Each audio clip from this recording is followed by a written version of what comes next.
In 1920, 6 schools came together to form a strong competitive alliance. That strong competitive alliance became the Southwestern Athletic Conference and stretches from the northeast of Alabama to the rolling plains of Texas, from the coastal marshlands of Louisiana to the Mississippi Delta to the foothills of Arkansas. Students of these 10 world-class institutions know the importance of academic achievement along with athletic excellence.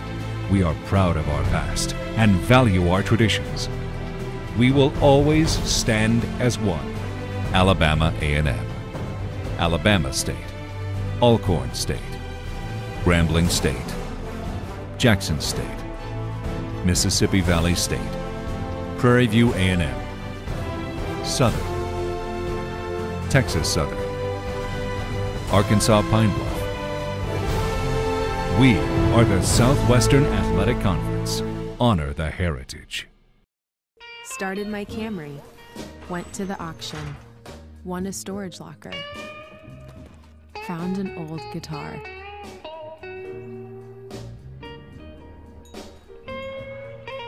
Tracked down the previous owner. Reunited them. Hit the jackpot. The bold new Camry. One bold choice leads to another. Toyota, let's go places. Toyota SWAC Basketball Tournament in Houston, Texas. 5 days of non-stop action, and it all goes down March 10th through the 14th. The SWAC is driven by passion and motivated by pride, because in the SWAC, history will be made. We do it for the love of the game. Visit www.swacgroups.org.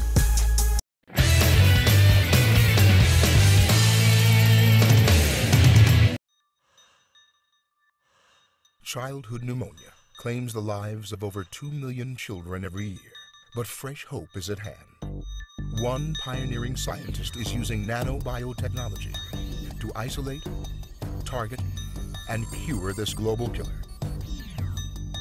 When Dr. Sri Singh isn't fighting the world's deadliest diseases, he's teaching biology at ASU.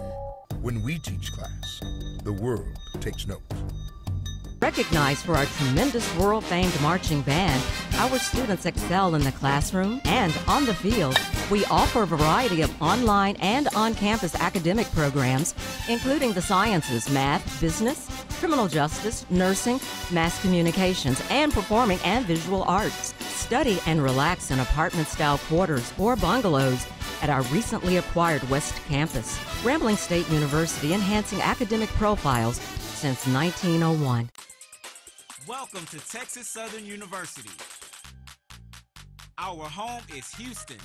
We are a premier urban university with distinctive undergraduate and graduate programs, innovative research, artistic excellence, and athletic tradition. We are building legends. Your future begins at TSU now. Hello and welcome to the Birmingham Crossplex. Robert Williamson, 1976 Olympic gold medalist Harvey Glance, ready to bring you the live coverage. But we're getting right to the action, by the way, Harvey, so you and I will chat in a moment. It is the start of the track portion of day number 2 championship. It's the 60-meter hurdles. And Robert, we got the Tiffany Hurd, who set a SWAC record yesterday in the early round qualifying.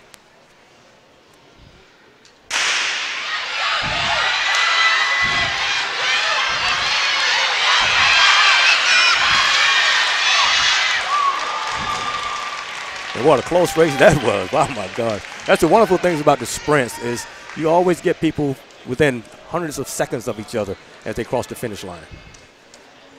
And as you mentioned, the new SWAC record holder in the 60 meters hurdle is Tiffany Hurd, and it was right about that mid part of the troops that were in the forefront there. And we're looking at the scoreboard to indicate, and again, it is Hurd who comes up with an identical round, by the way, identical score. Yeah, she equaled her SWAC record of 8:44 in the rounds, and she looked powerful toward the end of the race. That's the most important thing. It's not how you start, it's how you finish. And technically, she stayed sound from start to the finish line. Of course, Tiffany Hurd, Parmesia Coates, as well as Alicia Terrell, Jerisa Mathis, Deonica Bookman, Norika Williams, Tatiana David, and Monica Howard racing. And you look at the number 2 finisher, and the number 2 finisher actually ties the previous SWAC record.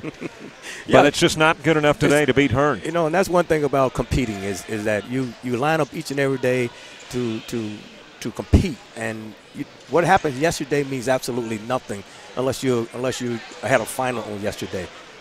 Today was a classic example of her coming in with the second fastest time, living up to that particular standard, but lowering her time from yesterday of basically 8.58 to 8.42. I mean, 4.8. So that's wonderful. That's a wonderful job done by her. You know, you and I have spoken as we get prepared for the 60-meter hurdles.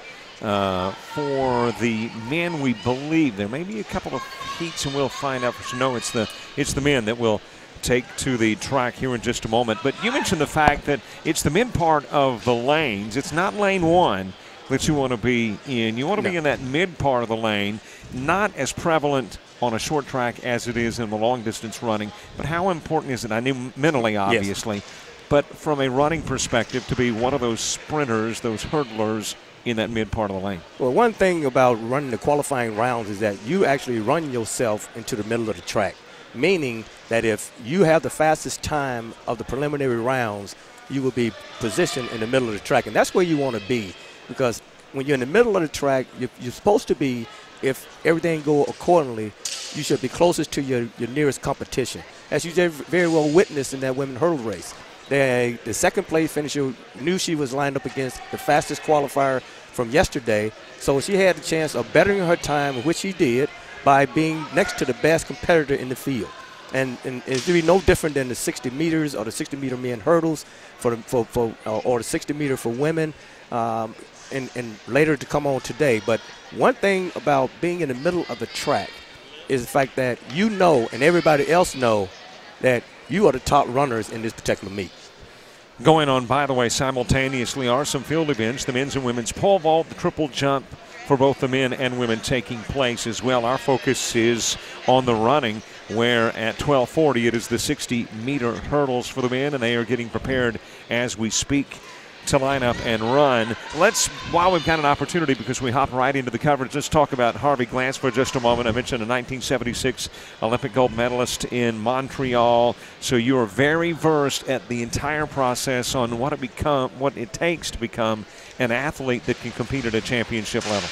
Well, I've had the distinct honor and pleasure of being an outstanding athlete in my past, and won many conference championships and national championships as a competitor.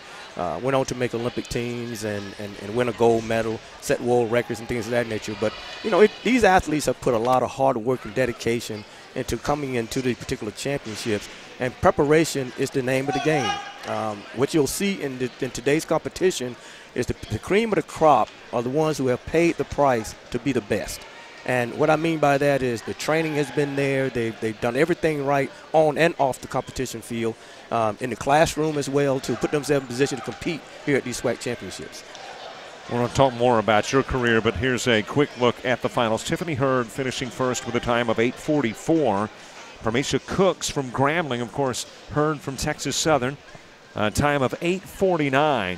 It was Tatiana David third, 8:66. And Deonica Bookman actually tied at 8:66 in the finals. Then you've got Jessica Mathis with a time of 8:77.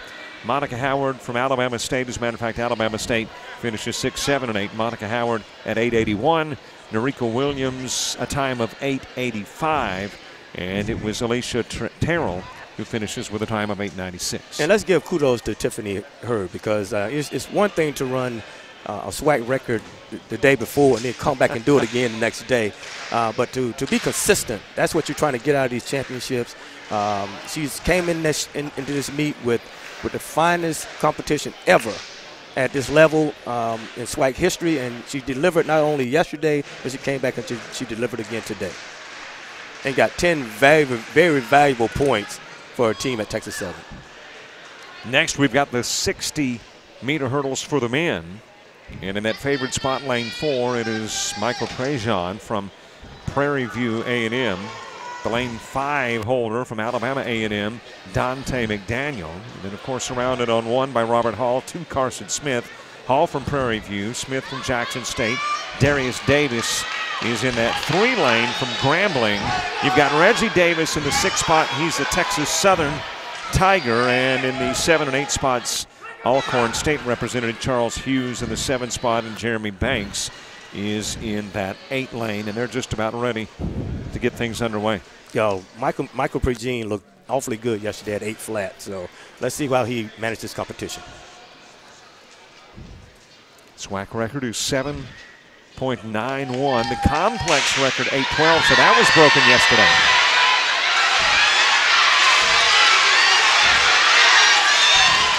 And once again, in the middle of the track, you see how important it is to be in the middle of that track where it's your best competition. He had his eyes on him the whole way down the track, executed from start to finish, and became a SWAC champion.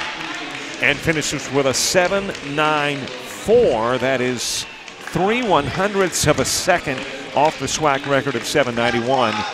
And the SWAC record that he's off of was a young man out of Jackson State who made the Olympic team later on in 2012. So this kid is off to a great start. Hopefully he can keep it up. So it is Prejean who finishes first. McDaniel, who had the number 2 spot yesterday, finishing second. Davis third, Banks fourth, Hughes 5. Hall is the number 6 finisher, Smith 7th, and it will be Davis 8th. Note that McDaniel, the kid from Alabama A&M, is coached by Kim Seals, who was a 1984 Olympian. So that is very fitting that he does well at this competition because his coach is an Olympic hurdler. And almost everybody did better time-wise than they did a day ago. And speaking of a day ago, there were a lot of records broken yesterday. I say a lot, several records broken, several records almost broken. Is that an indication that this is a very fast track? No doubt. I mean, when this facility was built, it was built with the state of producing fast performances. It wanted to be recognized as one of the fastest facilities, not just here in the state of Alabama, but in the entire world. And this live up to its billing. And I think once we get the kind of athletes that are capable of producing international and world-leading times, and that could be as soon as next year, you'll see that this facility is second to none. By the way, next it is the 60-meter dash, and it is the women who will run first and the men to follow. So currently we are maybe just a little bit ahead of schedule with the ladies originally slated for a 12:50 start time, so they will get the 60-meter run underway a little early. Well, one of the things we talked about with the Alabama State coach was the depth and quality of depth that he have in almost every event. You saw that in the hurdles where they put 2 or 3 runners in the final. Well, you'll see no different in this particular race in the women's 60. They have 3 athletes competing in the 60, with one leading the field, young lady by the name of Alexis Faribi, who ran 7:55 yesterday and coming with the fastest qualifying time. Other events going on, as we mentioned, the field events, the pole vault taking place, where yesterday the leader was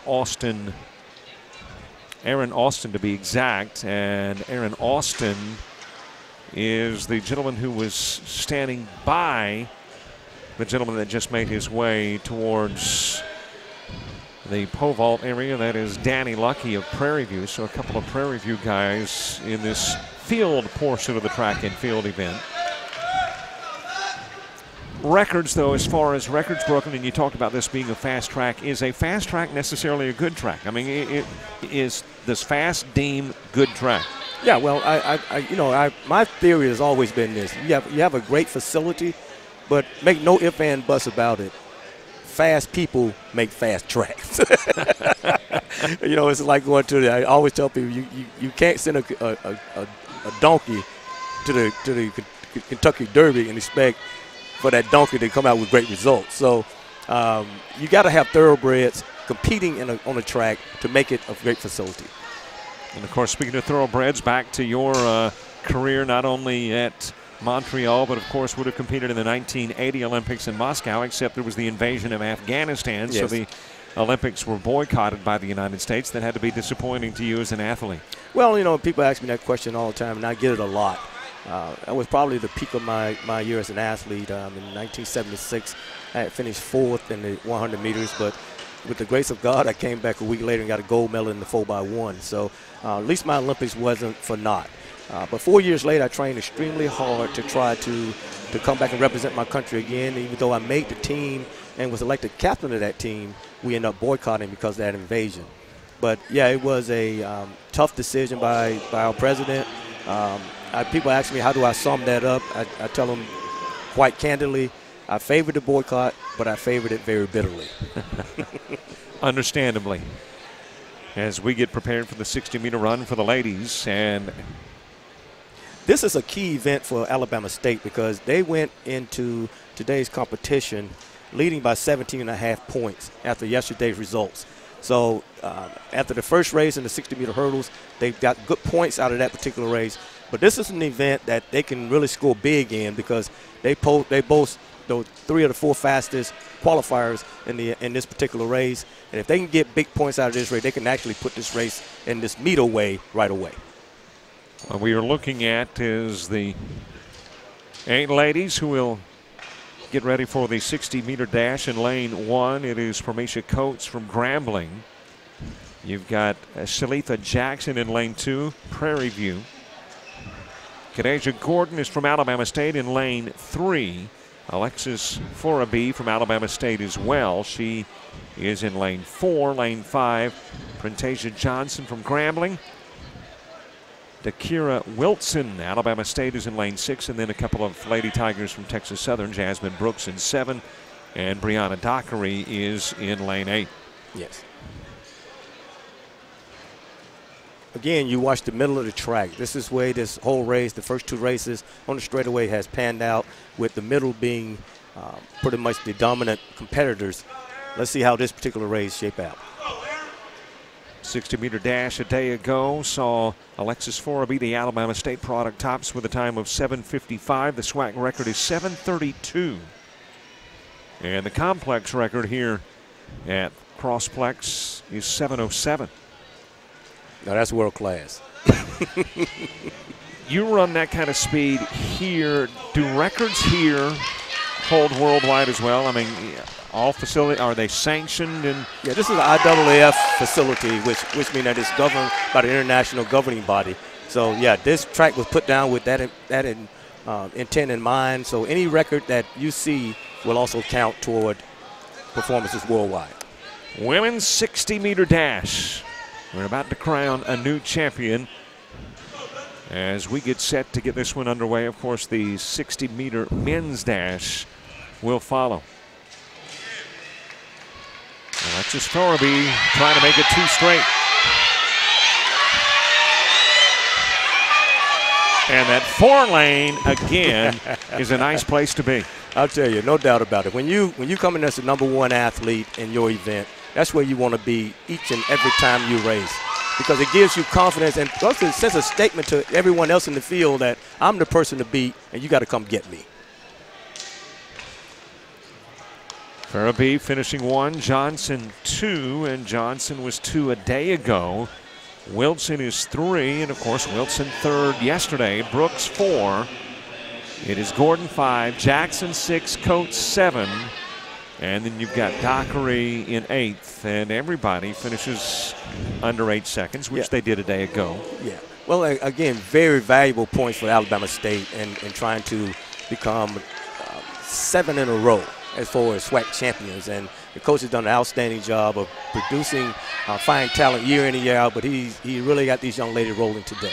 As a matter of fact, they've won track competition every year since 2009. Jackson State's the last team that took the crown in the indoor track and field championships for the SWAC, and that happened, well, quite a few years back. Well, one thing you know about winning produces winning, and everyone wants to be part of a winning. So from a recruiting perspective, he's able to draw some of the best talent in the country to Alabama State because everybody wants that championship. I heard you mention with one of the coaches earlier, and of course we'll have that pre-recorded interview with the coach a little bit later on, but talked about the fact that, do you have an athlete that is Olympic capable. Is that the goal of every athlete that participates in an event like this, that's where they want to get eventually? For a track and field athlete, there is no goal bigger than the Olympic Games. If you can become an Olympian, it's something that is universally recognized as one of the best athletes in the world. You know, and sometimes it's not necessarily winning a gold medal or what have you, but when you say Olympian and you are basically linked to that particular name, everyone knows what kind of athlete that you are, but everybody also knows what it took for you to become that kind of athlete. Not just gifted talent, but great work ethics and a great mental and physical ability to get to that point. A moment ago, we saw Joseph Mosley doing some pole vaulting, trying to clear the bar. Of course, there are field events and track events going on simultaneously. Let's take a look at who is where in the 60-meter dash for the men. Devin O'Neill from Alabama State will be in lane 1. It is Tamarick Johnson, who is a Jackson State product, in lane 2. Keon Campbell, Prairie View, lane 3. Alabama A&M's Detorian Green in lane 4. You have got Mississippi Valley State's Jatarius Harris in 5. Dion Reed in 6. Prairie View's John Evans is in 7, and Grambling's Darius Davis is in the 8th spot. Lane 4 and 5 yesterday ran identical times in the qualifying rounds leading to today's finals. They both posted 6.76, and those are pretty respectful times on the national scene. Their hopes is today try to get better than that, and with that in mind, them being next to each other, Green in lane 4 and Harris in lane 5, this should be a very interesting race. Again, once again, the middle of the track being the focus with the top 2 competitors lined up against each other. And pole vaulters having their woes thus far in this one. That is Southern's Montel Brown trying to clear the bar. And we have a little delay in the 60 meter for some reason. The guys are putting their sweats back on and trying to stay warm. We have a little delay for some reason, but we'll try to figure that out. So the sweats on mean a delay of some substance? Yeah, every time you see an athlete reach for their sweats, that means that there's been some kind of delay because, you know, athletes are fine-tuned, and what they try to do is not disrupt their warm-up. And when they get to the line, their bodies and the temperature is pretty warm. And we try to keep it warm because they want that explosiveness, and they want to feel free running down the track without any possibilities of being injured. Once the body turns back cold, then you are a threat for injuries. Speculate for us why there's a delay. Well, it could be anything from the timing to the actual malfunctioning of the clock. There could be something else going on away from the actual runners themselves, but very seldom will athletes not be ready to line up when the event itself is called, because it may be a starter pistol problem. The starter is probably trying to reload his pistol. Or we may just even be a little bit ahead of schedule. And we are. We are a few minutes ahead, so that could be the simple answer. Yeah, I mean, it's something simple. But as a spectator, you always look down at the track wondering what in the world is happening because, you know, because of all the fire that's been going before these guys, you are anxious to see these guys as coaches, as spectators, and even as athletes compete. Pole vaulting going on as we speak. Charles Hughes and Darrell Jones representing Alcorn, as you see there on your screen. We can take a look at the women's 60-meter dash finals and give you specifics. It was Alexis Farabee from Alabama State winning it with a time of 7:58. Printasia Johnson of Grambling 7:66. DeCaria Wilson finishes with a time of 7:69. Boy, the three were just neck and neck. Well, I tell you, the great thing about Farabee is that if you see her time, it came down for a reason. This young lady is in 3 events: the 60, the 400, and the 200. So yesterday, when she ran the first 60, it was her opening round of competition. She was her freshest. Now she's got 2 more races that she's had before the final. So this is her 4th race of this particular competition. She ran the 400 meters, which anybody who knows who runs the 400 can take a lot out of you. for her to even come back, then she came back a little later on and ran a 200 and had the second fastest qualifying time in yesterday's rounds, and came back to today's final and was able to post a victory. Although she ran 300 of a second slower in the final, it still shows a tremendous amount of focus in her ability to sustain. And Fearby, as we mentioned, with that time of 7:58. The four finisher was Jasmine Brooks of Texas Southern, time of 7:75, tied with Kanasia Gordon of Alabama State. 7:76 time for Salifa Jackson of Prairie View. Parmeisha Coates of Grambling finishes at 7:83 in seventh. And it is Brianna Dockery, a time of 7:99, and she will finish eighth. What you are catching on your screen is the triple jump 2 that's going on here. As I mentioned, there's a lot of different events. You've got, as we speak, should be the 60-meter dash for the men. You've got pole vaulting for the men and women. And you've got the triple jump for the men and women as well. Well, one thing about indoor track and field is it's like a carnival. There's always something going on. If you just look around, his body's moving all the time. And the Crossplex has done a wonderful job of keeping people out of the way, what's what I call. You get a chance to actually see the athletes. And sometimes when you go to an outdoor track and field meet here in this country, there's so much stuff going on, and there's so many athletes and managers and everybody running around. But the focus of this particular competition, when you see an athlete go down the runway, whether he got a pole in his hand or whether they're getting ready to long jump or triple jump, whether they got a shot put in their hand, you get a chance to focus on that athlete as it's going on. But make no ifs, ands, or buts about it. Everything is happening simultaneously here at this facility, and you just choose what you want to watch. Certainly something going on from start time to finish, and we are awaiting the 60-meter dash, and now we have got the men back behind the lanes, ready to get this one underway. And you may be right. It may be simply the fact that the dash was slated for a 1 o'clock start time. The athletes had gotten there quickly because of the finish of the previous runs. So yes, maybe it was just a break to get us back on time track. That's correct. Now you see Green is more of a taller runner, while Harris is more of a diminutive type. He was more in my shape and build. But usually a taller runner, if they get a good start, will basically handle the shorter runner. Let's see how this works out. Because of fewer strides? Yes.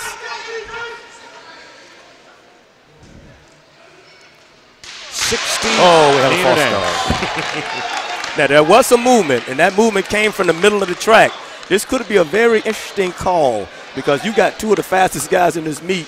It's just that let's see what the starter does with this particular call. I see him reaching in his back pocket right now for the card. They can either get a yellow card for warning or they can get a red card for disqualification. And we have a red card. A red card, and is the determination between yellow and red totally to the discretion of the official? It's totally to the discretion of the official. If the official felt like that was something that caused that runner to come off, they will put up a yellow one because it's cautionary. But the young man that just got eliminated is from Mississippi Valley State. So the red card, that has got to be just so disappointing to an athlete. Well, you work so hard to get to this point, and the last thing you want to do is lose concentration, and that's exactly what happened. And that may be Green. I think that's the 4 lane that's... No, it's Harris in lane 5. Okay. No, it's Green. You're right. So Green that... No, it's Harris. I'm sorry, Harris. Oh, my God.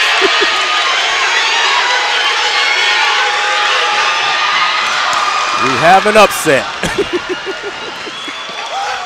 And for the first time today thus far, the winner doesn't come from the 4, it comes from the 2, and it was Johnson and Campbell neck and neck. As a matter of fact, Campbell actually had the lead, and then at the very end of the 60 meters, Johnson pulls ahead and wins it. That's correct. And the reason what caused that whole race to go in disarray was that first false start. You can just see that Green did not feel comfortable coming out of the blocks of what happened previously. But then when the next race came about, that lack of concentration to stay focused in the moment caused him. He had a terrible start, charged at the end of the race, but it was too late. So it is Johnson that finishes with a time of 6:83. The SWAC record is 6:66. Campbell at 6:85. Reed finishes 6.86. Green 6.89.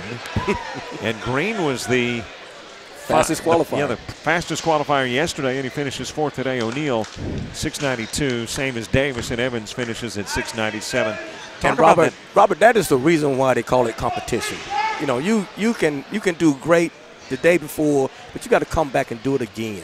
And it was some very, very unusual circumstances that caused that athlete to not stay within himself. And the two best athletes scheduled to go 1-2 in the particular meet end up one false starting, the other one getting a bad start in the final, and end up finishing fourth. So that's why you have competition, because anybody at any time out of any lane can win this race. And we talk about Harris actually second. In reality, he tied for the qualifying lead yesterday with a 6.76, so he gets the false start. What's the determination, though, between a yellow and a red card? What will change it from one to the other?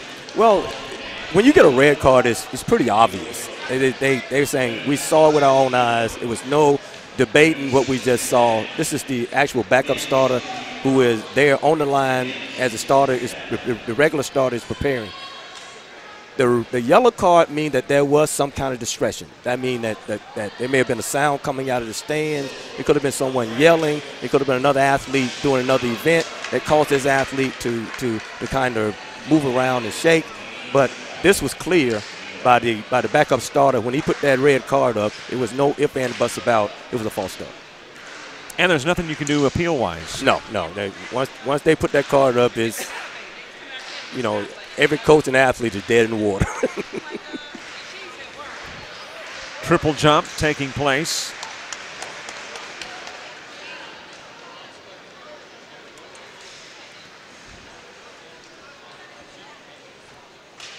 And let's see the gentleman who is participating in that triple jump from Texas Southern. And that is Darren Haynes.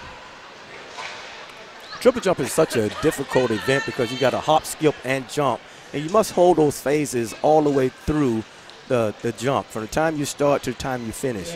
And each phase is difficult because you can't go too high on your first phase. You got to be in control on your second phase, and you become a lone jumper on your last phase. So you have to have some serious strength to pull off those three jumps. So the old saying about it being just a hop, skip, and a jump is not so easy after all. No, not so easy at all. It sounds simpler than what it really is. We had competition earlier today, too, in the far end of the crossplex here in Birmingham, and that was the women's weight throw. And the victor of the competition was Southern's Georgiana Felder. So Felder finishing first, Karina Foster of Texas Southern second. Sharita Roach, Arkansas Pine Bluff, is the 3 finisher. Imani White from Alabama State 4, and the number 5 spot went to Southern's Jamari Russ.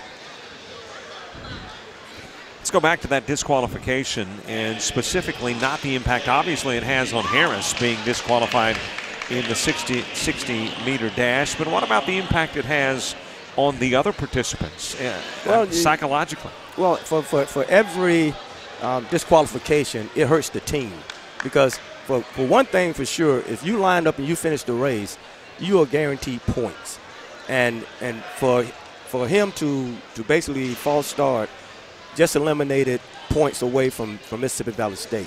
But it also gave some teams who maybe thought they wouldn't get as many points, it gave them a little bit of hope. And the worst they can get out of this thing now, as soon as that athlete leaves the track, is 2 points, because one is no longer in play, and so it's the worst sound you ever want to hear as a coach, because you just sit there and hope it's just not your athlete, because you know that if that athlete is caught, you just lost some very valuable points. So it is an upset when a guy that finishes fourth in the qualifier is the victor in the finals. There's no doubt about it. I mean, and that coach is jumping up and down. And that's the beauty, again, of competition. And coaches will tell their athletes each and every time, let's line up and compete, because you don't know from day to day what is going to happen. Here are the finals for the men's 60-meter dash. It is Tamarick Johnson of Jackson State who finishes with a time of 6:83 in first. Keon Campbell of Prairie View A&M, 6:85 and second. Dion Reed from Mississippi Valley, 6:86, finishing third. Notorian Green, Alabama A&M, he finishes with a time of 6:89 and fourth. Devin O'Neill is the number 5 finisher from Alabama State with a time of 6:92. And it is Darius Davis of Grambling with a 6:92 time as well, finishing 6th. And John Evans, Prairie View, 6:97 in 7th. And of course, we mentioned Harris. Jatarius Harris of Mississippi Valley, he had a false start and was disqualified. That's one of the worst feelings in the world is to prepare day in and day out and to come into a conference championship competition and knowing you're one of the favorites and just totally can't compete.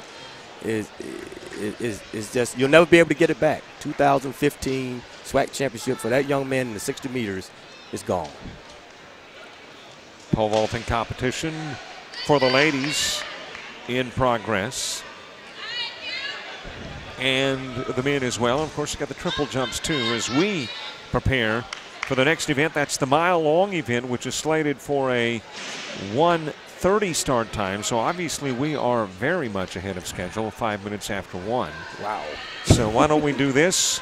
Why don't we take a break and be right back? A reminder that the SWAC Digital Network, well, it's all over the place. If you'll recall, we were in Arkansas on Tuesday. We'll be in Jackson for basketball on Saturday, and today in Birmingham at the Crossplex for the Indoor Track and Field Championships.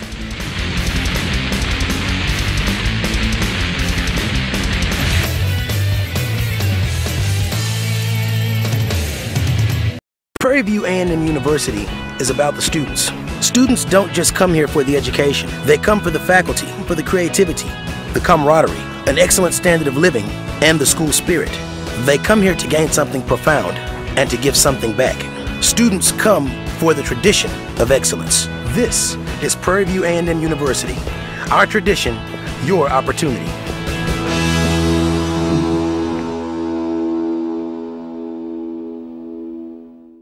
For over 60 years, the people of the Mississippi Delta have believed in the transformational power of Mississippi Valley State University. MVSU has never let them down by producing lawyers, doctors, teachers, professional athletes, who all contribute to making the world in which we live a better place. MVSU is still making dreams come true for those who believe, one person at a time. Hope, dream, believe. Mississippi Valley State University. When you are looking to further your education, there's only one university that towers above the rest: Jackson State University. Jackson State University is one of the leading universities in research, technology, and innovation, graduating more than 1,300 students annually and a consistent growth in revenue. Jackson State University is ranked #1 amongst the HBCUs in research and development. Make the right choice, the one choice. One Jackson State University, changing lives one student at a time.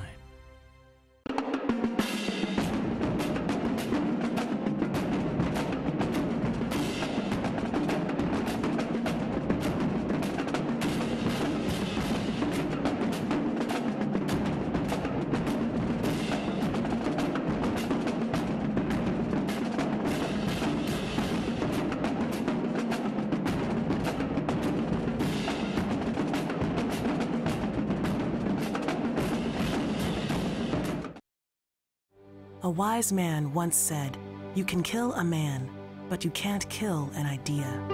What he meant was that knowledge is eternal. It's a lesson learned, a goal achieved, and it can be passed on from generation to generation, just like it is every day at Alcorn. Both knowledge and the character it takes to use it wisely. Alcorn, where knowledge and character matter. Your life is an open book. At the University of Arkansas at Pine Bluff, you can take advantage of scholarship opportunities and acclaimed academics with undergraduate and graduate programs tailored to achieve your plans. Learn from dedicated faculty and be challenged to reach your full potential. Get involved in campus life with student activities that add value to your character and give distinction to your collegiate experience. Become a part of the Golden Lion story at the University of Arkansas at Pine Bluff, where you'll be proud to be. If you are looking for exciting academic programs, Southern University is the place for you. Southern University has maintained its legacy of excellence for more than a century by offering top-notch programs like nursing, business, and engineering. So join the thousands of graduates who call SU home and enjoy all the wonderful opportunities offered at Southern University and A&M College.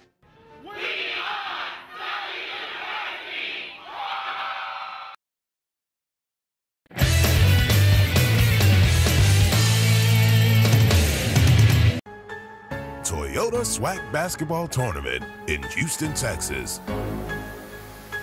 5 days of non-stop action, and it all goes down March 10th through the 14th. The SWAC is driven by passion and motivated by pride, because in the SWAC, history will be made.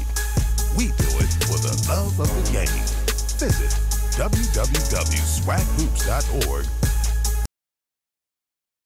Network, Birmingham, Alabama at the Crossplex. I mentioned that we provided basketball earlier in the week, and we'll do so next week as well. Speaking of basketball, let's give you a quick look at scores from yesterday. Alabama State over Alcorn by a final of 70-67. Texas Southern defeating Arkansas Pine Bluff 56-50. Prairie View over Mississippi Valley State 84-74. Southern defeating Alabama A&M 72-63.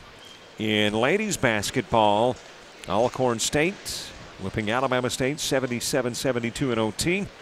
Southern over Alabama A&M 84-53. Jackson State a 70-56 winner over Grambling. Prairie View knocks off Mississippi Valley State 69-50, and Texas Southern over UAPB 73-58. Here, it's track and field competition, the indoor championships. We've had our first upset in the 60-meter men's dash. Harris disqualified. You've got the fourth place finisher from a day ago finishing first as the field events continue. But Harvey Glance, we get ready for the ladies running a mile, and this has typically been an area, the long distance running, where Alabama State has been very dominant. Well, and they indicated that yesterday when they won the distance medley relay and they set pretty much a new SWAC record. I mean, these young ladies have done an outstanding job of coming in here ready, and not just ready to run one event, but multiple events. And I think that's another reason why Coach has put himself in position to bring home that 7th straight title. I know yesterday when we were prepping the stadium was watching the 3,000-meter race, and I see Lassane run in one of the heats, and I'm going, man, she's just blowing everybody away. Then you have the heat that follows, and here comes Rankin that beats what Lassane had done.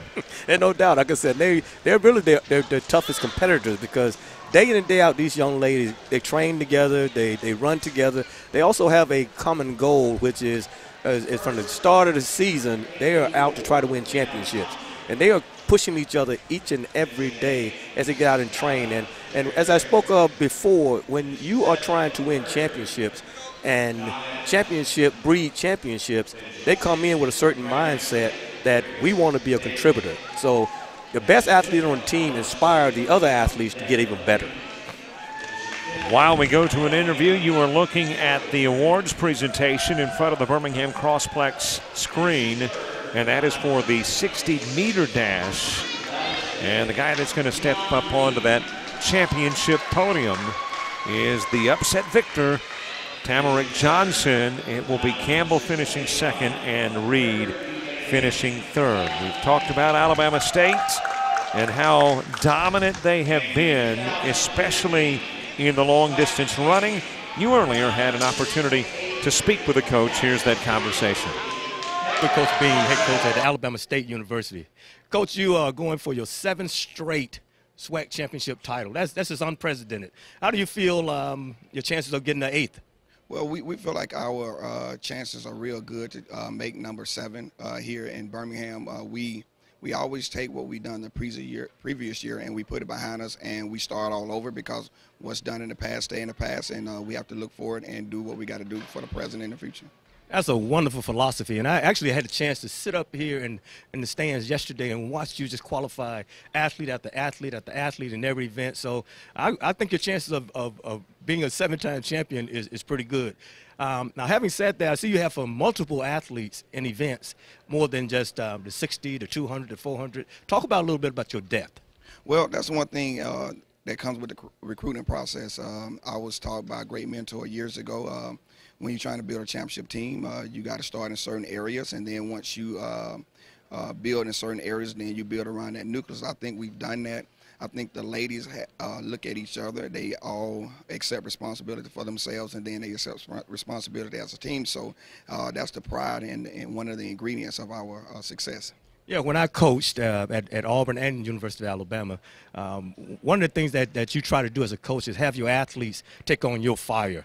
I kind of watched you yesterday run up and down the sidelines, and it's not just you're standing and holding a stopwatch. You're getting into your athlete's head and trying them to give the same kind of fire you have as a leader. It certainly looked like they did that yesterday. With that in mind, do you think that your athletes take on your personality? Well, again, if you follow any great program, either be track and field, football, basketball, soccer, you find the coach, you'll find the athlete, because, again, most of the time, if you're going to be successful, the team is going to take on the coach's personality and perseverance. So, again, I want to coach them to be the best they can be, but at the end of the day, I don't coach people, I coach personality. So once I tap into their personality, find out what makes them want to be the best they can be, with that ingredient, that's another one of our ingredients to success is don't coach people, coach personalities. Well, Coach, you've certainly done a wonderful job, and I can see why you've got so many championships. All the best. Richie Bean, the head coach at Alabama State University. And, you know, Harvey, yesterday, as a matter of fact, I was down on the floor between events, and he was working some of the officials. And I believe I was catching bits and pieces of the conversation, but it was in regards to the sounding of the bell that indicates there's one lap to go on the long-distance running. So that coaching aspect goes beyond just forming the athlete. It's working some of the backside stuff as well. Well, no doubt about it. I tell people this, you know, anywhere I go around the country, that coaching is more than just putting a stopwatch in your hand and writing down a workout on paper. You know, you got to be connected to your athletes. They got to feel like you're fighting for them to fight for you. And like I told Coach yesterday, as I watched some of the preliminary rounds, he was steadily in his athletes' face and in their ears, basically letting them know what he expected out of them, even though there was qualifying rounds, not to do anything stupid, not to let up, just to keep going, that today's race is your final. And then you don't get to the tomorrow final unless you do all the right things today. And he was not just basically coaching in the middle of the week. He understands that all the preparation that it took to get here is in place. Now he got to make sure his athletes understand what the big picture is all about. Triple jumps also taking place. University of Arkansas's Sydney Worlds. And then, of course, you mentioned, I think the best analogy was, you said, a carnival-type atmosphere, and then you've got something going on everywhere. Like a carnival, you've got different stations with different events. Same is true here. We've got the awards presentation. We've got the triple jump for the men and women. We've got the pole vault for the men and women. So there is much going on. Yeah, if you like entertainment, indoor track and field is what you want to come see.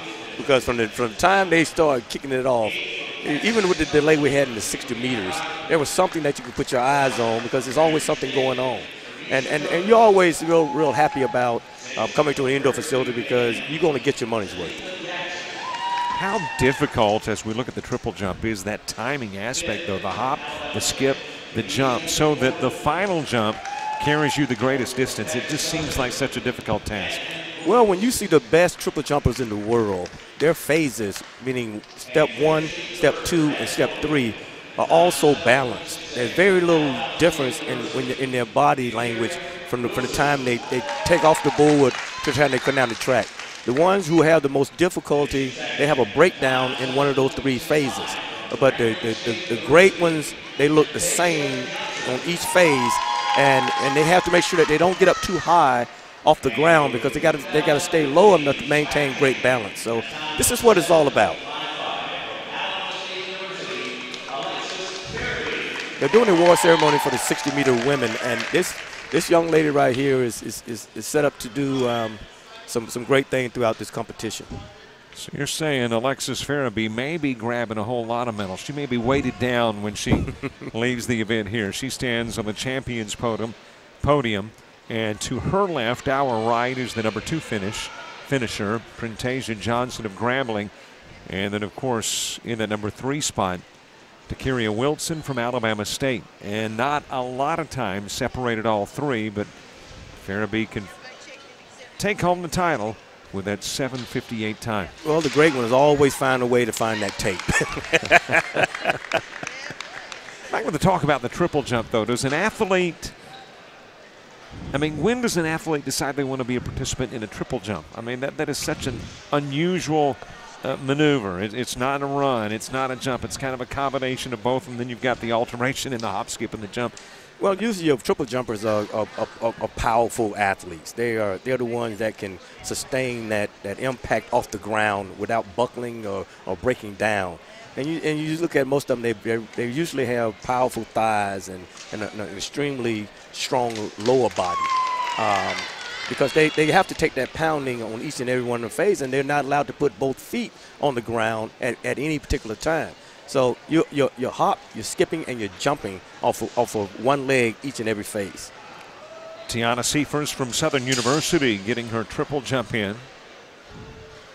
And I mentioned the multiple events going on. In reality, as we speak, there's just the triple jump for the women. The pole vaulting for the men and women is wrapped up, and the triple jump for the men as well. We are anticipating. Now I see some pole vaulting going on, so there is still some activity. It's just been a lull in the action momentarily. And of course at 1:30 we will get the mile race underway. First of all for the ladies, and it is one of 2 heats, and you'll have a couple of heats for the men as well. Well, let's talk about why the race was delayed from the straightaway to the actual oval right now. As you can tell, we're dealing with a bank track, and it takes probably 15 to 20 minutes for that particular surface to raise to a point where it is steady and is in place to compete on. So that's where we had that big 20-minute gap in between, because if you saw in the sprint races, the track was lowered and it was flat. Now they have raised the track because they want the times around the oval to be as fast as they possibly can make it. So if you see the race now as they come out for the women mile, you'll see that the track has been raised in both curves, so that they can give the athlete the ultimate and best opportunity to run a fast time. And then, of course, there's a hydraulic lift here that you say takes about 15-20 minutes to raise the track to the appropriate level. And thus, in about 10 minutes, we should get the race underway for the women. Yes. The events that are going on now is what I call the quiet events. These are the ones that go pretty much unnoticed. And then when you look up at the final score and you wonder how a team that you never saw pretty much on the track accomplish much of anything is got a ton of points on the scoreboard. And you're like, how did they get to 3rd place or 4th place when I haven't seen them compete all day? Well, some coaches have a tendency to put a lot of money into weights, and they're what we call the quiet point, because when running events are going on, the majority of people are watching that event. And like you made mention of earlier, the weights, who is is in the facility but is away from all the action, is unless you are a weight fan, you don't even pay attention to the events. We've talked about the fact that it is a team event, but it is so much an individual event as well, because you are competing against yourself to a certain degree.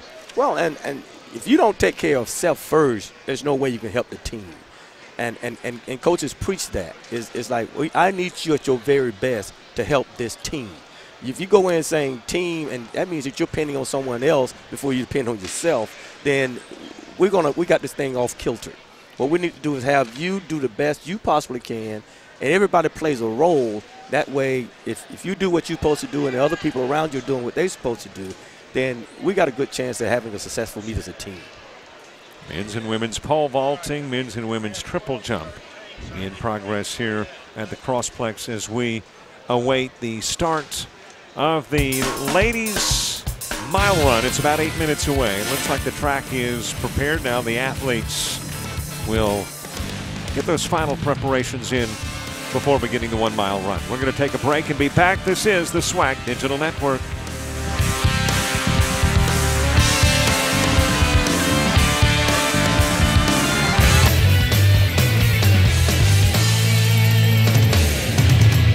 In 1920, 6 schools came together to form a strong competitive alliance.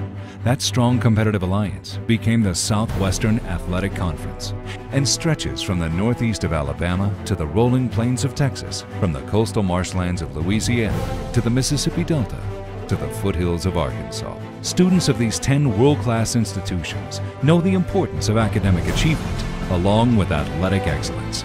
We are proud of our past and value our traditions. We will always stand as one. Alabama A&M, Alabama State, Alcorn State, Grambling State, Jackson State, Mississippi Valley State, Prairie View A&M, Southern, Texas Southern, Arkansas Pine Bluff. We are the Southwestern Athletic Conference. Honor the heritage. Started my Camry, went to the auction, won a storage locker, found an old guitar.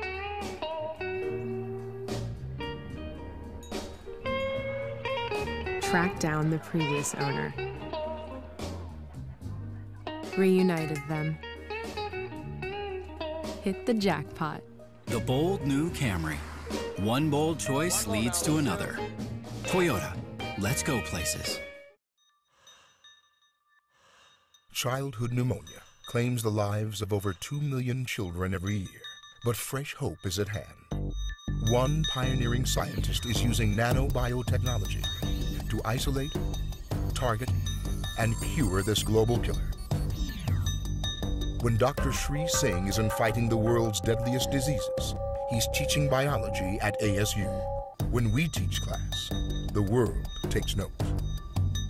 Prairie View A&M University is about the students. Students don't just come here for the education. They come for the faculty, for the creativity, the camaraderie, an excellent standard of living, and the school spirit. They come here to gain something profound and to give something back. Students come for the tradition of excellence. This is Prairie View A&M University. Our tradition, your opportunity.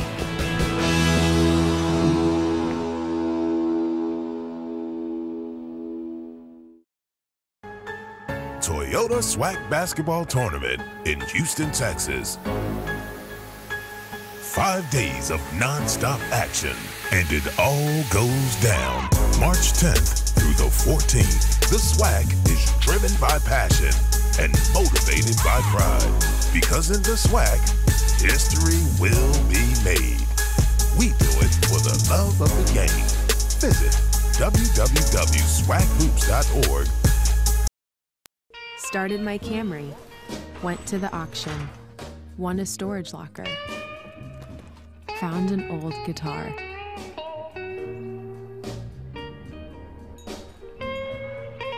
Tracked down the previous owner. Reunited them. Hit the jackpot. The bold new Camry. One bold choice leads to another. Toyota, let's go places. SWAC Digital Network in Birmingham at the Crossplex.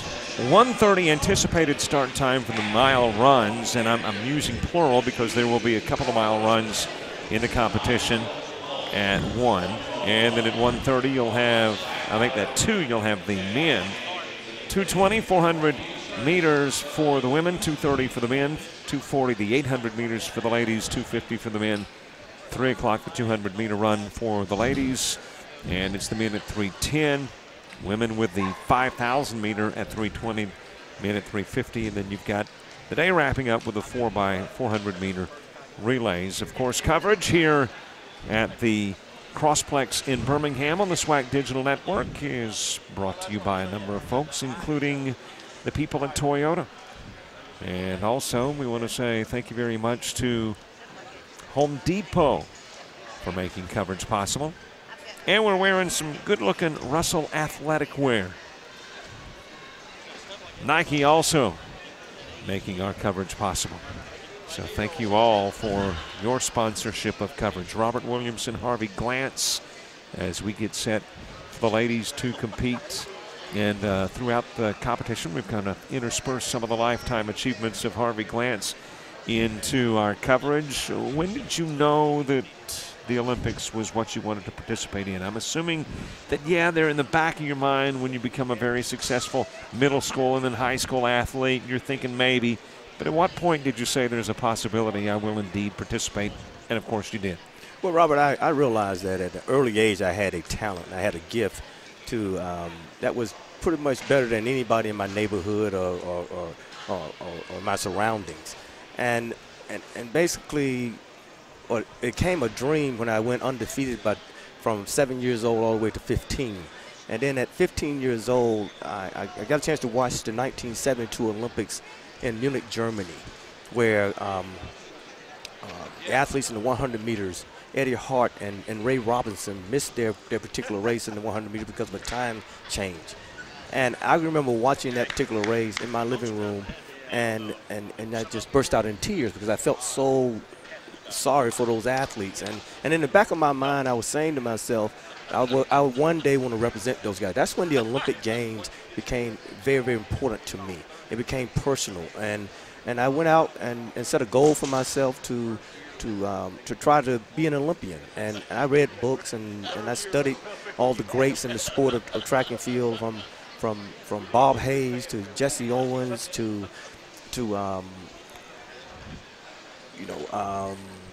Jim Hines. I read on all the people, and I said, these guys work hard. They're dedicated, and every one of them that I read about has this unbelievable desire to be dedicated and focused.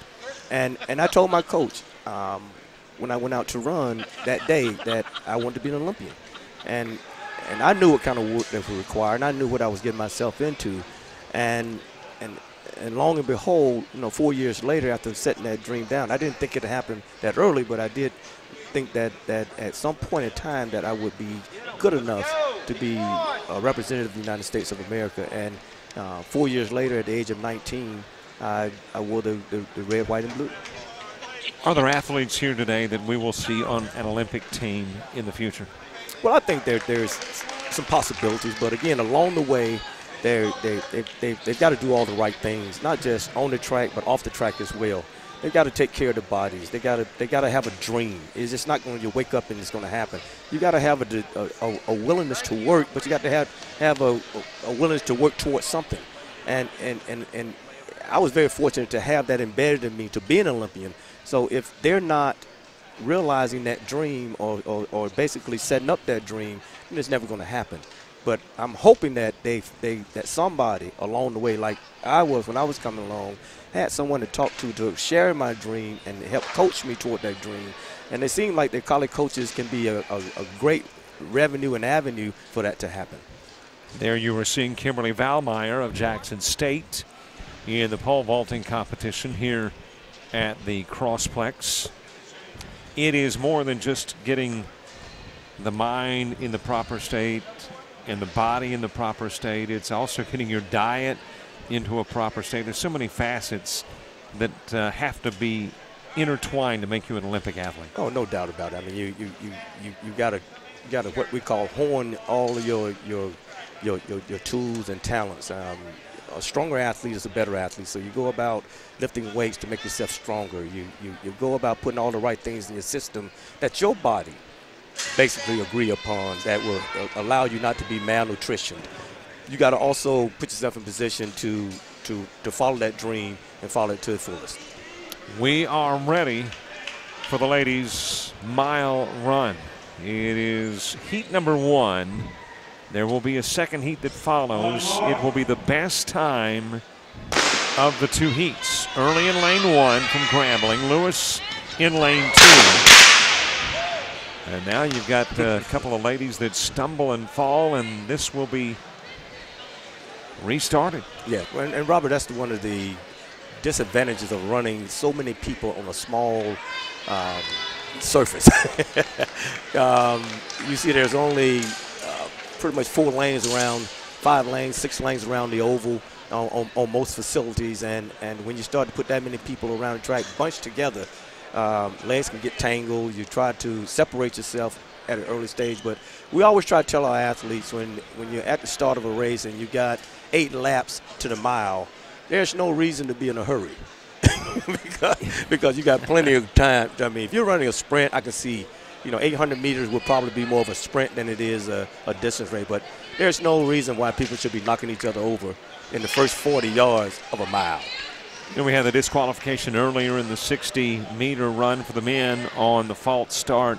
At what point is the discretion of the official? I mean, if you're several laps in, he's not popping the gun to stop the race. So what's the discretion where that particular incident is concerned? Well, remember that it's all about fair competition. And unlike a 60-meter where a guy maybe try to get an advantage, in the distance races, if a person goes down on the track and they've incidentally, tripped, then obviously you're going to call back that race and say a runner can't compete when they're on the ground.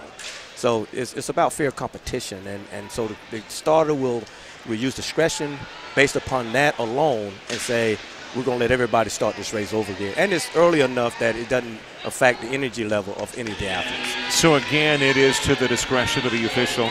Very much so, yeah. You mentioned the fact that it's an 8-lap race, and we've wrapped up one, so we've got obviously a ways to go. Yeah, and the difficulty about running in one of the what we call the first section is the slower the pace is that. Remember, these races are pretty much on time. So if that first heat, their entire first heat goes very slow, it doesn't matter who wins the race or who comes in second, third, or fourth. It's about time. Everything is about time in today's final.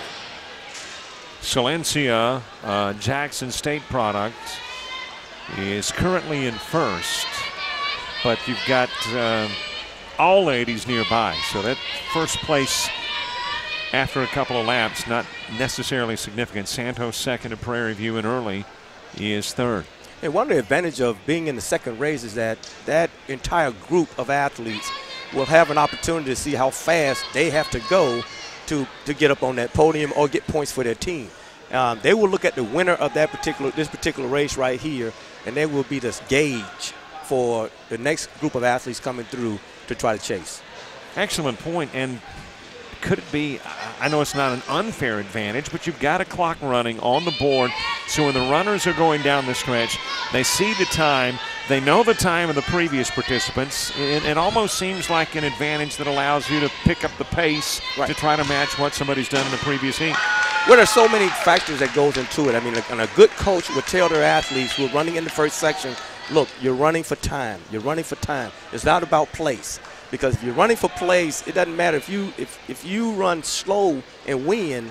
There could be 8, 9, 10 people in the next race that can run faster, and you end up 13th or 14th in the race, in the results. So, the thing is, you got to be aware of who you are and what you are at all times in competition. Now, the beauty of being in the second race is that you have the advantage. The disadvantage that you have being in the second race, if someone runs fast, is that now you may start to press. So it changes the whole complexity of competition. Silencia still in first. Santos had been second. She has fallen back to fourth, and Williams is in that 2 spot, I believe. And it's not unusual to see the race like this, especially at the pace they're going, change position maybe 5, 6, 7 times during these 8 laps, because what they're trying to do is pace themselves. And these young ladies know what they're capable of doing as well. But make no ifs, ands, and buts about it. What Alabama State has done with their distance program is put a whole lot of pressure on people not to step on the pedal too heavy, or they will pay the price. Silencia is still in first, but not by much. Maybe slowing just a bit as they wrap up their 5th lap and have 3 to go. Yeah. Well, for the people on the back end, it's about survival. They know right now they're not in the competition. They may be trying to chase a personal best or just trying to finish the race or have a seasonal best. But the people out front, they're still in competition right now because they know that they are in striking range of being the winner of that heat.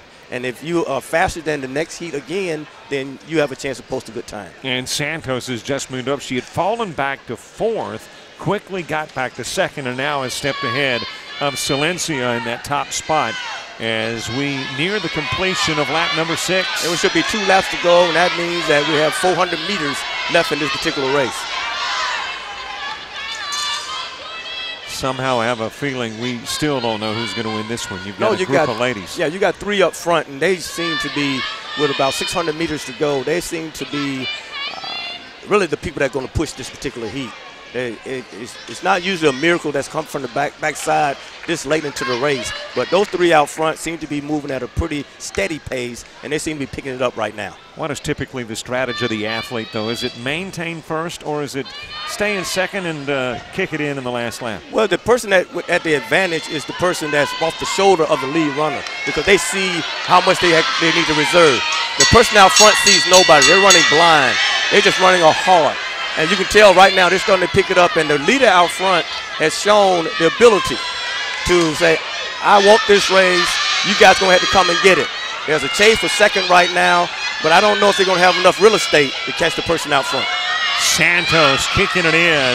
Yesterday in the qualifier had a time of 5:42. Silencia now starting to mount up and take off, trying to catch Santos down the stretch.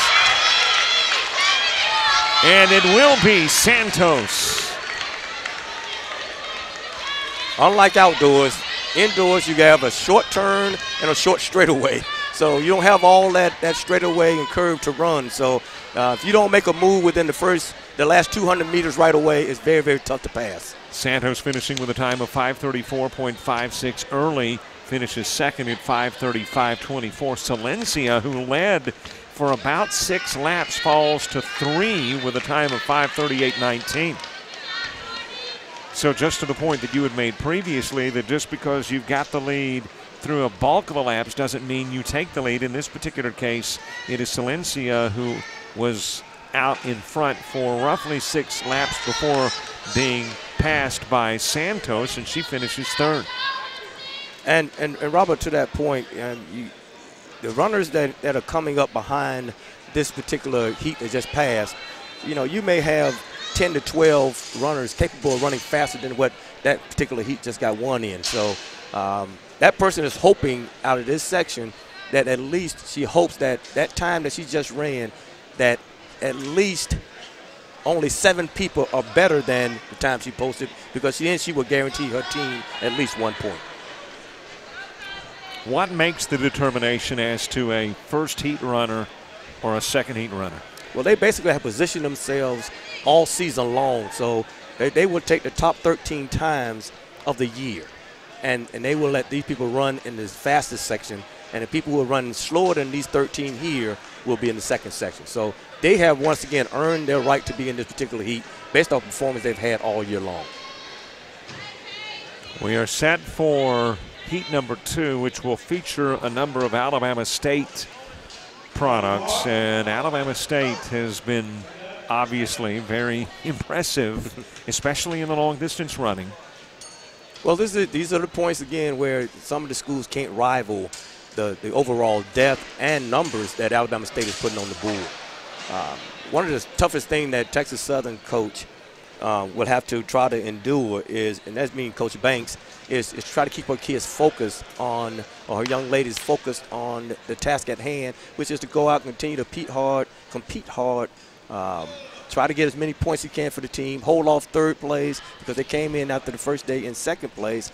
And that's hard to do when you see Alabama State continually putting point after point after point on the board, and you're getting closer and closer away from that championship. So she got to maintain the spirit of her athletes and saying, look, if we can't beat them, let's make sure we don't give up second. Gilliland 1 and 2. Lavalius is in lane 3 of this second heat. Meanwhile, the rest of the troops, Lassane 4, McCray 5, Ford and White, and Jacob in 6, 7, and 8. Diaz, Rankin, Wilson, Bustamante, and Toussaint in the remaining lanes. Unlike the first race, you're probably going to see this particular race get a little bit more aggressive, because again, it's not just competition individually. You got 4 or 5 Alabama State women who are trying to get individual titles. So they're going to push each other. Not only will they benefit from the actual race itself, but they'll benefit from trying to become a conference champ. As a matter of fact, I think we've already seen that in the first lap around. This is certainly a far quicker time than the opening heat. And you got a couple of Alabama State ladies who are, at least initially, in the team lead. Rankin and Lassane. Yeah, you see that they are out front and they're not taking any chances of getting tripped or stumbling. They're trying to compete and push each other, because as much as it is about team, it's still about individual too, because one of those young ladies wanted to be conference champ. Being teammates, is one actually holding back to encourage the other, since they've got that large gap, that large lead, and then you push one another and at the end kick it in? Is that the mindset? Well, each one of those individuals knows their athletic talent. They know if they're going out too hard. They know if they're pushing a little bit too hard as well. The person in third, which is also a teammate, is basically staying back and hoping that these two people go at it, and maybe if they slip or if they get a little tired or they push the pace too hard, that she can possibly get in there as well. But make no ifs, ands, or buts about it, Alabama State is in prime position. Rankin 1, Lassane 2, Wilson, McCray, Toussaint, White, Ford, and Jacob, the top 8. Then Bustamante, Lavales, Diaz, and the 2 Gilliards. There are those who would argue that, you want to be aerodynamically, in the proper shape. Well, with that large hair, obviously doesn't do anything to stop Rankin. No. They're basically, both of them have long hair, and as long as it doesn't get in your way, it shouldn't get in the way of your performance. And that's, any kind of wasted motion or trying to put it back over your shoulders and tie it up, things of that nature, yeah, it could affect your performance because it affects your form. And right now, these two ladies are very solid technically. Lassane just stepping ahead of Rankin. And we've got 4 laps to go. And they're still in 1, 2, 3 position.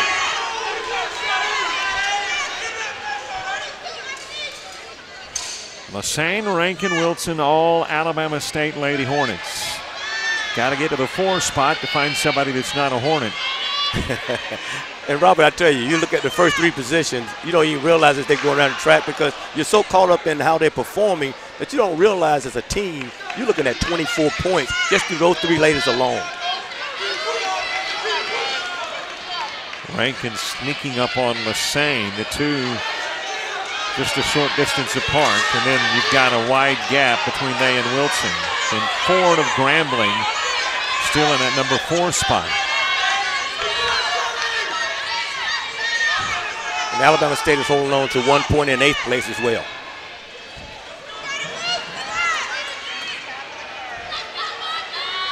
And now building a little bit of a lead is Lassane. Yeah, once again, once you get out front, it's very, very tough with less than 200 to go to make a big move. But she is staying within 5 meters of with a quarter mile to go. Santos with a time of 5:34 in the previous heat, so that's the time to beat.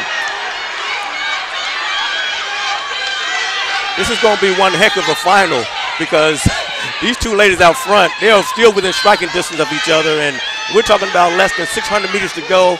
Less than 300 meters to go, and we're coming up to the bell lap. And they are lapping runners. Yes. 5 meters with 200 meters to go. This is going to be very, very hard for the young lady in second to get past her. And impossible for the lady in third to get past second or first. Right. So Alabama State is guaranteed at least 24 points. Lassane first, Rankin second, and it looks like Lassane is widening the gap. And here comes Lassane. Final stretch, trying to beat a time of 5:34.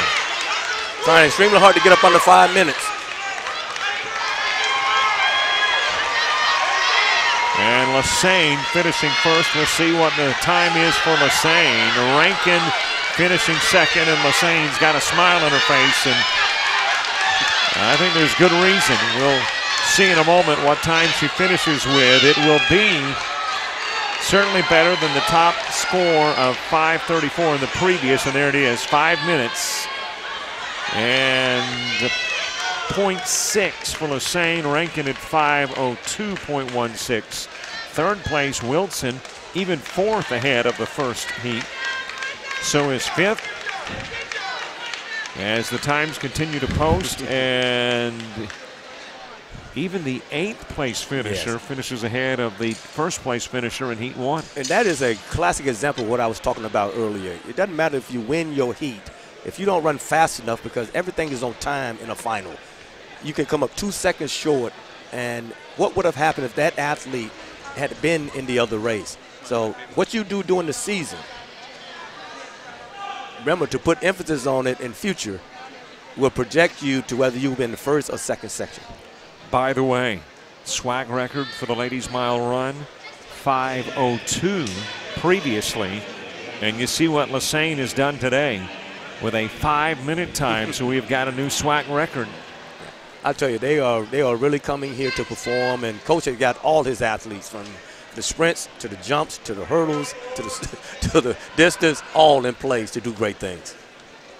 And even Rankin, who finished second, was within about 1/100th of a second from breaking that record as well. Yeah, I'll tell you again, and this is not a mistake or a surprise. I mean, these young ladies have from day one, I promise you, have their eyes set on doing some great things. And they have pushed each other not only here at this track meet, but they push each other through practices, and they push each other throughout the entire season.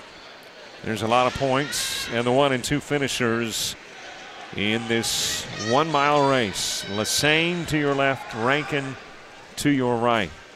And they're all smiles, Robert.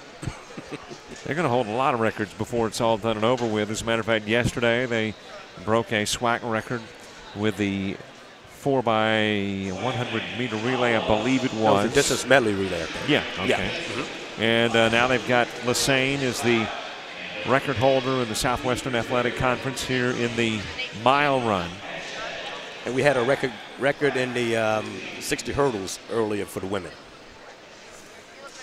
Alabama State basically solidifying that they're going to be tough to beat as far as team competition is concerned. And, you know, it's 2009 when Jackson State won it. That's the last time somebody besides the Lady Hornets have taken it. Looks like 2015 is going to be another big year for the Lady Hornets. Well, I mean, again, they have come in here prepared. They've come in with great athletes. They come in with a great mindset. They come in with a championship mindset. And when you can do those kind of things, I promise you, it's not by chance it happened today. This happened way back at the beginning of the year. And Coach has done a wonderful job of preparing these ladies to get to a championship.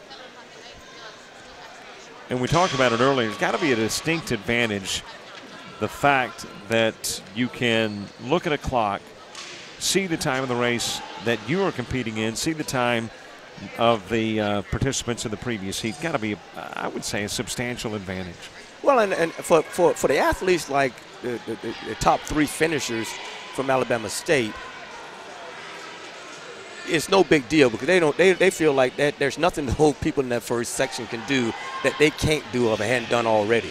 But for those athletes that are very close to the time that the lady posted in the first section, it's a huge advantage for them to say, I know I can run that. When they see a time posted, they know they've been better than that or they've been close to that. Now they know what they need to do. And sometimes, trust me, some of those ladies had to push their bodies a little bit harder than they wanted to make sure they got those points for the team. And one of those that may have pushed a bit too hard, I believe that is Brandy McCray, who is down in the trainer's table. And she apparently had some issues early in the race. And then, of course, is now at the trainer's table being tended to. So McCray was one of those who may have struggled because of injury-related issues. That's right. And sometimes you don't know the fitness level of the athletes at this stage when they come in so late in the season. Some of those times that they ran were probably posted early. And again, a credit to the coaching staff of all these teams that are contending for championship is the fact that they not was only ready early, they are ready now. And some of them running their best times at the right time. championships are only 2 days, and you train all year long to make sure that you have your body ready for this particular moment. This is how you win championship. Be at the top of your game at a time when it counts. Most common injury for a long-distance runner, I mean, what might be the situation where Brandy McRae is concerned? Well, shin splints and stress fractures are a distance runner's nightmare. A lot of them suffer from stress fractures because they put too much stress on the body doing training or what have you. And then there's also injury problems like ankles, stepping in the holes, or something that foot injury or things of that nature that may throw you off, and it's very, very hard to heal when you're trying to take time off at the same time losing endurance, which is very important when you go out and try to race. And McRae's got the knee iced up, and there is some ice going down into the shin area as well, so very well could be some shin splint type situation where McRae is concerned, but obviously well, they just want to put a lot of stress on their bodies, and if it's not properly channeled, then injuries could sneak in. We are set next for the men's race, and as we take a look at the qualifying runs from a day ago for the men, let's see, in your first heat, best time was about 4:43, and then in heat number 2, looks like your best time was in the neighborhood of 4:28. And that 4:28 belonged to Simeon Bobette from Mississippi Valley. And now, by the way, the PA announcer has acknowledged Lassane's SWAC record. It's outstanding. You know, I've been in a situation before where a conference record was set, and as an athlete, there's no better feeling. Yeah, you like the fact that you just got points, 10 very valuable points for your team, but it's just very rewarding to know when they announced that you were the record holder, the fastest athlete to ever come out of this conference. It's just been awarded to you. Competition continuing in the track and field as well. Taking a look at Lassane. I want to see if Lassane is going to be back. Yep, she is just a junior. So Lassane may break her own records a year from now. Well, I tell you, that's not good news for the other coaches in this league. Time for the men. Mississippi Valley's Damien is in lane 2. Cox is in lane actually in 1. Cox is in lane number 2. You've got Hines, Turner, Dixon, Jefferson, Almo, and Clark in lanes 3 through 8. And then you've got Morgan, Harris, Mitchell, Aponte, Williams, Wheeler, also Warsaw.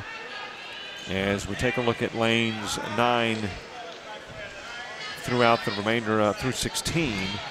You got a leak in the lane as well as we get this one underway. So conversation going on between official and athletes, just kind of preliminary stuff apparently. Yeah, basically letting them know what the rules and regulations are, when not to break in too soon. Make sure you stay outside this cone that's been stationed in the middle of the curve. Make sure you don't break down before that point or before those curves. You can break in after you get past that last cone. SWAC record is 4:19. Darwin Price set the record a couple of years back. The Birmingham Crossplex record is 4:02, set last year by Nicholas Buhner. Well, we had a prelude to basically what this race is supposed to look like. It's the same scenario. Again, you're running on time. Whatever happened in this heat right here, in order for you to get a point, it has to be faster than 8 of the best guys in the second heat. And it, again, doesn't matter if you win. It's all about time. So let's see what they do as far as competing against the second heat. And we've got one lap under our belts. It is Aponte of Jackson State who takes the early lead. But again, if we use the ladies' previous race as an example, especially the first heat on the ladies' side, we know that you can have the lead, hold the lead for 6 or 7 laps, but that doesn't mean you're the winner. That's correct. I mean, again, these guys know their talent level. They know what they're capable of doing. The first few laps, they're trying to feel each other out and see where it is. You can see it. It's going to be some, again, as I said in the latest race, there could be 7 6, 7 lead changes or positioning throughout this entire race per lap. And as a matter of fact, we were very close to a lead change at the conclusion of the second lap. Let's go through the athlete's mind. I'm assuming it is different for each as to what motivates them to overcome, you know, the breathing hard and the legs starting to tire. But from a common perspective, if there is one, what's going through the minds of the athlete? Well, right now, first thing they want to do is compete. And you know if you're in good enough shape to compete. Everybody can run 800 meters. But after 800 meters, this race seems to take form, and you'll start to see a little bit of separation. The people with the best endurance, with the most talent, with the best form will start to emerge toward the front, and everybody else will kind of start to see the confidence in their ability start to dissipate.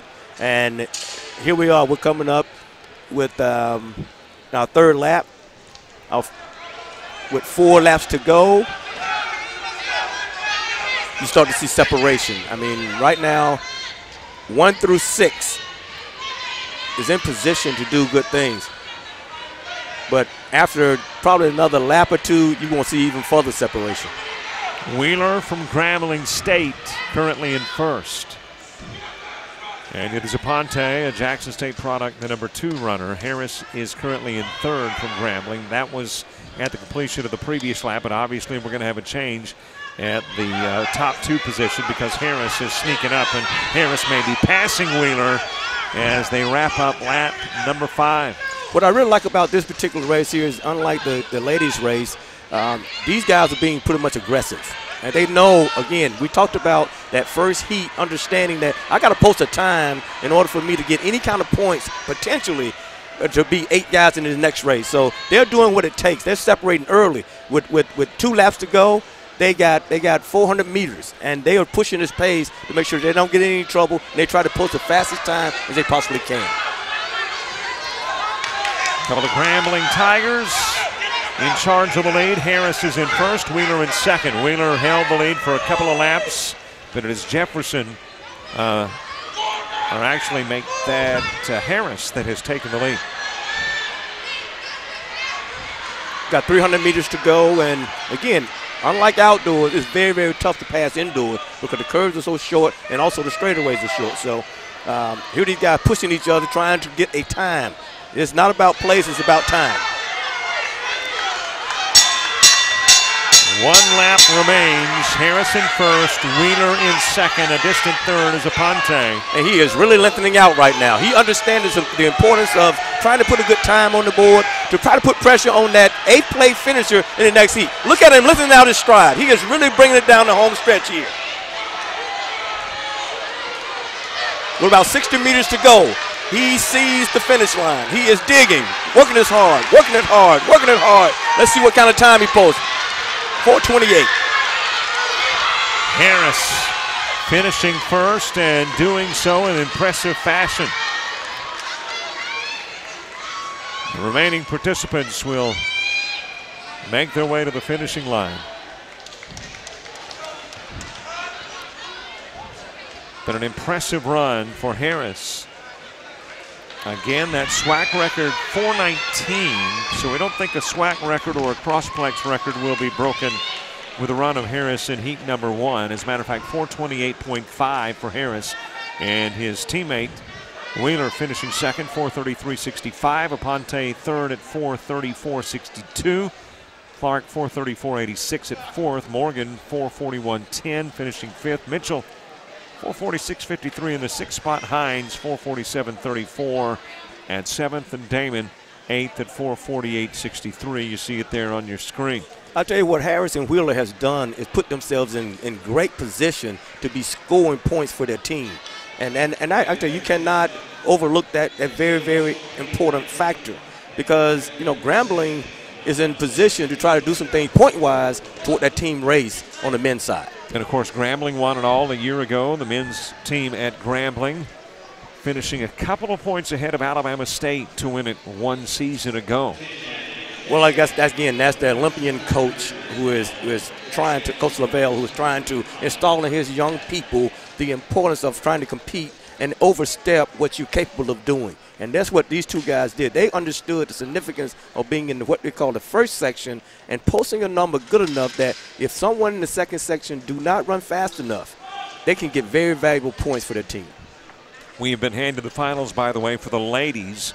And as we mentioned, Lassane with a new SWAC record, 5 minutes, just a tad over. It was Rankin finishing second of Alabama State, and then Alabama State got the trifecta. They had third as well, with Wilson finishing in that third spot. Prairie View A&M got fourth. That is Bustamante. Ford of Grambling fifth. White sixth out of Southern University. McCray, who came up lame and had to go to the table, but did so after the race. She, from Alcorn, finishes seventh. Southern's Diaz is eighth. Jacob and Santos from Prairie View A&M, 9 and 10. Interesting where Santos is concerned. There was a point in the race, and maybe midway through the race, that she was in that number 1 spot, but apparently used up most of the energy early and fell to the 10 spot. Wow. You know, it's about enduring and also understanding your body. You know, sometimes that pace may have been a little bit too much for her to handle. Lewis and Guzman are in the 1 and 2 lanes as we get this one underway. Texas Southern Tigers. Albert Hernandez Smith in the mid part, the 3, 4, and 5. Nalipa is in that number 6 lane. Meanwhile, the 7 and 8 spots, Austin and Bobbin. And then when you look through lanes 9 to 16, Brown, White, Agard, Barrett, Curtis, Franklin, and Koiku are the runners from 9 to 16 as we get heat number 2. Well, I'll tell you what, the fastest time showing is 4:24 in this next section. 4:28 is a monster number when the best person in the field is 4:24 in the second race. So anything could happen. I'm really excited about seeing what the outcome of this second race is going to be compared to the first time that the first section put on the board. Time to beat is the 4:28.50 by Harris. And that 4:24.98 that you spoke about from a day ago was Matthew Agard, the Arkansas Pine Bluff Golden Lion. Well, I'll tell you what, this particular section right here, know they got to run because that 4:28 is pretty impressive for people who do not understand the importance of competing. I mean, he has run faster than a lot of guys in this section. Well, it seems like one guy do. Yeah. Very fast pace to begin with. You got to wonder, though, can he maintain that pace? Well, he looked real good in the early rounds of the 800 meters yesterday. Had plenty of left at the end of that race. Never seen him run the mile, but it's going to be interesting. I know one thing: he has his sight on 4:28, and that's what he's trying to do. Let's hope he doesn't go out too fast. That is Lewis, by the way, the Texas Southern product, who is in first. Brown after a lap in second. Bobbin and Hernandez follow. Here, understanding that Texas Southern, after the first day, was leading this competition, and they are in position to do great things today if everybody plays their role. That's what the coach told me early in an interview, so let's see if these athletes can take that out. This young man is saying, I want it. Certainly has a large lead, but there is a noticeable slowing to the pace from lap 1 to lap 2. Well, I think he tried to get out and separate himself and put a lot of stress on the field, but no one is buying it. No one is biting with him. Everybody is saying, hey, you may be good enough, but we're going to wait and see what the outcome is going to be. Large lead currently, but keep in mind a long way to go. Still got 5 laps to go. Lewis out in front, Hernandez from Grambling second, Brown third. You got to believe that they're going to close this gap on him some. It's just a matter of whether they let him get out too far. And when a guy is wheeled and as talented as this young man is, you got to be careful not let him get away too far. Again, the time to beat 4:28.50 if you're looking to put a SWAC record in your back pocket, 4:19.83. And if you want the Crossplex record to boot, it's 4:02.20. He's halfway through the race, and he has about a 45-meter lead. So let's see if he can hold. But you see the legs starting to get a little tight. Halfway through the race.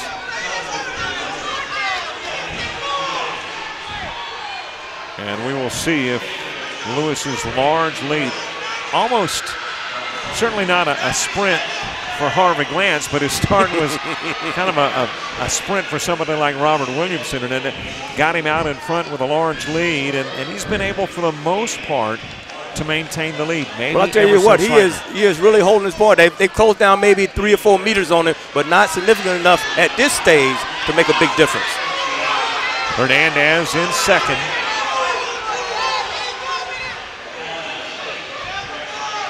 And as you mentioned, maybe Hernandez has cut a little bit off that lead, but not much. He gets steady playing. This guy right here, if I know anything else, is a fighter. But you can tell he's wavering right now. It's just a matter of whether these guys can dig down, smell a little blood, and then close in on him. 400 meters to go. They have closed down another 5 meters.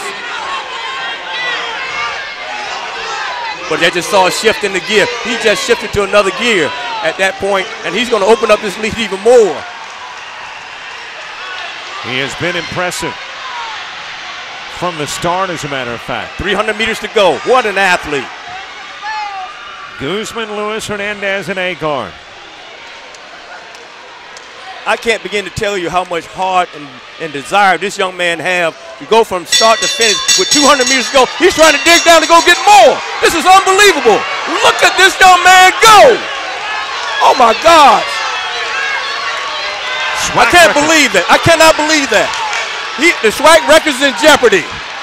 4:19 is the SWAC record. Unbelievable. Scoreboard, I think. It's going to be very close. It's going to be very close. He's coming. Kicks it in. High knees. Driving the arms. All the way through. I think we got a new record. 4:19.83, the previous record.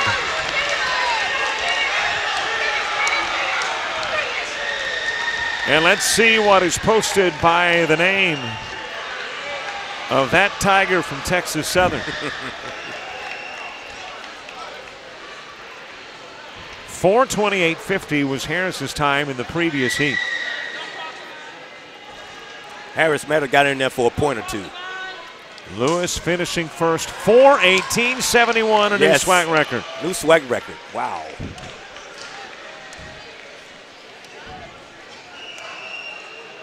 From start to finish, all hard, and very well deserved. And you had to question earlier, we did, could he maintain with that sprint in the first lap? But he certainly did. Maybe slowed a bit. Well, I think, again, you can see Harris may have snuck in there for a couple of points. He did, out of that first section. And that's pretty huge for Grambling to get points out of a first section race. There is an injury, by the way. And let's see if we can get, he's reaching for the back.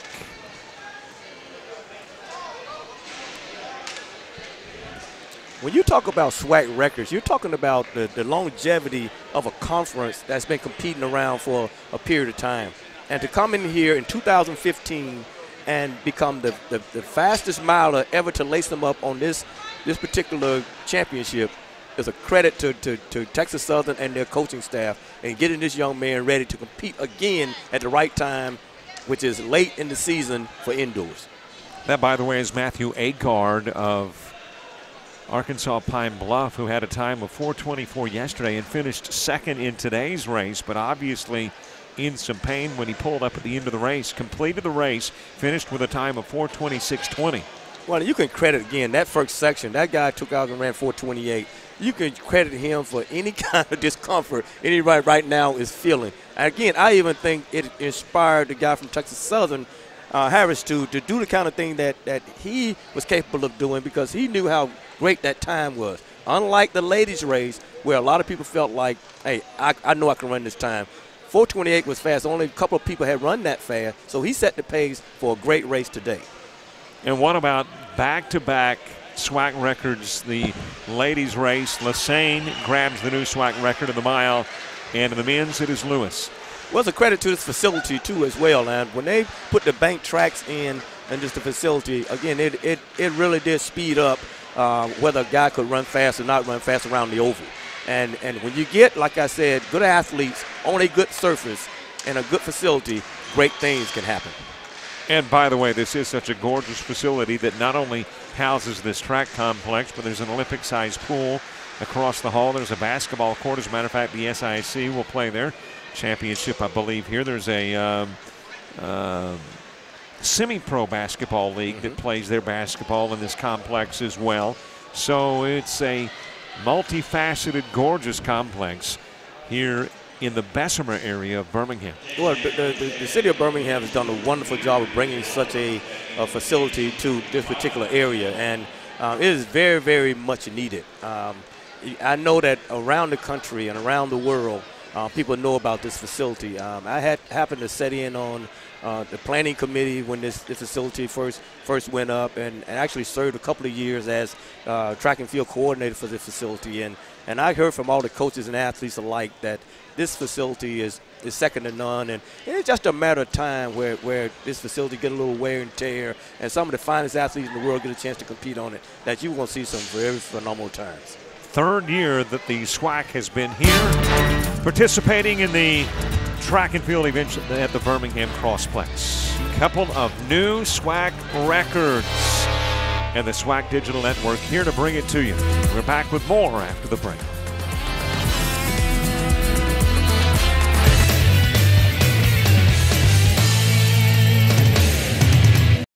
Recognized for our tremendous world-famed marching band, our students excel in the classroom and on the field. We offer a variety of online and on-campus academic programs, including the sciences, math, business, criminal justice, nursing, mass communications, and performing and visual arts. Study and relax in apartment-style quarters or bungalows at our recently acquired West Campus. Grambling State University, enhancing academic profiles since 1901. Welcome to Texas Southern University. Our home is Houston. We are a premier urban university with distinctive undergraduate and graduate programs, innovative research, artistic excellence, and athletic tradition.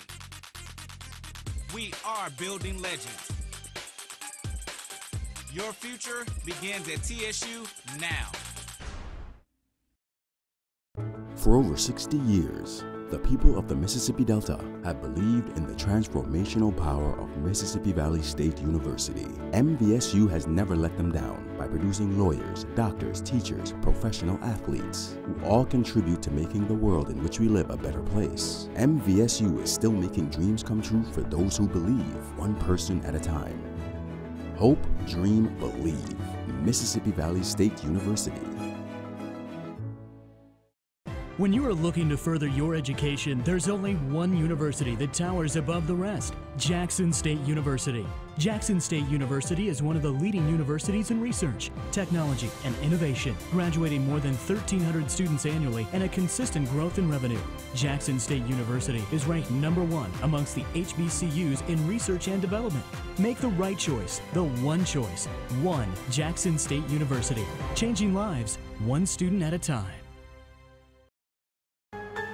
Toyota SWAC Basketball Tournament in Houston, Texas. 5 days of non-stop action, and it all goes down March 10th through the 14th. The SWAC is driven by passion and motivated by pride, because in the SWAC, history will be made. We do it for the love of the game. Visit www.swackhoops.org. Welcome back, Birmingham Complex. SWAC's 2015 Indoor Track and Field Championships as we get set for Section 1 of a 2-section final, the 400-meter dash for the ladies.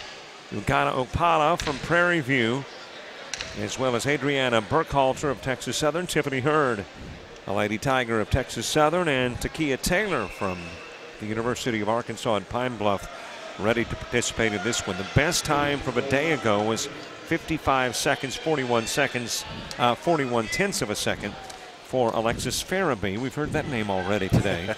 And she will run in Section 2. Yeah, she was one of the fastest qualifiers, so she'll be in that second section of the 400 meters. Again, the athlete we're going to watch out for all night long. She's in 3 events. We expect her to do well in all 3 events. It's just a matter of can she come away with 3 titles. If you want to see more SWAC records fall, they are falling today.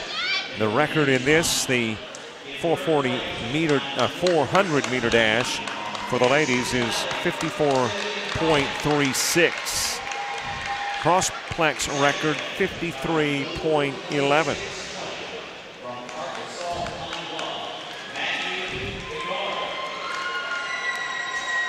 Again, unlike the 60-meter straightaway races, this particular event right here usually favors the person on the outside, which is in lane 5 and 6. And the reason why 1 and 2 is open is because it's such a disadvantage of going down the curve low. They want these athletes to kind of catapult themselves off that turn down the hill and be in good position to run fast. It's a matter of controlling that speed coming off the turn. First event today that we've seen out of the starting blocks, well, with the exception of the shorter distance running. The blocks standard? Yeah, issued by so. the complex or selected by the athlete? The complex own all the actual equipment. And this 400-meter dash for the ladies underway. Again, the person in lane 3 in lane 3 has to work the hardest. The athlete in lane 5 is not taking advantage of that particular hill. It's just a matter of when they come off this turn right here, who will get the post? It's like the person on the inside. Again, remember, it is very, very hard to pass indoors as opposed to outdoors because it's the short turns and the short straightaways. Of course, starting in that lane 3 was Opala. Burkhalter taking the lead after 1. Well, again, the two athletes in lane 5 and 6 did not take advantage of the curve and the break. And now, again, you can see the young lady on the inside is very, very hard to pass by. Here they come on the outside. It's going to be a race down the straightaway. Again, running for time. And then time at 57.4 seconds. It is Hurd, 57.41 to be exact. Talk about a dead heat. Yeah, they're very, very close. Very competitive race. 57.41 for Hurd, 57.58 for Opala, 57.72 for Taylor. And then you get to the 4 spot before you get to somebody outside of the 57s, Burkhalter at 58.11. So we know right now that 57.41, the worst that person can finish in this particular race is 5th place. So the 4 runners that are now taking action toward that first heat know they have to run faster than 57.41 to be better than 5th place. In this lane 3, it is Krishanda Carter from Grambling. Santina Williams from Alabama State is in 4. Alexis Farabee, Alabama State, 5. And then here you go again with Alabama State in that 6th spot, Kimberly Wedderburn. We could talk about this until we were gray in the face. Alabama State has just brought depth after depth after depth, meaning they got talent after talent after talent for almost all the events. And that's why, again, they've done an excellent job of recruiting. They've done an excellent job of preparing a championship environment, and everybody wants to be a part of that. These 4 ladies all finished yesterday with a better time than the top runner in Section 1 today. I'll remind you again, this is Farabee's 6th race of these championships. So do we see a deterioration in time as a result? No, I should say her 5th race of these championships. No, I mean, she's very, very fit. Obviously, she's champion at the 60 meters, so after her 4th race, she became a champion. So we'll see what's happening right here. So the race is off again in 3 Carter, 4 Williams, Farabee is in 5. She is really taking advantage of lane 5. And also in the inside of her in 4 she's also making ground. So here again, 2 teammates competing well against each other. Let's see who got the better endurance toward the next 200 meters. Wedderburn in 6. Speed versus strength. Let's see what happens here. Alabama State trying to finish 1, 2, and 3. I got to believe that all 3 runners are above the pace of 57 point. And let's see what happens in the final stretch of the 100 meters. Again, the SWAC record, 54.36. Here we go. We're coming down to the home stretch. You see form and technique is very important. Williams will well take it below the first section. And let's take a look at the times. 54.39 for Williams, finishing first. 54.83 for Farabee, second.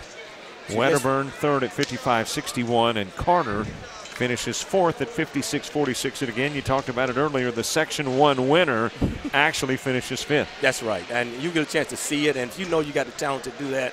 But make note of that particular race. She barely missed the SWAC record by 0.03 of a second. So those was not easy races that we just watched. So Williams will win the 400-meter dash for the ladies. It will be all runners in the second heat that finish 1 through 4. Williams 1, Farabee 2, Wedderburn 3rd, and Carter 4th. Then you've got Hurd 5th, Okpala 6th, Taylor 7th, and Burkhalter finishes 8th. And it's becoming a common theme here, Robert, that 24 big points for Alabama State. 2010, 11, 12, 13, and 14 they've won and got 15 in their sights. Very much so. Now it's the 400-meter dash for the men. And in lane 1, Richard Cullen from Arkansas Pine Bluff. Darius Burden is a Texas Southern Tiger and is in the 4th spot. Jamel McTeer from Grambling 5th, and Prairie View's Sydney Holt Washington in that 6th lane. And remember, the goal here is to set a time that puts a lot of pressure on that second section to say, come get me. And then I have actually seen races won out of the first section, and the time coming up out of the second section was not good enough to overthrow the champion of this particular championship. And we'll see what happens here. But these guys know what they got to run to come home with a title. It does not matter again on place. It has everything to do with time, so they can't hold back anything. You and I spoke before coverage began, and I was telling you the story about in the mid-'70s. I lived in the Panhandle, and 4 miles away was this little community called Milligan. And there was a guy that played football, and boy, he got to the outside. He was gone, wound up on Sports Illustrated at the age of 16, and then held for an extended period of time. I believe it was the 100-yard dash record. Houston McTeer, and I see there's a McTeer running in this event. I don't know if there's any lineage there where they're concerned, but McTeer's in my neck of the woods could certainly run. Well, I'll tell you what, when you say McTeer, and I don't care who you are, what sport you're in, when you hear the name McTeer, Houston automatically comes to mind. But he was just a phenomenal phenom in high school. A world record holder at the age of 17. A world record holder at the age of 17 in high school.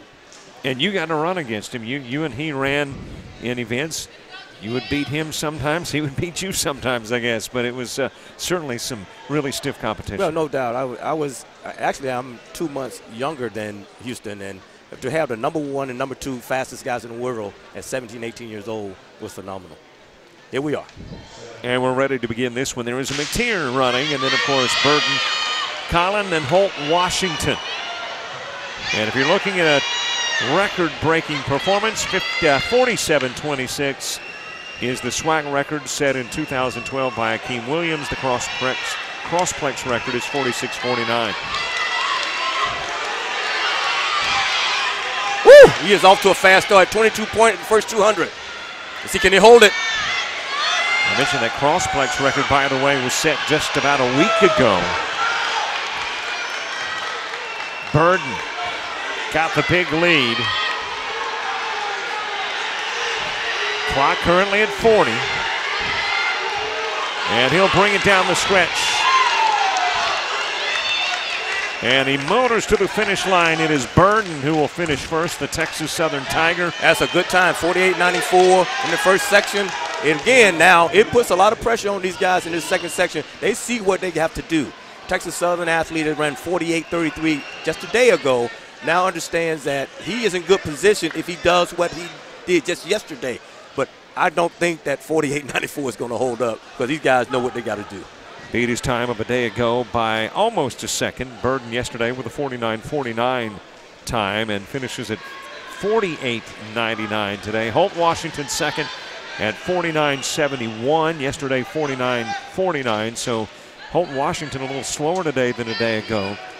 Collin at third, 49.88, and McTeer finishing with a time of 50.98, whereas yesterday McTeer had a time under 50. Yeah, you just tell something's not quite right with him. I don't know if it's an injury or whether he's just had lack of training toward the end of the season, but he's not quite in sharp shape as he's been in earlier years.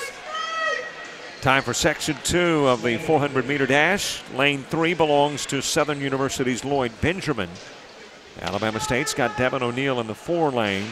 Tamarick Johnson and William Carroll in 5 and 6. They are both Tigers from Jackson State.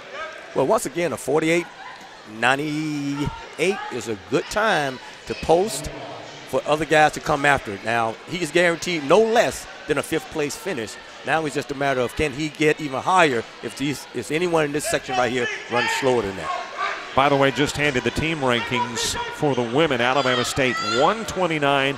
Number 2 is Texas Southern at 65.5. Well, this meet is over in all due respect. Southern 3rd, Grambling 4, Arkansas Pine Bluff 5, currently Prairie View 6, Alcorn State 7, Jackson State 8, and Mississippi Valley is 9 on the ladies' side. The 2 athletes from Jackson State is going out real good. It's just a matter now if they can come to this next cone, come off this turn in good position to try to challenge. But they got to be a little bit more aggressive than that. That 48.94 is not a joke. We got a match at the tape. Stacked up after 1. Whoa, that's a big bump. Alabama State guys making the run wide. He is really accelerating down this back stretch. Let's see can he get any kind of separation on the rest of the field. He's attacking the turn. That bump may have really helped him because now he understands that he got to be aggressive. Here they come down the stretch. Pumping his arms, lifting the knees, driving through the tape. Done deal. 48.99 is the score to beat. Johnson finishes with a 47.91. Wow. Tamarick Johnson will win the 400-meter dash with a time of 47.91. Again, not a SWAC record, but close. Yeah, Burton got up there to 4th place. He knocked off one guy in that second section. So, again, good job by him in that first section, but an excellent job by Johnson running 47.91. Outstanding time. And there you see the rest of the times. O'Neill at 48.49, Carroll at 48.95, and Benjamin at 49.11. So we can lay it all out for you. Johnson wins it. O'Neill 2nd. Carroll will finish 3rd, Burton 4th, Benjamin 5th, Holt Washington 6th. Collin is the 7th finisher, and McTier, a bit of a surprise, finishing number 8. Yes.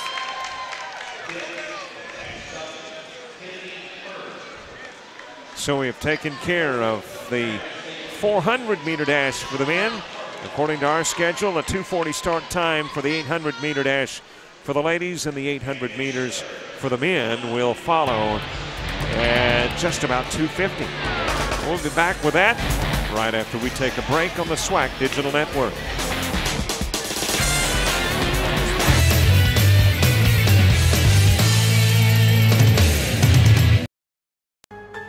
Toyota SWAC Basketball Tournament in Houston, Texas.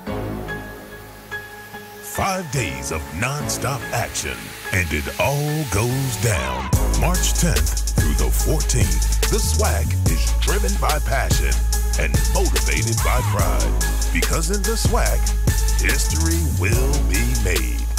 We do it for the love of the game. Visit www.swackhoops.org.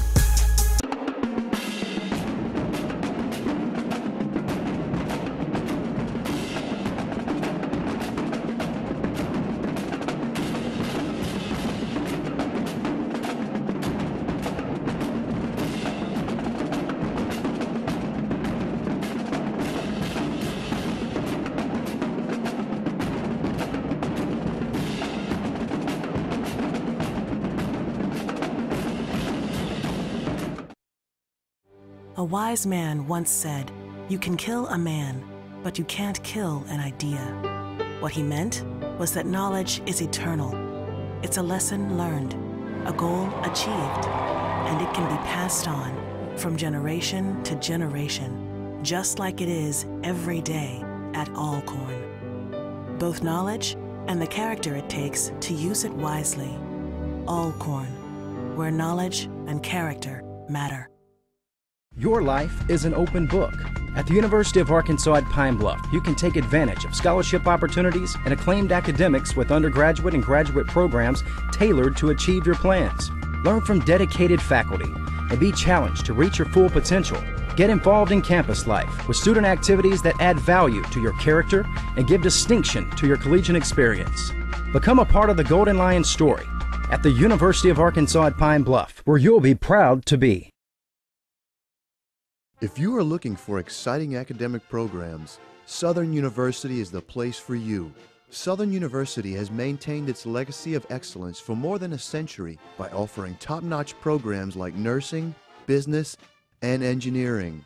So join the thousands of graduates who call SU home and enjoy all the wonderful opportunities offered at Southern University and A&M College.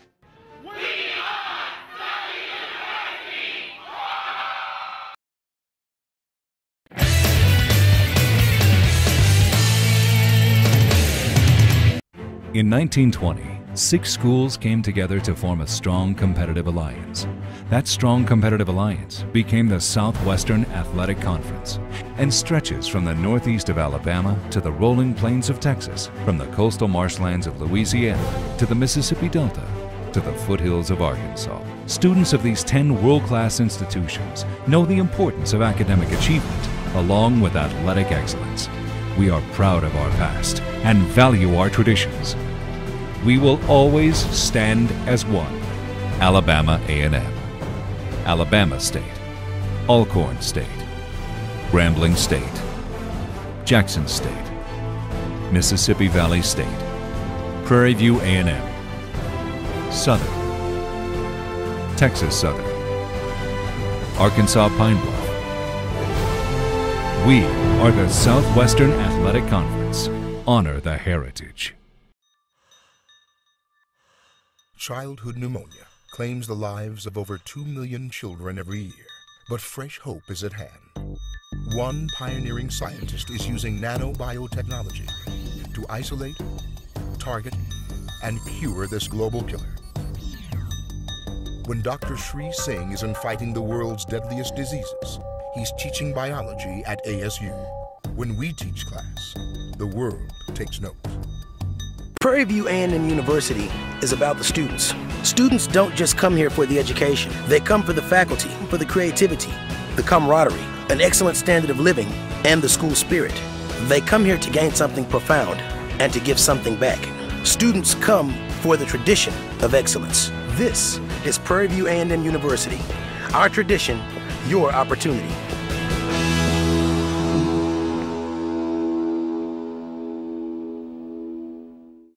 Started my Camry, went to the auction, won a storage locker, found an old guitar.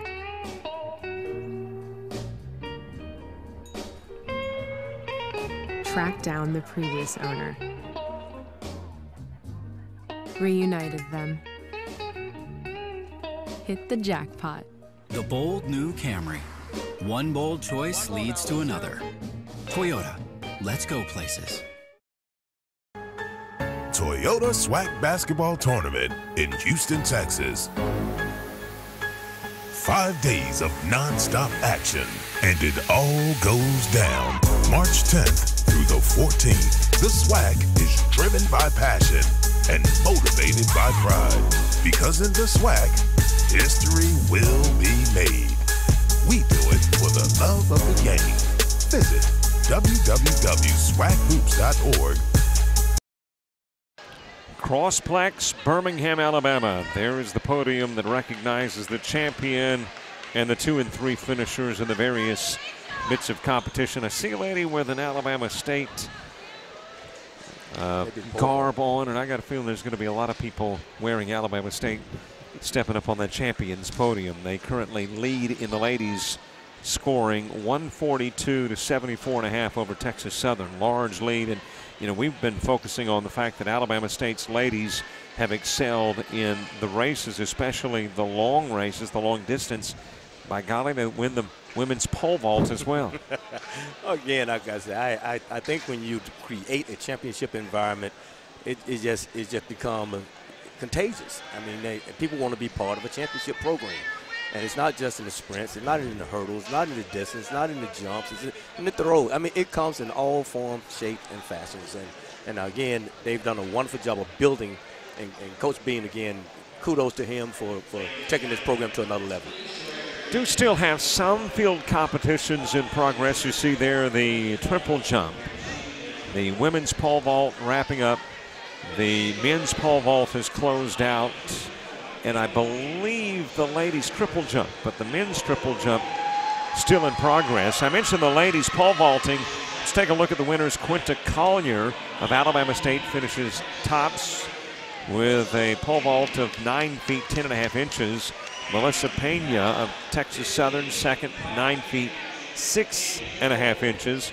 Ambrosia Williams of Southern University finishing in the 3 spot with a pole vault of 9 feet 2.5 inches, and so you see it there on your screen. The champion is Collier, standing above the champion's mark. To her left, Pena, and to her right, Williams. Those are your pole vaulting champions, and obviously Mama must be nearby. Said, you know, you gotta look sporty for the pictures. Well, again, there you go. You got Alabama State above the top of the podium, and right next to her is Texas Southern. So again, that's the runner-up team right now that's got to try to hold off Southern, who is in 3rd place on that podium, in this team scoring. And also see that Texas Southern has a pole vaulter on the men's side that is pretty much the only one left in the competition. They came into this competition after 1 day leading, so they're trying to build in 2 field events that we're watching here, the pole vault as well as the triple jump on yesterday's results. Getting ready for section 1 of the women's 800-meter run. And it is McIntyre in lane 1. Kiana McIntyre of Alabama A&M, Monty Fleming of Southern University 2. And then you've got that clogged up middle with all Lady Hornets from Alabama State. Shantia Wilson is in lane 3. Tatiana Etienne is in 4. Brandy Ebert in 5. And Jerica Mahoney in 6. Grambling holds the number 7 lane with Jamisha Ford, and Texas Southern's Sierra Menifee is in that 8 lane. SWAC record, 2 minutes, 12.21 seconds. So the complex record of 2 minutes, 20 seconds should be broken today. And you've got 8 ladies, though, that want to break that SWAC record as well. Well, I think the record went down yesterday in the rounds at 2:08, if I'm not mistaken. You are correct. From Alabama State. As a matter of fact, she's out front, and she is at a horrid pace and putting a lot of pressure on the rest of the field. Looks like she's trying to go after that record she set yesterday of 2:08. And, of course, that is Tatiana Etienne, who is leading, and now by a very large margin early. Well, she showed great stamina yesterday in the rounds. It's just a matter, again, like the Texas Southern athlete, Harris, can she hold what she's building right now? I think that most of the ladies understand her talent level, and they're not trying to go with her. She got 400 meters to go, and I tell you, she got about a 35, 40-meter lead. Alabama State's Mahoney is number 2, Fleming from Southern University 3. Alabama State is putting themselves in good position as they have less than 2 laps to go. They in 2nd, 4th, and 5th with the opportunity and idea of trying to move up. They're actually closing in on the leader. She may have gone out a little bit too hard. But again, as indoors we talked about, it is so hard to pass because the curves are so short and the straightaway is also short. So once they get out front, it's just a matter of maintaining. Etienne with 1 lap to go. She puts her head down. She tracks the first curve. She has at this point about 150 meters to go. And here come Alabama State, 1, 2, 3, 4. Oh, my God. They are really, really putting on the pressure to Texas Southern. Etienne 1, Mahoney 2, Ebert 3, Wilson 4, all Alabama State products. Etienne, who had a time of 2:08.09 yesterday, may not beat that time. As a matter of fact, will not beat the time of a day ago. But she is going to win this one. Yeah, actually a little bit slower because she went out so hard and tried to get, but look at the rest of the field. They closed in on her. And actually, It was at one point 1-2-3-4, end up 1-2-3-6. Etienne finishing at 2:10.52. The record 2:12.21 prior to yesterday's competition, in which Etienne beat it with a 2:08.09 mark. And heck, she slowed down today and still beat the previous SWAC record coming into the competition with a 2:10.52 mark. Yeah. Ebert at 2:13.72, Mahoney 2:14.25. It was Menifee finishing fourth, 2:15.63. Mahoney, by the way, third at 2:14.25. Fleming fifth, 2:17.09. Wilson at 2:17.62, finishing sixth. And there you see the rest of the finishers on your screen. McIntyre in seventh, Ford in eighth. Etienne has a great talent to build on. I mean, you're talking about people trying to be Olympians. You know, usually when you get around the 2:01, 2:02 mark at the Olympic trials, you have a good chance of making a team. So she's on her way, very much so. 2:08 yesterday, and she's still in college, so she has plenty of time to grow. So Etienne will take the trophy. She'll bring home a SWAC record with her as well from this event here at the Crossplex. And Etienne is a sophomore from West Palm Beach, Florida. She got several more years of Etienne setting records and winning events for Alabama State University. And mind you, this is indoors. She's running 2:08 indoors. She should be much faster outside because you have longer straightaways and longer curves. Again, I'm comparing our Olympians who run 2:01, 2:02 indoors to her 2:08. So she's about 6 seconds off the pace, and at a very, very young age, a sophomore in college. And as a matter of fact, if you look at the roster for Alabama State, and we'll keep quit harping, I guess, at some point, when you won 5 in a row, looks like you're going to win your 6th. And then you look at the age, the classifications of the ladies, there are very few seniors, all underclassmen. Well, again, he has built a solid foundation for recruiting. And they just, as my coach once told me when we were winning championships, we're not going to rebuild, we're just going to reload. And that's exactly what Coach is doing right now. He is reloading Alabama State. You look at the rosters, and obviously we are in the southern part of the country, so you're going to pull a lot of the talent from the South. But predominantly, is it the South that produces those world-class athletes? Well, I mean, we have excellent weather pretty much all year round to train in. Even though sometimes we get into the months of December and January, we still have, mid-50s. So it's not unbearable to go outside and train. I have a young man that I trained who won the Olympic gold medal in London in 2012, and Karani James. And we live here in Alabama, and we can train actually in the state year-round. And so, we don't have to worry about indoor facilities to go outside and train. Yeah, where you go up north and down up on farther east, it is very difficult to just be able to train in those kind of conditions. Getting set for the 800-meter run for the men. In lane 1, it's Grambling's Darius Taylor. Prairie View's Cerrone Batiste is in 2. Southern University's John Haynes, lane 3. DeAndre Lewis from Texas Southern is in lane 4. Bryant Brown from Alabama State, 5. Montieco Harris from Grambling, 6th. Jamel Smith from Grambling is in the 7th lane, and Alabama State's Carlos Flores will run in lane number 8. 1:52.39, the SWAC record. Yesterday's best time came from Lewis of Texas Southern when he finished with 1 minute 54.50 seconds. And Robert, look who's back. Mr. Lewis. Yep. He set a new mile record earlier in this afternoon section, so they are really going to try to take him out to try to take his legs because they know how much energy he spent in that mile race.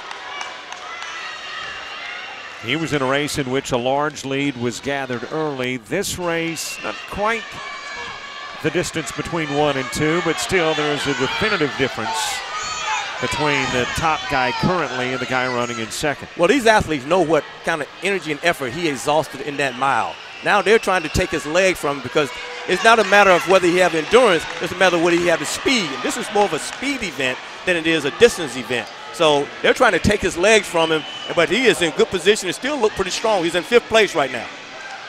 Harris was the leader after a lap, but he's been passed by Haynes from Southern University. And now Haynes will be passed coming down the stretch. Well, Lewis Hart is going to be really tested right here because he understands what it's like to be a champion because he was champion in the mile. Now it's just a matter of when can he dig down one more time for the Texas Southern team to put him in position to try to win. He is backing off right now, and you can just tell right now that he's a little bit struggling because that mile took a lot out of him. Batista, Prairie View A&M passing Haynes with a lap to go. This young man out front is very, very smooth. Look how relaxed and easy he looks. Now, it's just a matter of whether the guy pulling up on him can get by him. Let's see what kind of fight he has. And that is Haynes, who is running shoulder to shoulder and now stepping out ahead. I got to believe these last 50 meters he's just going to pull away, Robert. He's just too smooth and relaxed. It's just a matter of him coming down the stretch right here. 147. Record 152.39. Going to be close. 152.63, the record in the Southwestern Athletic Conference, 152.39. Wow. So Batiste gets close. He won't get the record, but he will get the title. 2015. You see Lewis right now is limping. He had probably cramping from that mile or what have you. But that's a lot of energy and effort to come back an hour later after running a 4:19 and setting a new SWAC record. Lewis will finish 4th. Taking a look at the leaderboard, it is Batiste finishing 1 with a 1-minute 52.63 second time. And there you see the 7 that follow. Taylor, Haynes, Lewis, Flores, Harris, Smith, and Brown in positions 2 through 8. What a smooth runner Batiste is. He's just very poised and never really get outside himself. And again, if you watched him yesterday, he didn't have a faster time, but you just tell he was holding back. He was more relaxed. And again, every one of those athletes knew the talent level of Lewis after what he did in that round in the mile. So they knew he was a little tired. They made him pay for running that fast in the mile.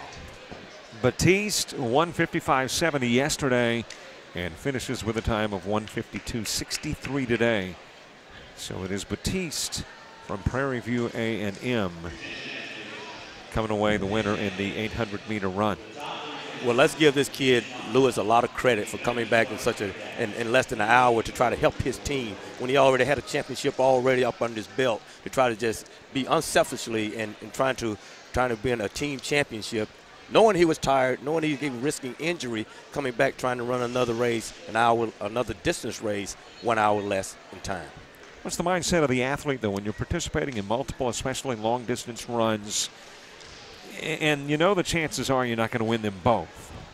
So do you determine before you come into the day's competition that, I typically excel in this race, this is the one I think that I can win it all, and then you give it all in that one, or what is the mindset? Exactly. I mean, you know how great that 800-meter field was when you talk about a guy just missing the SWAC record by 0.3 of a second. So you know that's going to be a tough call, even though you may have a talent level to get there, but he was not in that mile. He knew that this is one race I know I can dominate, and I got to make sure I take care of business in this race, not only to get myself a championship, but put my team 10 points on the board. Now, what I do in this next event is just gravy for my team. I have no expectation because of the double, not because of, who knows what he could have done. He was fresh, but he laid it on the line for his team. Speaking of laying it on the line, I understand that we just had a terrific jump in the pole vault a few moments ago, and let's take a look at this effort. A pole vault is nothing but an athlete coming down the runway with speed, and he got on that bar, on that pole, and catapulted himself over there with a lot of power into the box. An athlete planted himself in that box with speed to burn. He was able to put himself in position to get upward and over the bar, and a pretty good jump from what I see here. Obviously pleased with the effort And understandably so. And that's from that area of the field, by the way, in which you mentioned you get the quiet points. And I'm assuming that it's called the quiet points because typically the focus is on the running and not necessarily on the track and field from a spectator perspective. But they add up and certainly have an impact on the final outcome. Well, there was a good chance that that particular jump was happening as the 800 meters was going on. So, again, when you have an event like that fast pace going around, your eyes have a tendency, unless you are zoned in into the field events, your eyes have a tendency to go with the faster races that are going on in the track. So kudos to him again for staying focused, staying committed to jumping as high as he possibly can. And again, what makes this even more amazing is that he's the only competitor that's left. So he could have just said, I got this tournament, I got this championship already wrapped up. I really don't have to jump any higher, but he has a lot of will to try to go even higher. And that's just now, it's just not a matter of 10 points. It's not a matter of who's your conference champ. It's a matter now of how high can I go.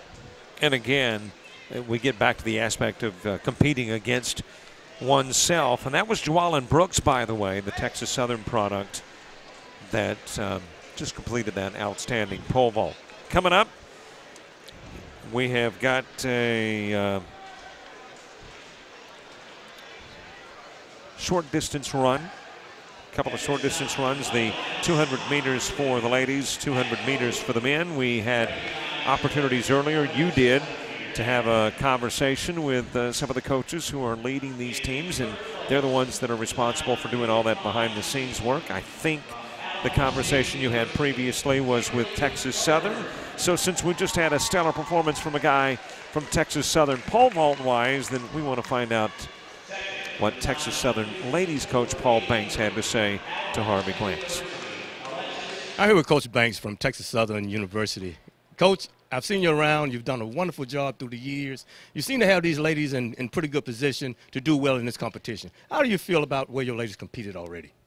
Well, so far I feel pretty good due to the downfall that we had. Our expectation was kind of high for this year, but due to some mishaps, and right now we're just fighting for pride.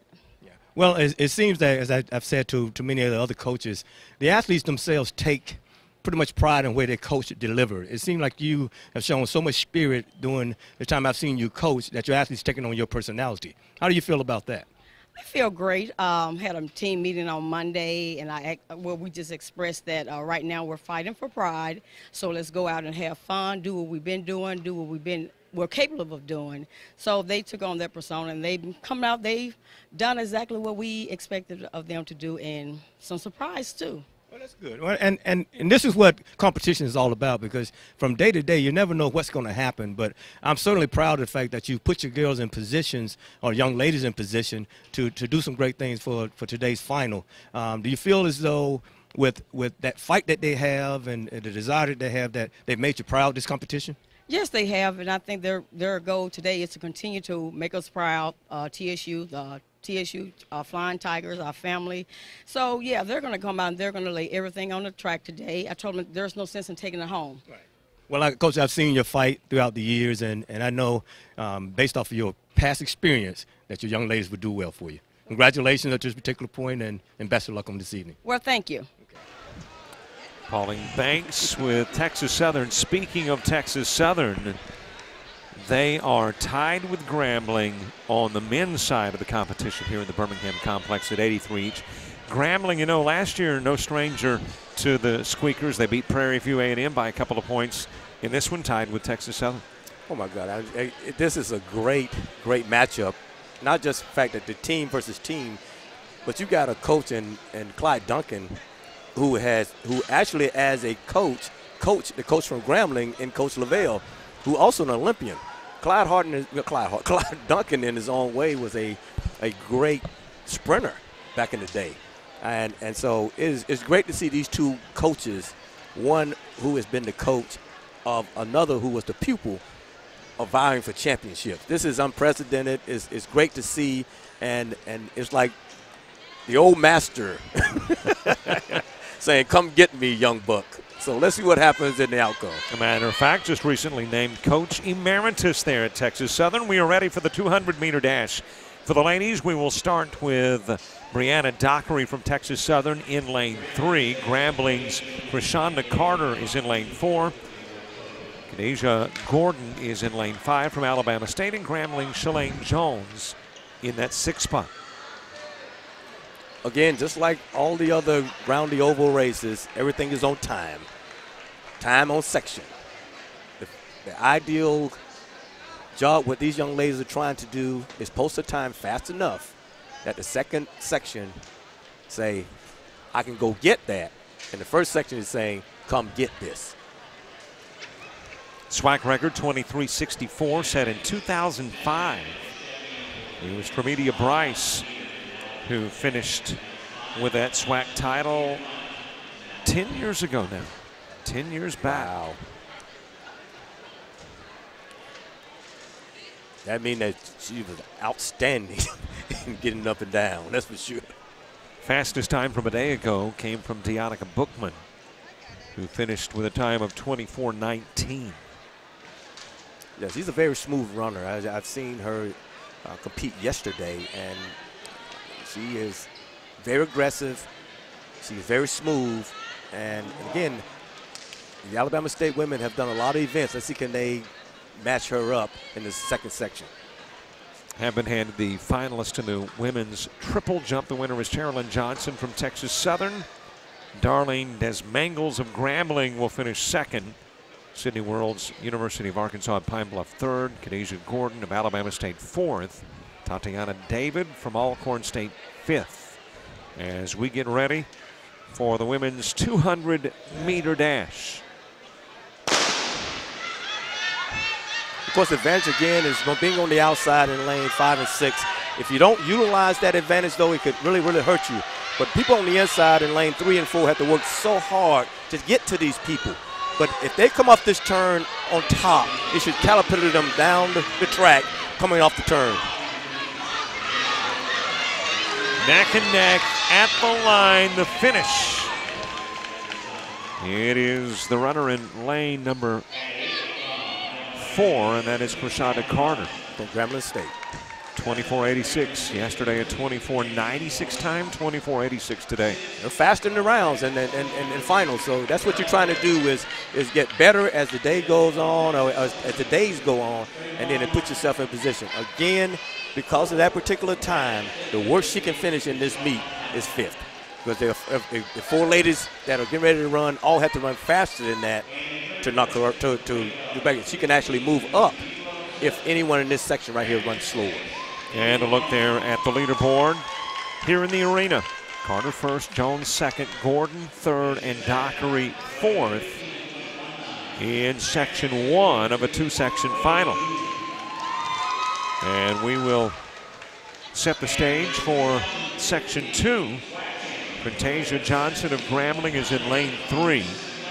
Alexis Farabee, Alabama State's runner, in 4. Deonka Bookman from Prairie View A&M in 5, and the number 6 lane belongs to Alabama State's Santina Williams. Farabee and Williams at it again. Yep. Those Alabama State products. Yesterday's best time came from Bookman, though, the Panther from Prairie View, who finished with a time of 24:19. Again, very smooth runner and great lane. You got lane 5, and she can see Williams from the outside, so she knows how aggressive to be. But the person that sits the best for seeing people is Farabee in lane 4, I'm sorry. Ladies backing into the blocks, and we will get this, the second section of the 2-section 200-meter dash underway. Of course, the men's dash will follow. Wow, Bookman's out real fast. Oh, she's aggressive.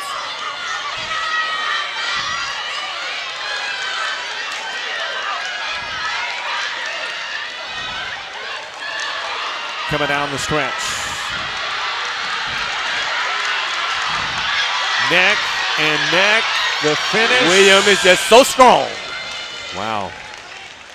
Wow. Bookman thought she had a chance, but right there at the last, prior to hitting the finish line, Williams nudges ahead by just about a nose, 24:27 for Williams. Bookman at 24:34. What a fast section, though. Johnson at 24:44.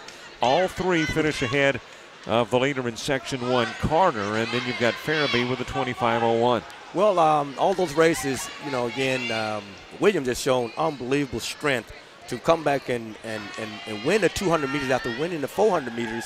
It shows, again, the kind of shape and the stamina and strength that this young lady has as a sprinter. And not only did she dominate the race coming back at the end, she did an excellent job of holding her composure and holding her technique throughout a difficult time when you know she was tired after running 400. Bookman was a little fresh, you know, and that's why she's so aggressive at the beginning. And you can see Farabee really just kind of, it caught up to her at the end here. It was just too many races at this time. But again, the athlete does it not because they can be champions at the point in time. She has a championship under her belt. She's running now for team points, and Lord knows she really didn't need it because they're so far out ahead. Yeah, team points, you know, they're racking them up, are the ladies of Alabama State. Now on the men's side, it's nip and tuck. As a matter of fact, the last point total for teams had Grambling State and Texas Southern tied at 83 apiece. We're getting ready for Section 1 of the two-section finals and the 200-meter dash for the men. Lane 1, Devin O'Neill from Alabama State. Tatorian Green is Alabama A&M's runner in lane 4. Prairie View's Michael Prejin is in 5, and Grambling's Jamel McTeer in 6. The goal is to post a time and say, the second section, come get me. Let's see how fast this first section is going to be. Down the stretch. McTeer pumps in. Woo! And takes it. 21-18. Thought that Green of Alabama A&M stumbled a little bit around the last turn. He did. He kind of lost his balance there, and that cost him, because if you're that fluid and that, McTeer certainly came back after a dismal 400 meters that he ran and ended up finishing 8th, but he looked like he must have been saving it for this 200, because 21:18 hand time and 21:32 fully electronic is a good time for the next heat to shoot after. So let's see how this next heat, he has posted a time for everybody to come after. Let's see how many of these 4 can beat that. So it is McTeer finishing first in the first section, 21:32. Green at 21:73. Prejean at 22:14 is third. O'Neill currently 4th at 22:53. And of course we got section 2 to run. Jatarius Harris is from Mississippi Valley, and he's in lane 3. Tamarick Johnson, Jackson State, is lane 4. Eric Chisholm from Mississippi Valley is in 5, and Grambling's Darius Davis in lane number 6. That is huge for Grambling. I mean, for this guy to come out and just post that kind of time, it's guaranteed Grambling State at least 4 points, and they have another guy in the fast section. So that's going to be huge for team points. Let's see if anybody can better 21:32. And 2, you're looking at Grambling with an opportunity to put some separation between they and Texas Southern. Texas Southern doesn't have a participant in this race. That's correct. So the 83 apiece won't be 83 apiece after this one. But they also have triple jumpers still going, so let's see what happens in that event.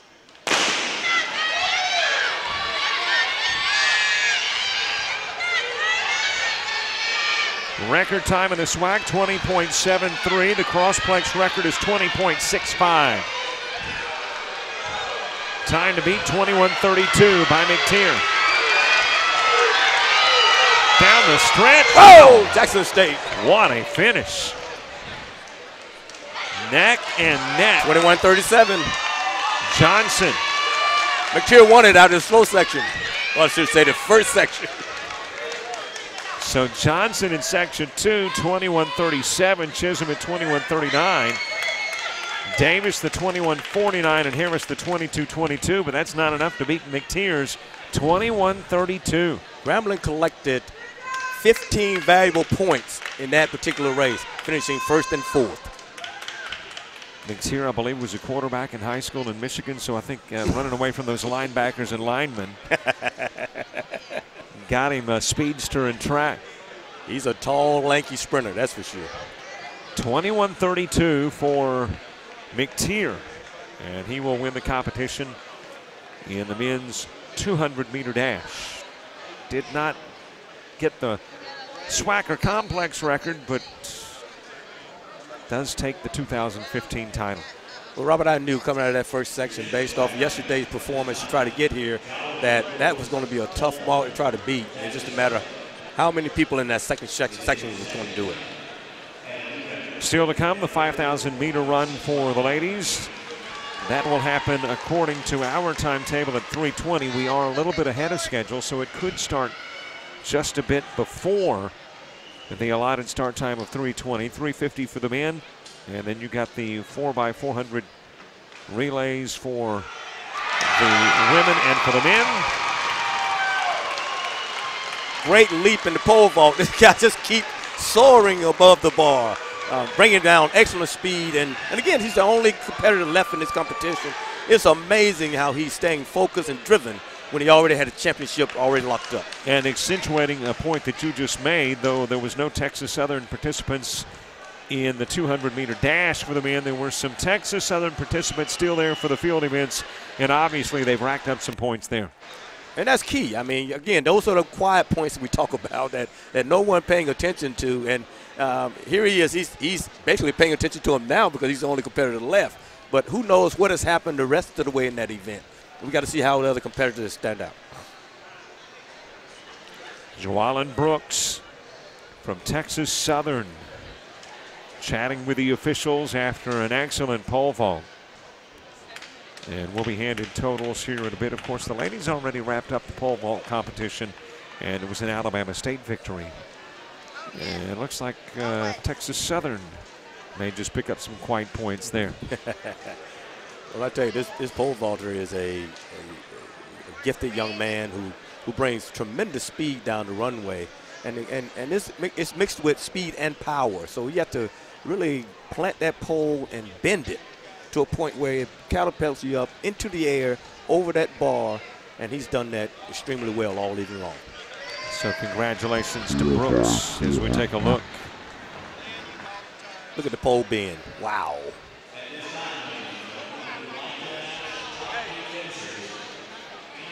And the white flag comes up. Everything went well, very well for Joellen Brooks. We are waiting for the arrival of the participants in the women's 5,000-meter run. And the 5,000-meter run for the men will follow. And then, of course, the final event of the competition, the 4x400-meter relays for the women and men at 4:10 and 4:20, all part of the 2015 Indoor Track and Field SWAC Championships from Birmingham.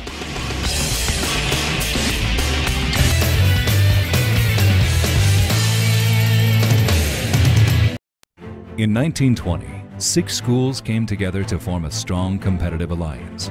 That strong competitive alliance became the Southwestern Athletic Conference and stretches from the northeast of Alabama to the rolling plains of Texas, from the coastal marshlands of Louisiana to the Mississippi Delta to the foothills of Arkansas. Students of these 10 world-class institutions know the importance of academic achievement along with athletic excellence.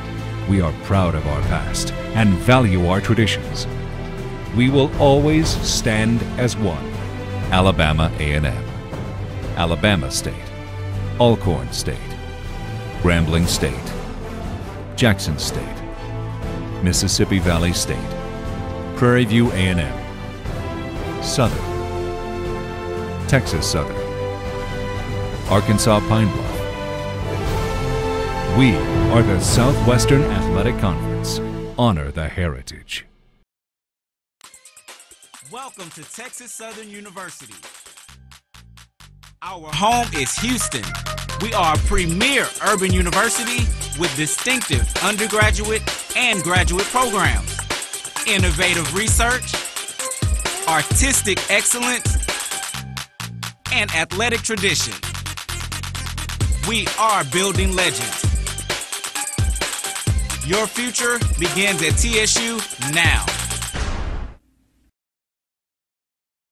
For over 60 years, The people of the Mississippi Delta have believed in the transformational power of Mississippi Valley State University. MVSU has never let them down by producing lawyers, doctors, teachers, professional athletes, who all contribute to making the world in which we live a better place. MVSU is still making dreams come true for those who believe, one person at a time.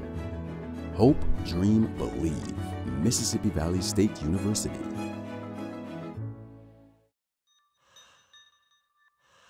Childhood pneumonia claims the lives of over 2 million children every year, but fresh hope is at hand.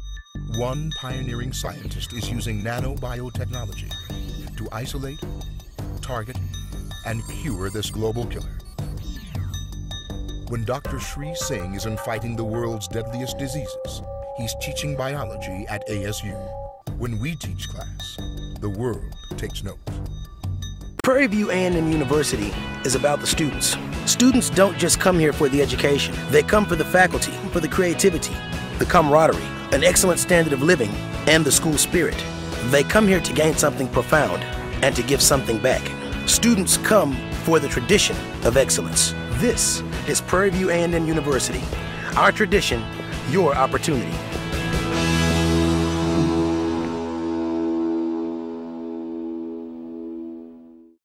Started my Camry, went to the auction, won a storage locker, found an old guitar.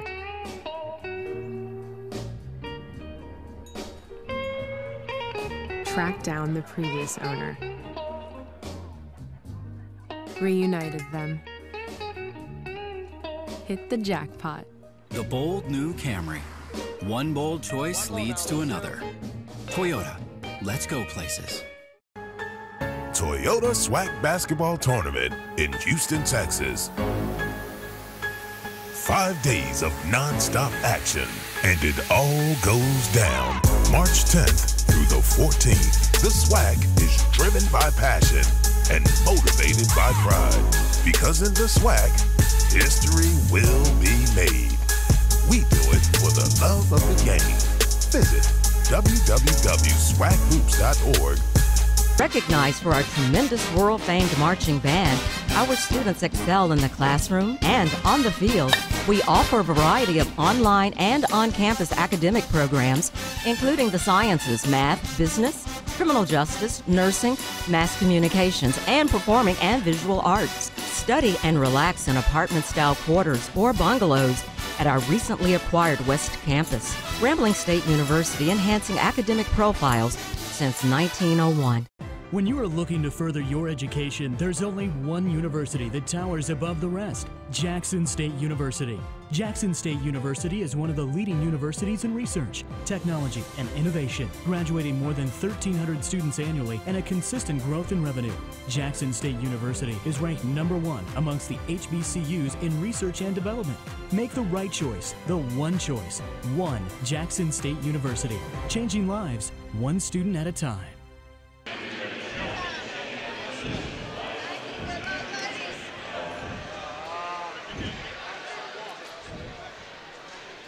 Welcome back. Complex is called the Crossplex here in Birmingham. It's the SWAC Digital Network bringing you live coverage of the 2015 Indoor Track and Field Competition.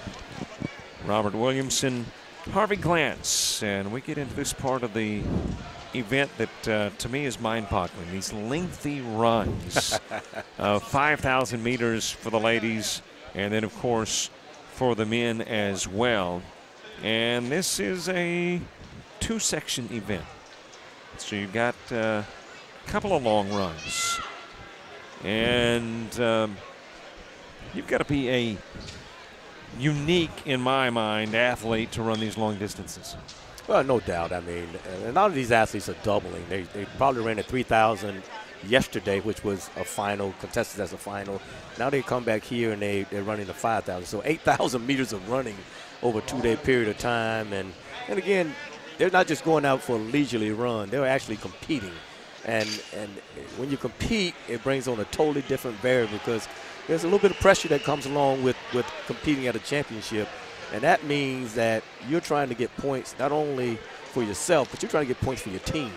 And so a lot of these ladies who had to go around this trap, this track 24 times, 24 laps to a 5,000. And they've got to be really, really focused and disciplined the entire time. A few moments ago, you saw, by the way, the podium, and there is, of course, the Birmingham Crossplex podium, which sees at the end, at least at some point after the end of each event, the awarding of trophies, ribbons, and medals to those who finish 1 through 3. And also, we've still got a triple jump in progress. The men's and women's pole vault is wrapped up. The ladies' triple jump has ended, but the men are still participating there in the middle part of the oval. And, of course, on the oval, we are about to get action underway in the 5,000-meter run.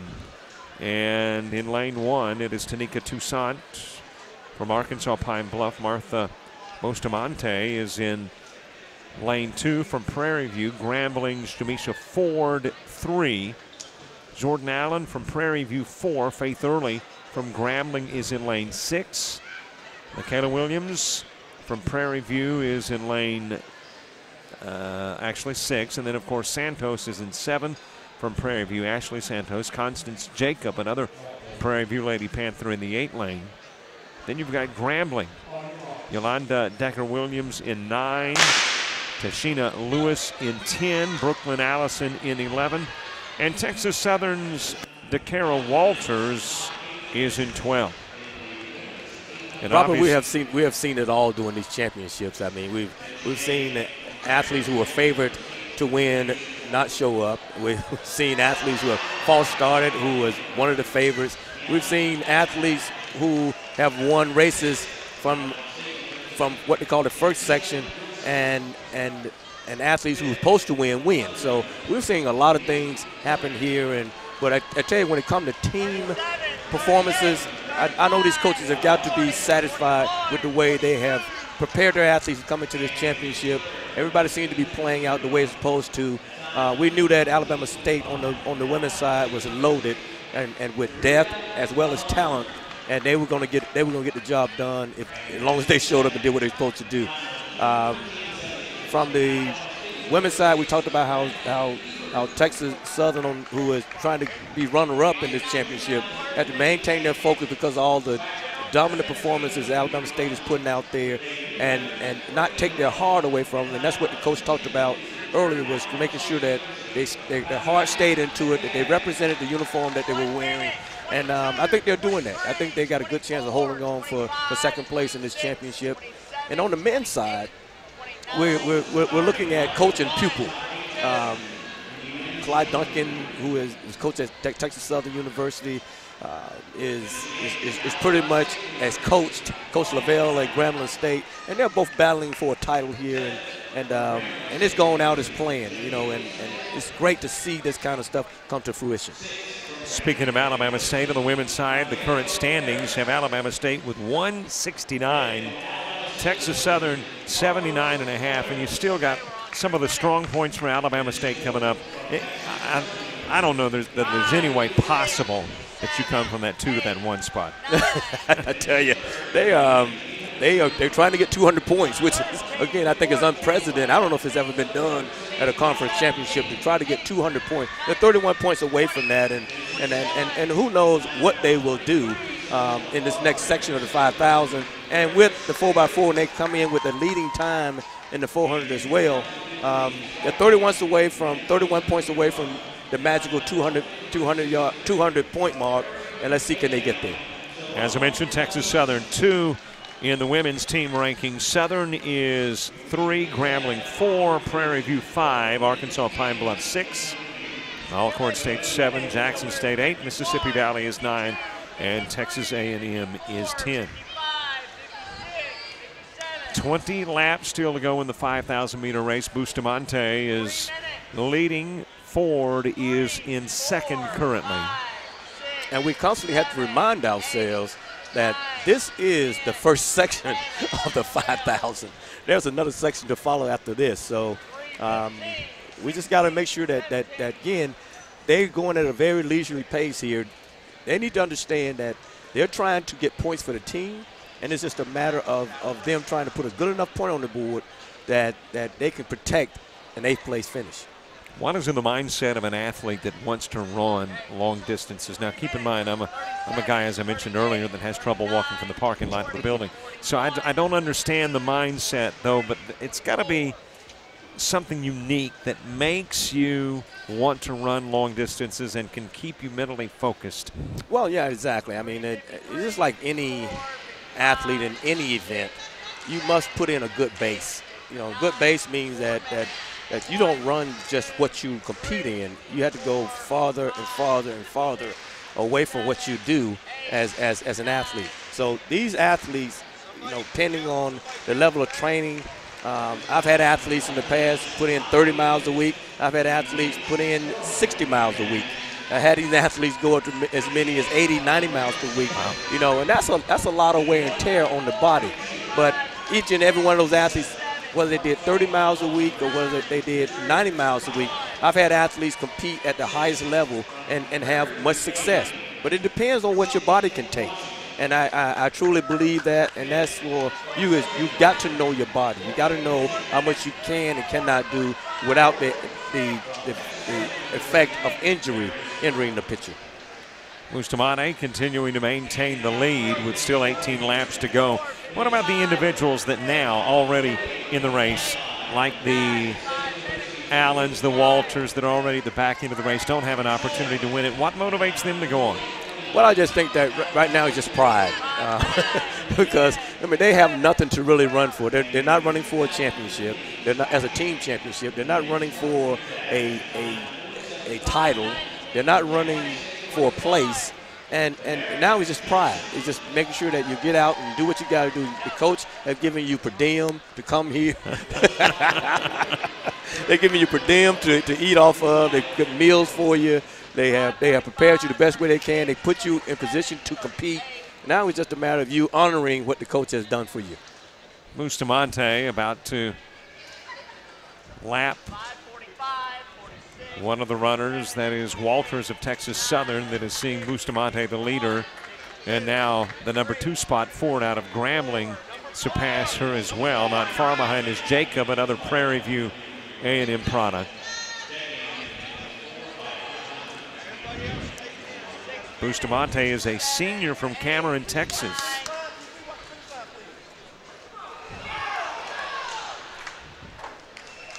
Still 16 laps to go in the 5,000-meter race.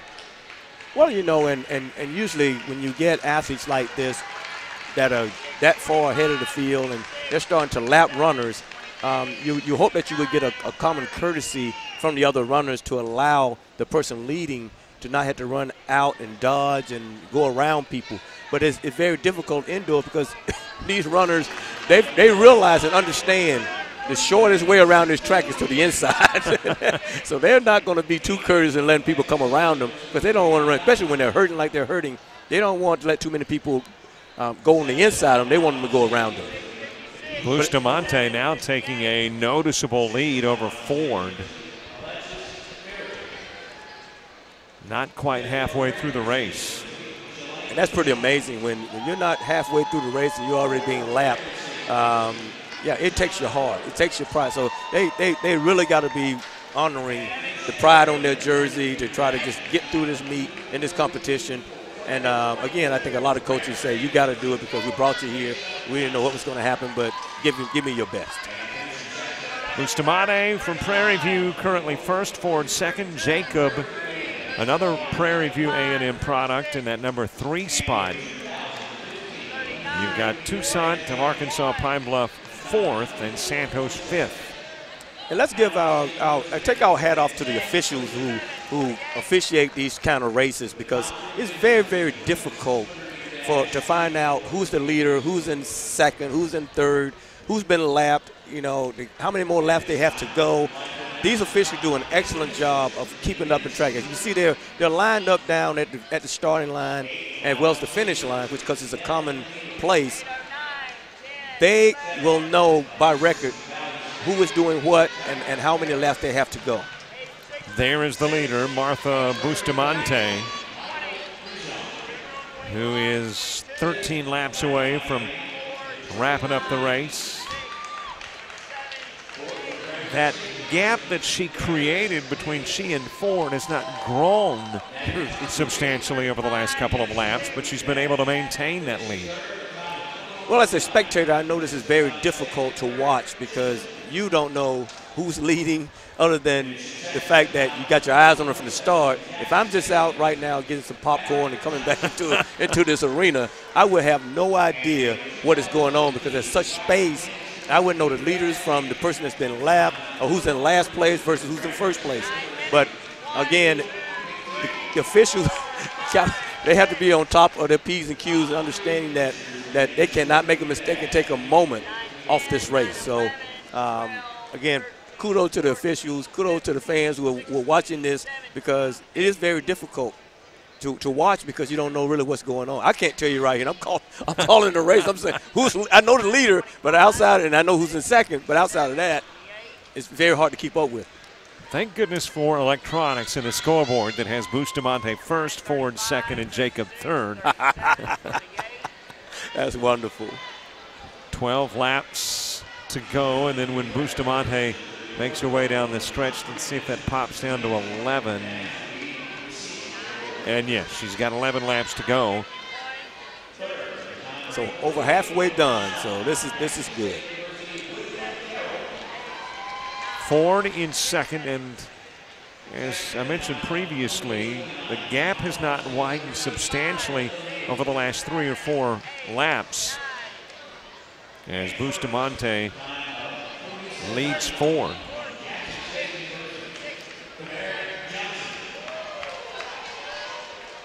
Well, the next section should be much more exciting because, again, you got athletes that will be a little bit closer to each other and competing for championship and spots. I mean, again, we know that the runners in the next section are going to see whatever the Prairie View runner is doing, and they will try to best that. At least 8 of those people will try to best the time that she's posting right now. SWAC record coming into this event was 17 minutes 38.59 seconds, established by guess who, Rankin from Alabama State. Well, yesterday's total for Rankin was 17:19. So she bested her mark of a year ago by about 17 seconds. Wow. So we could possibly have another SWAC record in the making. Indeed. Bustamante, 11 minutes, 22 seconds into the race with a number 1 spot. As a matter of fact, those top 5 positions have pretty much been held by Bustamante 1, Ford 2, Jacob 3, Toussaint 4, and Santos 5 for the bulk of the race thus far with 9 laps to go. Well, just like any other race, I mean, once you get into position, you've gotten this far into the race, it's very difficult to pass because, unless you're in competitive mode, and a lot of these kids have fallen out of competitive mode, they're just trying to finish. You're not going to get much of a challenge from anybody because you're already hurting at this point in stage. You're over halfway through the race, and if it's not going to be any significant change at this point, then there's a good chance it won't because you just fall into kind of a stagnant mindset, and now you're just trying to finish. I'm making the assumption, though, I know in the previous races where you had a couple of sections and the people in Section 2 could really be motivated by the time in Section 1. Maybe not quite as true here because how do you know how to pace yourself over the long haul with that first race or that first section already completed? Well, I mean, with her being this much better than anyone else in the field, it does make this race a very difficult race to run because you're not feeling anybody. You don't know how fast you're really going. You're just basically going. This does not mean that she can't go faster. It's just that she's running with her competition.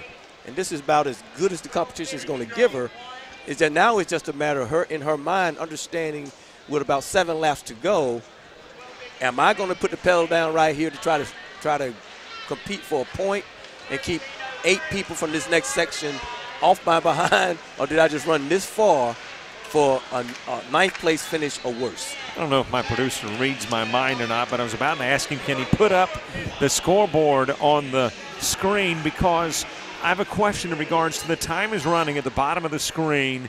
Do athletes look up to the screen, say, I've got to finish this lap in this amount of time? I tell you, if there's an athlete running around this track right now that's not looking up at that board, they've lost their mind. Because you do want to know where you are and how fast you're running. And you, not necessarily because of time, you also want to make sure you're not running too fast. You also want to make sure that you're running fast enough. So that's a great advantage that you have in doing a event like this and having that clock up in front of you as you go down this back stretch, understanding what pace you're on. And there you see Bustamante is the leader to the left side of your screen, and on the right side you see the leaderboard that has Bustamante, the Prairie View Lady Panther, on top.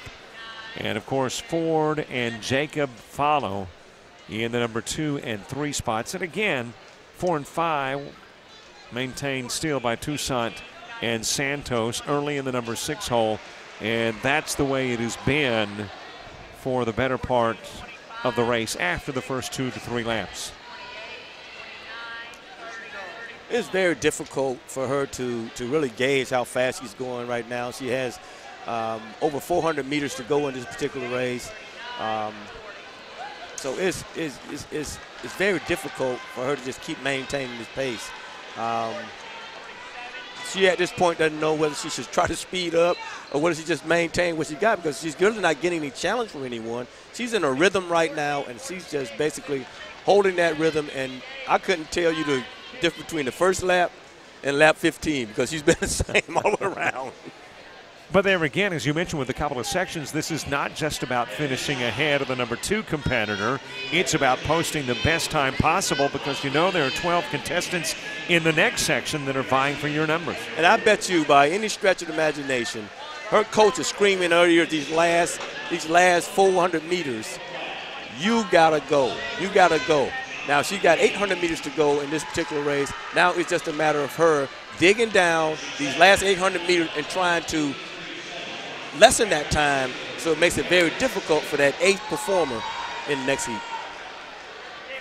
What training does go in, and I guess beyond the training aspect, what about the diet issue? I'm assuming you're burning off fluids, you're burning off calories. What is the diet behavior or pattern for an athlete that's got to run these long races? Well, they're very strict on their diet, because they understand that they can't be too heavy or the risk of carrying too much weight, but at the same time you don't want to not replace protein and get energy for performing either. So they are aware of that, but it's not overkill. The biggest thing is hydration, because these young athletes lose a lot of fluids, you know, doing all that distance and doing all this competing day in and day out. So they're constantly reminded, more than diet, to hydrate, because, you know, that will lead to a lot of problems with injuries. And I'm assuming that there's the administering of the appropriate fluids after the race as well. Exactly. I mean, you've got to do that. And you know, a lot of these athletes will go warm down even after they compete in today's competition. They'll go out on a 30-minute run just to cool down. so yeah, constant hydration. Make sure that that you keep the body fluids well in check.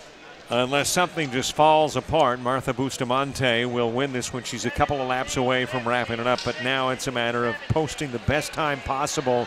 Won't break a SWAC record, because we're already at 17:25. And of course, yesterday we had the 17:19 time from Rankin. And you consider, when you can look at what Rankin had to have done, and the fact that she's still a lap away from wrapping up the race, and Rankin beat where she's at this point in the race. Right, no doubt about it. And you can see right now, she got 200 meters to go, and she understands she's trying to pick it up. You can see the arm action starting to quicken. The legs are starting to lift a little bit better. You can see the acceleration. Now it's just a matter of trying to post a number good enough, again, for that 8th place finisher or better to get points for Prairie View. And, of course, you heard the ringing of the bell, which indicates 1 lap to go for the leader, Bustamante. There's others back in the pack that have a little more than a lap or so to go, but it is Bustamante. And she is certainly kicking it in, though. Yeah. As she rounds the last turn. The truth be told, she basically competed 5,000 meters against herself and the clock. And now it's just a matter of that time's going to be good enough to get some valuable points for Prairie View. Bustamante is told to take another lap. Apparently, she thought with a ring of the bell, which I did as well. Wow. That she had concluded the race, and now the official indicates there's one more. Well, now you're going to have some coaches jumping up and screaming and shouting because, you know, no athlete in the world likes to try to exact that much energy toward the end of a race and then tell you got one more lap to go. So it'll be interesting to see how the outcome will do with the coaches protesting. Well, and now Ford thinks she had finished the race, and Ford is told to continue to run. Well, Robert, you heard me say this at the very beginning, how difficult it is to even keep track with, and I had just applauded the officials for doing a wonderful job of tracking these young athletes. And then to have something like this happen, I know for a fact, because I've seen it with my own eyes, with my own athletes, tell that they've been a lap short and to continue to go in after they have burst out in so much energy that last lap to keep it going. So I'm a little shocked right now, to be honest with you, that this kind of confusion has happened. And Bustamante finishes with a time of 19:22.18, but a lot of that time was added because she thought she had wrapped up the race, came to a stop, slowed the pace, and actually stopped to put the hands on the knees and began to breathe after the fact, was told, no, you've still got a lap to go. And make no ifs, ands, and buts about it. When an athlete is in competition mode, like she was a few minutes ago, and she hears the bell lap, trust me, those athletes are not counting. They're depending on the officials to run the show and let them know, indicate. They're not saying I got 23 more laps. They're just in competition mode and focus around that track. And when they hear that bell, it's a true indication anywhere around the world that you got one lap to go. It has not changed the outcome of the 1 and 2 spots, but you got a question. Jacob was actually third coming into what we thought was the last lap. Toussaint was fourth. Toussaint goes to 4, and it is Santos who will finish 5. Bustamante with a time of 19:22.18. Ford 19:57.34. And there you see on the right of your screen Toussaint and Jacob's times to follow, but it becomes, and there's some variables involved now that you'll never know, and that is some of the athletes saw that there was another lap to go. Some athletes did not. They slow up, they stop, so it obviously had an impact on time. As you can very well see already, the Prairie View coach is down to asking questions. What in the world just happened? And I told you that would happen. I mean, that's the first thing they're going to do. She is right now in the officials' ears saying, I don't understand. You know, why did you tell her she had one lap to go and ring the bell when she had 2 laps to go? It's inexcusable, but it's just a matter of these kind of things happen, but you don't want to happen to your athlete. And there is the victor, Bustamante, with a time of 19 minutes, 22 seconds, and a little change. And you've mentioned one coach, and actually there may be more coaches that discuss this, because Ford with Grambling thought that her it race takes it had out finished. of you. And again, if these kids are good enough to get points for their team, and this right here causes her not to be in the top 8, and it was very close, then you best believe that coach is pretty upset, because they know how hard points are to come by. You know, one single point is very hard to get, and it could make a change in the finish in these championships. So, you know, she has every right to be complaining. You can see her right here. She's talking to one of the head officials, and I told you from the start that I know that they are limpid. Now, what's happening here is that you will see this next heat, this next section, every coach that has an athlete in the next section will remind their athletes of what just happened. And they will not only depend on the officials in that bell, they will be screaming to their athletes themselves how many laps they have to go. And this is a 2-section event, so Section 2 now can thank the miscue for some additional time being posted. There's no doubt about it. There's no way she would have run. Even if she was told she had 2 laps to go, she had a certain rhythm going, she had a certain pace going, and she could have reserved a little bit toward the end to get time back. But when you exhaust yourself, when you think you got 1 lap to go, then have to restart and refuel, that is very difficult. Not just mentally, but it's difficult physically because you have exhausted everything you have in your body. And you see the Prairie View A&M coach expressing her disdain, Angela Williams, but maybe even more concern might be the coach at Grambling because Bustamante didn't hold up long. She turned around, but it was actually Ford that crossed the line, stopped, and then started, then stopped again, thinking, well, do I actually have another lap to go? Right, and you know, that indecisiveness, again, I can't imagine what those athletes were thinking when you're sitting there thinking that that's it. And then it's like, you got 200 more meters to go. I'm like, wow. I am in shock. Angela Williams is in her own right was a fine athlete. She's competed at the highest level. She knows what it takes to be competitive because she's been one of the best athletes in the country at one time or another. So now as a coach, you know that your athlete has just been pretty much in shock, and it's not about her at this point in time. She's fighting for her athlete. And she doesn't actually appear to be as angry as one might think. But what are the ramifications? I mean, are there appeals that could be made? Well, truth be told, there's nothing she can do but scream and shout. They're not going to rerun the race. They're not going to give her time back. They're trying to figure out, I can promise you right now at this point in time, they're trying to figure out if she did or did not run an additional lap. So if that is not, if they indeed claim and reward her with another lap, it's just a matter, she has to accept that time.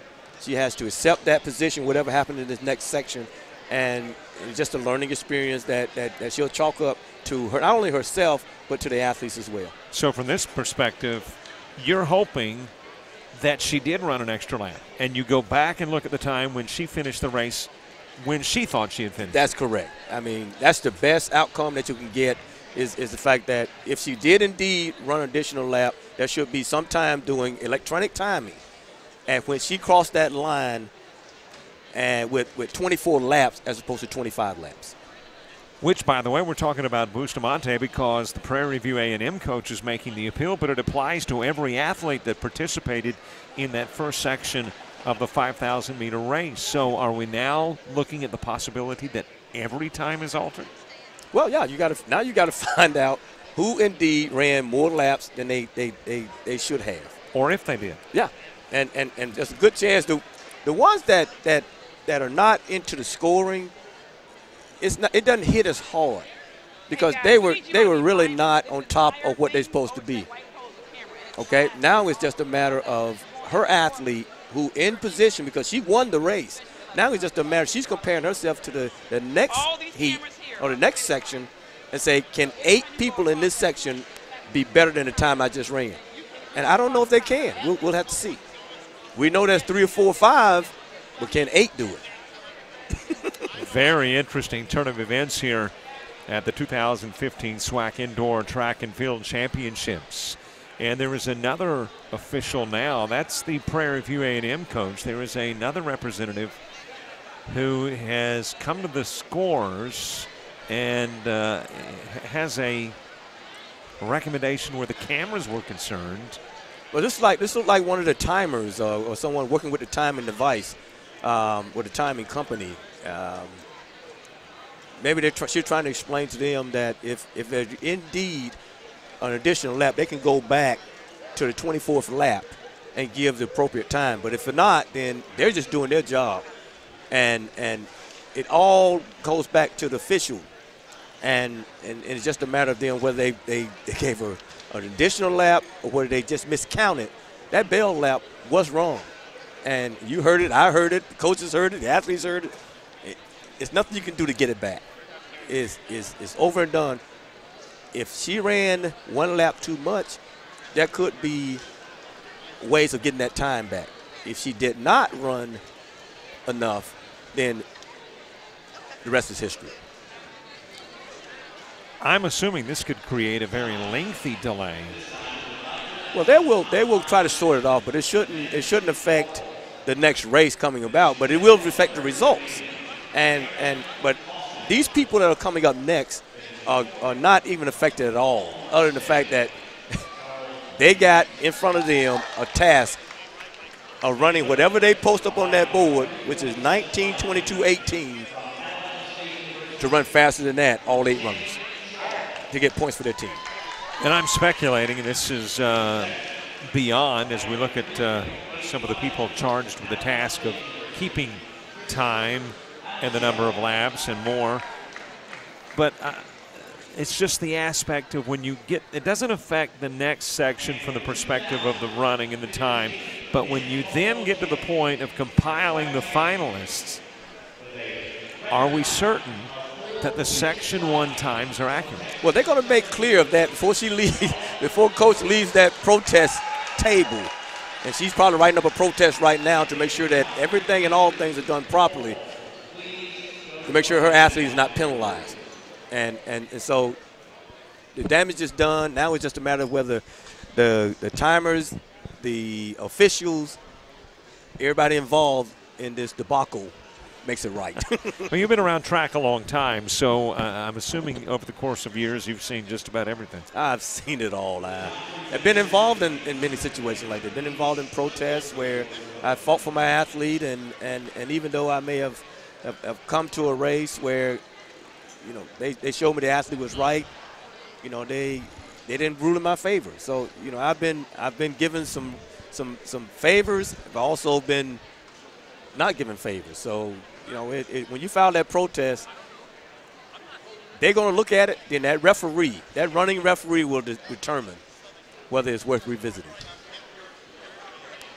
Well, we are going to take a break. Obviously, there has been a delay in the resumption of this track event at the Birmingham Complex. So let's take a break, be back as officials try to sort through the official times and laps of Section 1.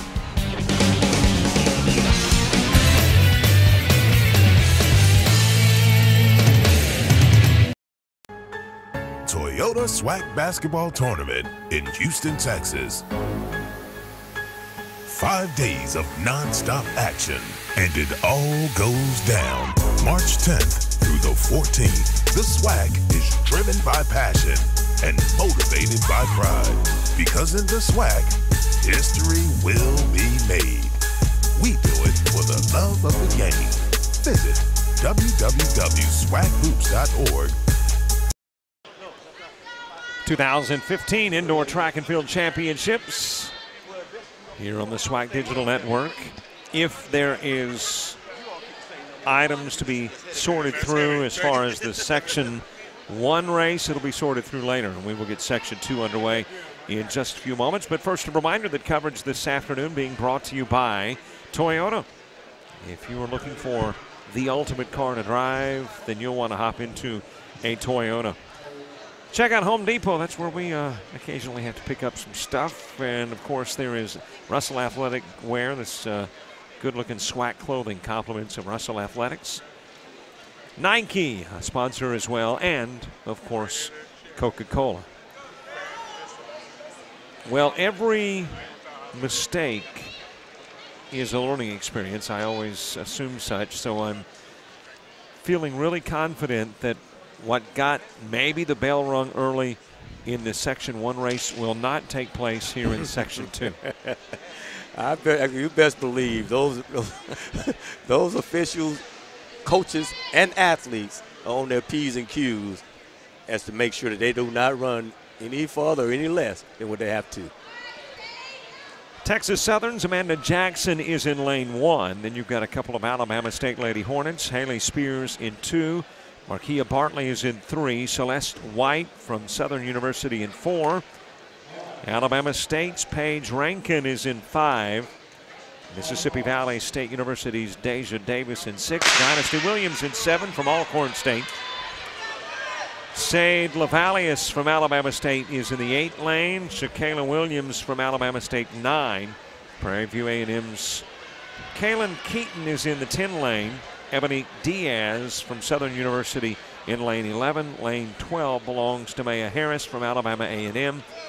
And Artrelia Lassane from Alabama State is in lane number 13. The two ladies we will certainly pay close attention to are a couple of ladies that ran neck and neck in some races earlier, and they're neck and neck now as Lassane takes the lead over Rankin. It is Rankin, though, who had a SWAC best 17:19.91 run yesterday. Robert, after 12 events, Alabama State has 169 points. They're 31 points away from the magical mark of 200. So it'll be interesting to see if they can get there. Because right now, that's about the biggest challenge in front of them right now outside of winning this championship. Finish first and second in this one, and you pick up 19, I think it is. 18, yeah. So that gets you what? My math's not real good, but they got 3 additional runners in this race, but one is right off of scoring already. So, but you got right now as we speak, you got 4 athletes in scoring position, and 18 points are running out front. And you have the 4x4 coming up, and again, this is after 12 events. So we got to wait for the other results to come in from 3 other events other than this one. Widening the gap and doing so early are a couple of ladies who inspired one another in earlier races today. And that is Lassane and Rankin running 1 and 2. Well, there's a good chance that doing this race also that there could be some lapping going on. Yeah. Because these athletes are so much better than the rest of the field. You just got to believe within the next 22 laps, they already got a 60-meter lead with the first 2 laps. You got to believe within the next 22 they're going to lap some of these runners, and we may have some more confusion. Lassane and Rankin 1 and 2. Diaz running in the number 3 spot currently. And, of course, Diaz from Southern University. Then you got an Alabama State product again in the 4 spot. So you've got 1, 2, and 4 possessed currently by Lady Hornets. It's so beautiful to watch these 2 runners because they're so fluid and so relaxed. And they look like they're supposed to look. They look like they're better than the rest of the field. And this is a tribute to their training, a tribute to their competitive spirit, and just like they did in the mile, they're going at it in the 5,000 the same way.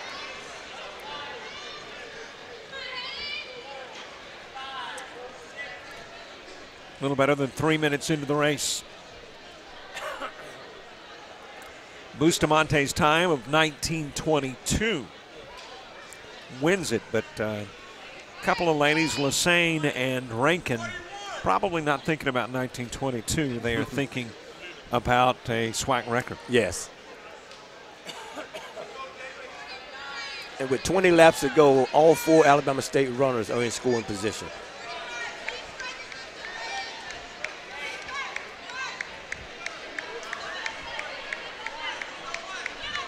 Making the turn on lap number 5, that is Lassane, and close behind Rankin. And now at 19 to go, they are about to lap the back of the pack. Yes. Which again is going to cause some confusion, not for these 2 runners out front probably, but definitely for every athlete that they lap, it's going to be an issue. And, of course, that runner being lapped is Harris from Alabama A&M. So Lassane and Rankin getting ahead of runners in the back, as you see there. Harris in the back. You've got Keaton near the back as well. And it is Keaton who is the next victim for Lassane and Rankin.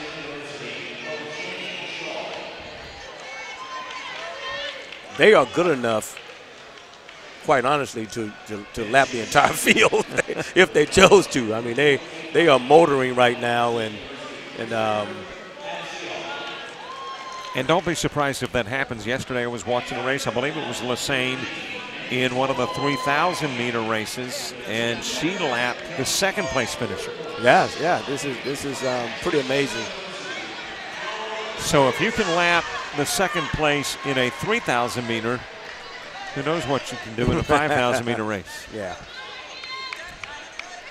And now sneaking ahead is Rankin. They look good. They really do. They're very, very poised. And she actually is picking the pace up. Rankin beginning to put some distance between she and her teammate Lassane as she continues to lap runners. Rankin first, Lassane second, yes. Davis is third. She has like a 100-meter lead on the rest of the field. And now zoning in on her teammates, who was in 7th and 8th position.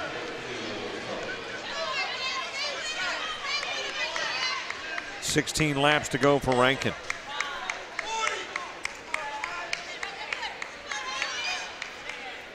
And it was in lap number 17 that Rankin just started kicking it in. Yeah, she is. She's forcing the pace. Again, that's the mile SEC, the SWAC championship miler running behind her, and you can tell she is not going to relinquish this title.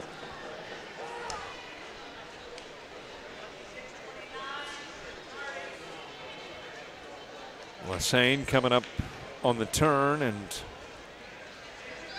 I believe that is the second time she has passed Harris. We all got to believe. We don't know for sure.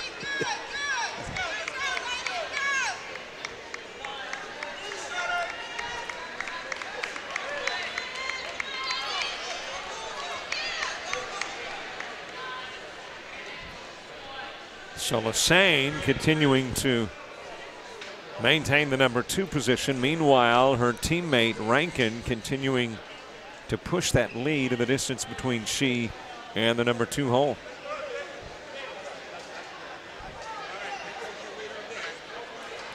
She's about 70 meters from lapping the 3rd place finisher, which means that she will lap the entire field. With the exception of Lassane, and who knows, she might get Lassane. Yeah.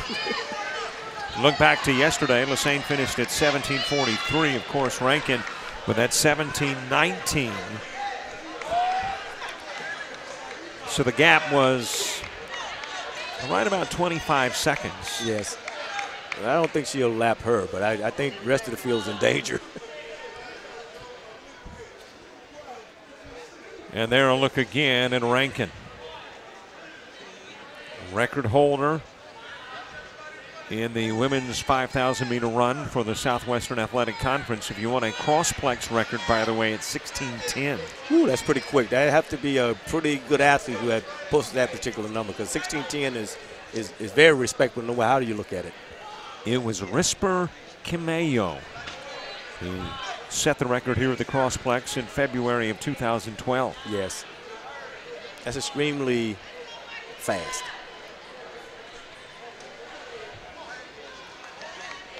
And here comes Rankin, who, when she crosses the point which will eventually become the finish line, she will be halfway through the race. Yes. And 2 laps ago, we talked about how the 3rd place finisher had 70-meter lead. That lead has now been reduced to about 20. She is really motoring. Rankin 1, Lassane 2. Davis of Mississippi Valley has now moved into the 3 spot. And then you've got Diaz and White, a couple of Southern University products, in the 5 and 6 spots. Yes.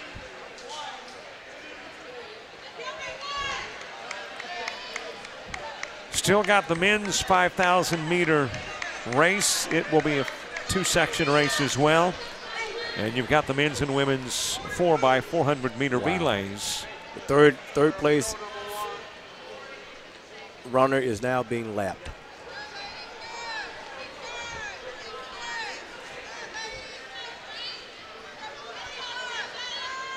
And Rankin now has got about half a lap lead on Lassane, the number 2 runner.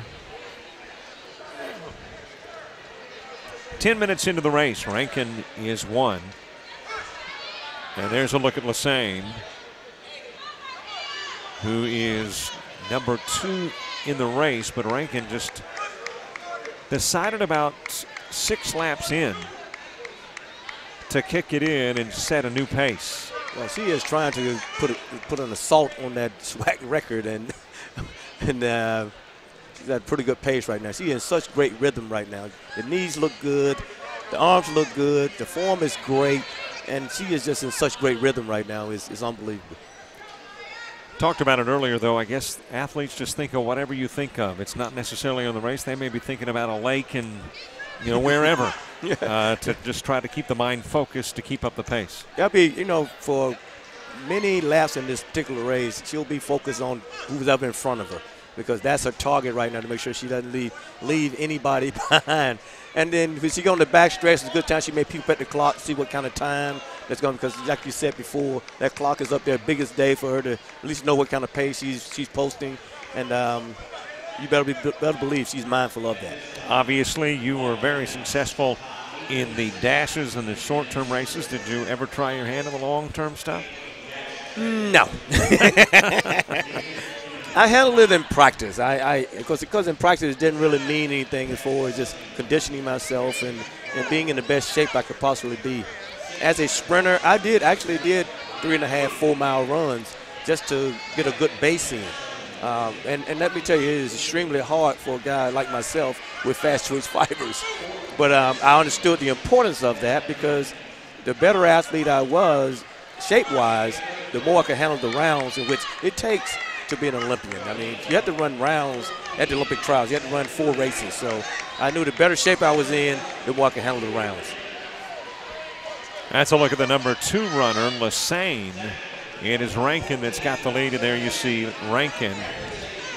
And I don't think she can lap Lassane in 8 laps, but who knows? Lassane looked pretty good. She looked pretty comfortable, and I'm willing to bet if she got up on her, she probably dig a little bit more. But she is really moving. Her form doesn't look any different than when she started off. She is really, really poised. 12 minutes, 34 seconds into the race. Is a long-distance runner and I don't mean this in a despairing way, but are they a short-distance runner wannabe? That they just weren't maybe as good at the short-distance times as they wanted to be, and so they moved into this long distance? Well, I'm sure if a distance runner had a choice of being a sprinter, they would. That's right. Because they wouldn't have put in quite the work. But they were gifted with the ability to do what she's doing. I mean, you know that right away when at a very young age when you get into track and field, whether you're fast or whether you can pound people, day in and day out. So I knew I was full of fast twitch fibers. She knows she's gifted with slow twitch fibers, but she can do it for a long period of time. Lassane continuing to lead the pack. Not a surprise. We expected, Rankin leading the pack. Expected her to do so. Expected Lassane to be near the front as well. And that gap between Rankin and Lassane widening.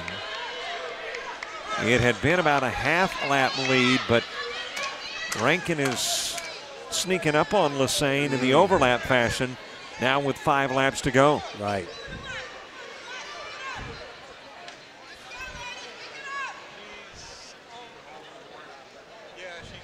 Many athletes, multiple sport athletes in high school, I would assume that's not particularly good if it's especially one of those very physical sports like football. Well, yeah, I mean, I had the opportunity when I was in college to play football, but at 19 years old as a freshman at Auburn University, I won an Olympic gold medal and set world records, so I had no desire after that point, even though I played in high school, did 3 sports in high school, football, basketball, and track. I had no desire after I experienced the success.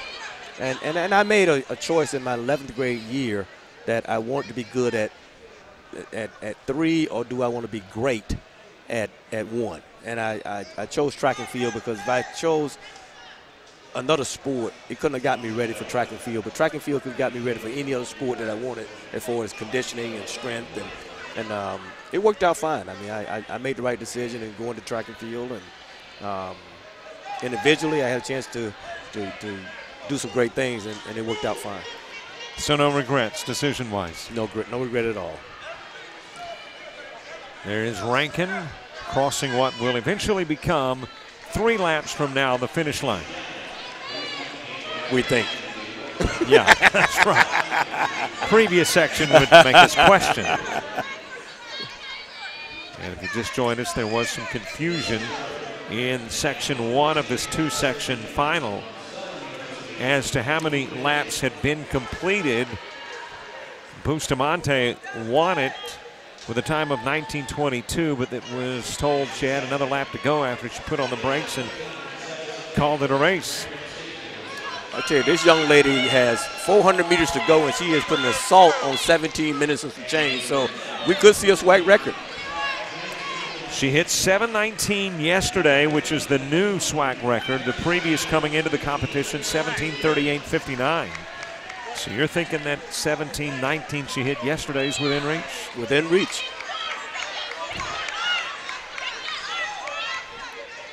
And I am certain Rankin is looking at the scoreboard currently saying, you know, I got a chance. Well, she had 1 minute for run 300 meters, so it's a good possibility she can do that. Let's see what she got left on this bell lap. And here comes Rankin, 1 lap away from wrapping it up. She is motoring. She is still lifting her knees, still got the arm action going.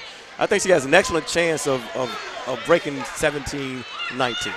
17:19.91 a day ago for Rankin, who set the record a year ago at 17:38.59. She is just a junior, which already makes you wonder what can she do as a senior. Oh my gosh, she's going to be close. She got about 12 seconds to come down this straightaway.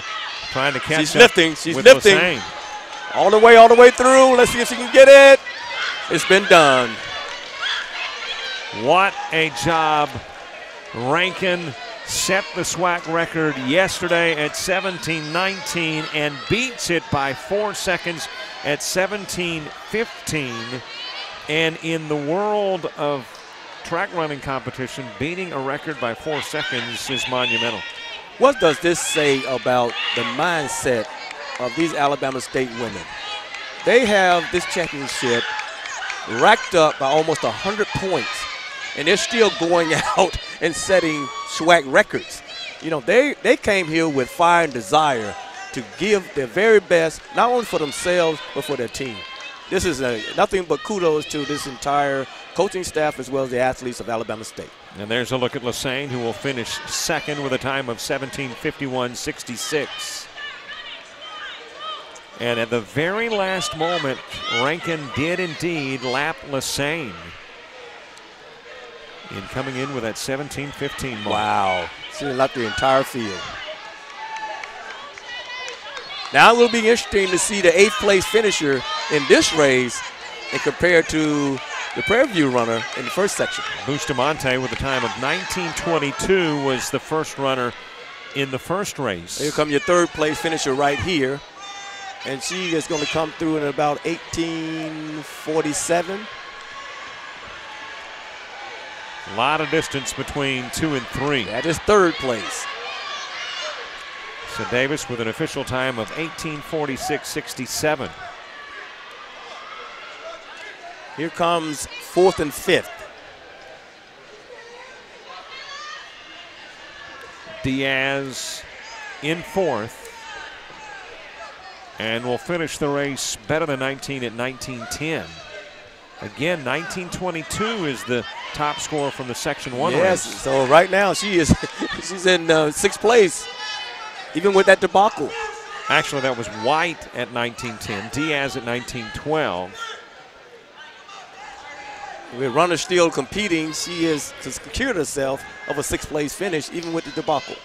That's why you see Angela Williams pretty upset. And after 5,000 meters of running, there is an athlete that either is mentally fatigued or suffering some ill effects from the lengthy run. That's your third place finisher. Which is Davis, who finished with a time of 18:46.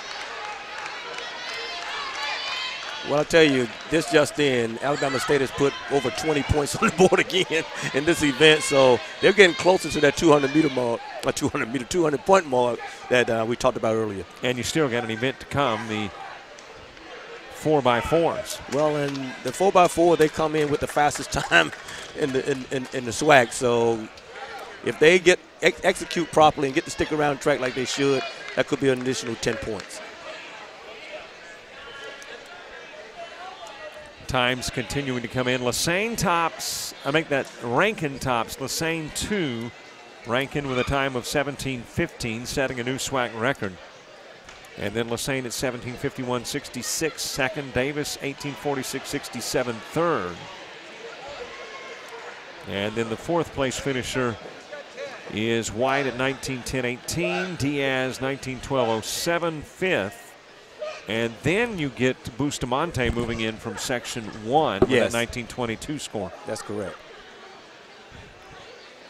And then we'll see all the totals added in a moment, and we can give you precisely what has transpired during the 5,000-meter races. And, of course, you've got the men still to come. Yes. Section 1 and 2 for the men. Well, they seem to have a better control of this particular section than they did the first one, so lesson learned. Couple of participants left. And you got to applaud, too. Okay, they're not going to bring any points home. They're not going to have the highest total. They're not going to break any SWAC records. But the whatever it is within that tells you to go on and complete the race. Well, that says a lot about an athlete not finishing. You know, because here's my philosophy on quitting. If you quit one time, you'll quit a second time. You know, quitters never win and winners never quit. And so you got to start somewhere in that process. And these athletes, you know, again, it's only guts and glory. And right now this is about guts because you're not getting any glory other than the fact that you got pride. You want to represent the name on the uniform. Of course, if I know you've run 5,000 meters, I think you got guts and glory. I'm thinking, boy, that is a performance. And Harris will close out the competition as she steps across the finish line. And there we will see the results of Heat 2 on the board. And momentarily we want to see the combination of both. And there you see Rankin, Lassane atop the leaderboard.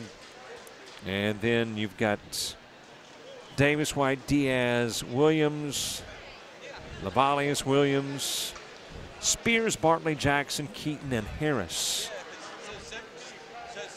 And in a few moments we will see Heat 1 blended into the mix. And Bustamante finished with that 19:22 time, which currently would put her 6th. When all the, and there we've got it. Rankin on the right of your screen, 1. Lassane 2, Davis 3, White finishes 4th, Diaz 5th, Bustamante 6th, Williams 7th, and then another runner from the first race finishes 8th. Okay. So on the right side of your screen, you've got the blended totals. That will feature 6 from Section 2 and a couple of runners from Section 1. So it is over, the long race, the 5,000-meter race for the ladies. You've got the men who will be making their way to the track momentarily. We've got the 5,000-meter race for the men as well. So we will, in the midst of our coverage of the 2015 Indoor Track and Field Championships, take a time out to pause and break for this and be back to Birmingham and the Crossplex.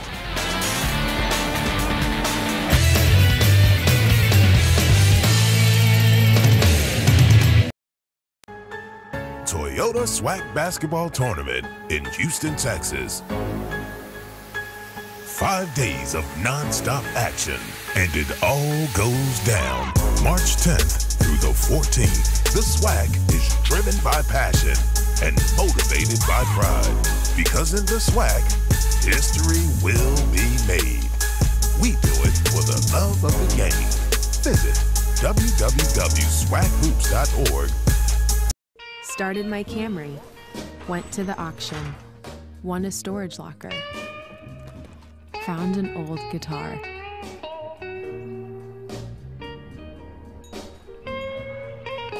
tracked down the previous owner, reunited them, hit the jackpot. The bold new Camry. One bold choice leads to another. Toyota, let's go places. In 1920, 6 schools came together to form a strong competitive alliance. That strong competitive alliance became the Southwestern Athletic Conference and stretches from the northeast of Alabama to the rolling plains of Texas, from the coastal marshlands of Louisiana to the Mississippi Delta to the foothills of Arkansas. Students of these 10 world-class institutions know the importance of academic achievement along with athletic excellence. We are proud of our past and value our traditions. We will always stand as one. Alabama A&M, Alabama State, Alcorn State, Grambling State, Jackson State, Mississippi Valley State, Prairie View A&M, Southern, Texas Southern, Arkansas Pine Bluff. We are the Southwestern Athletic Conference. Honor the heritage. Ladies' 5,000 meter race is over, and we are set for the men's 5,000 meter run. Checking out the lanes, 1 and 2 occupied by Grambling. As a matter of fact, they've got 4 in this first section of the 2-section finals. Montiago Harris in lane 1, Carlos Morgan lane 2. Jackson State's Jaquez Williams is in 3, Darian Hennington from Alcorn State 4. The number 5 lane runner is Harlan Clark from Arkansas Pine Bluff. Johan Palmer Tessima from Alabama A&M is in 6. Prairie View A&M's Terrence Mitchell 7.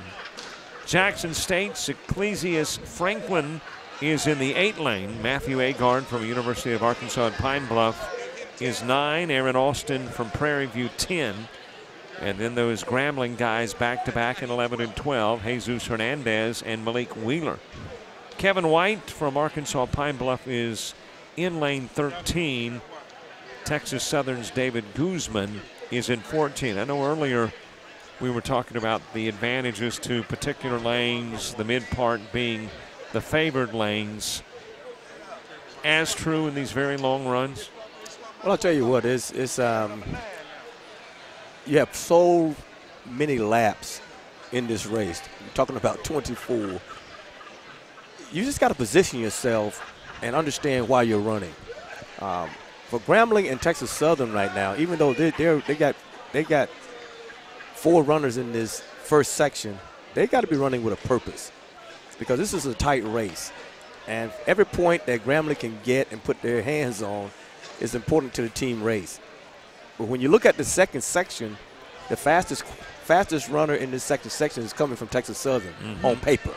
Now, he still got to go out and do it, but they also have another good runner in the second section. So they have basically rewarded themselves throughout the course of the year in coming to this particular event, which is the conference championship, better than most to be in this second section. So Grambling has got somebody from Grambling has got to step it up from this section to make sure, again, that you put pressure on the second section to try to get some points. And you do have a Texas Southern product in the opening section, and that is David Guzman. This is a race that could separate Grambling and Texas Southern. It either put Texas Southern near the lead or ahead of the pack, or it'll widen the gap for Grambling over Texas Southern. That's correct. I mean, you're competing now for a reason in these 2 sections. So although we're 1 event away from the end of this competition, every step of these 5,000 meters are important. And here's the standings team-wise coming into the event. Grambling is tops with 98 points.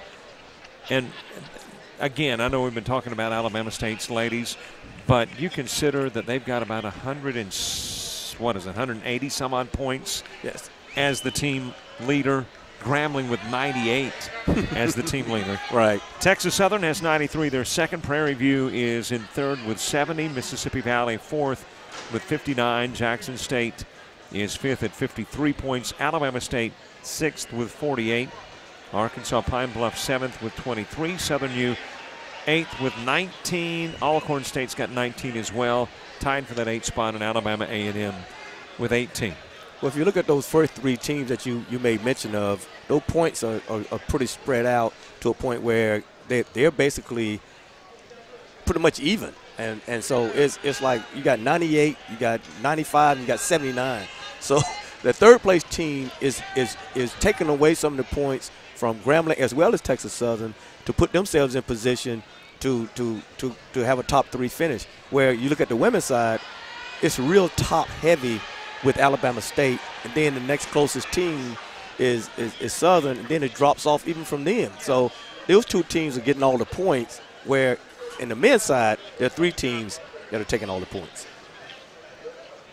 Here's a Grambling State run out front early, so maybe he understands the significance of the team race. And that is Hernandez. Austin is in second, representing Prairie View A&M. And then in the number 3 spot, Morgan from Grambling. And then the rest of the pack kind of bunched together as we are a couple of laps into the race and 2 minutes in. Well, as we talked about earlier, this is not anything new to the long distance races of track and field. In the first few laps, everybody's going to be somewhat bunched up. You may have a few out front, but no one really separate themselves in the first part of the race. Maybe by the time we get to the middle, you'll start to see some separation. While the men run, I can give you the results of the men's pole vault. Jwallen Brooks from Texas Southern finishes tops. He climbs 15 feet 3 inches to take number 1. Christopher Amisell from Alabama State finishing 2. O'Shane Shaw 3, both with leaps of better than 12 feet. Charles Hughes 4th at 11 feet 7 3/4 inches, and Aaron Austin finishing 5th from Prairie View with 9 feet 8 inches. Of course, Charles Hughes, an Alcorn State product, and that was from the pole vault competition, which wrapped up not that long ago. There was, at one point during the course of the day, track events and field events going on simultaneously. 4 laps into the race, and Hernandez trying to widen that gap. Now it is Hennington from Alcorn State in the number 2 spot, and Prairie View's Austin is number 3. So outside of the leader, Hernandez, we've had some definitive changes in the 2 and 3 spots. Well, and you see Grambling on the back end. They're trying to pace themselves to make sure they don't do anything crazy to put themselves out of the race. He understands that their teammate is out front, and he is pretty relaxed, and he is pushing the pace. They're trying to move up bit by bit, put themselves in position, although they know they got another 19 laps to go. Hernandez trying to widen that lead.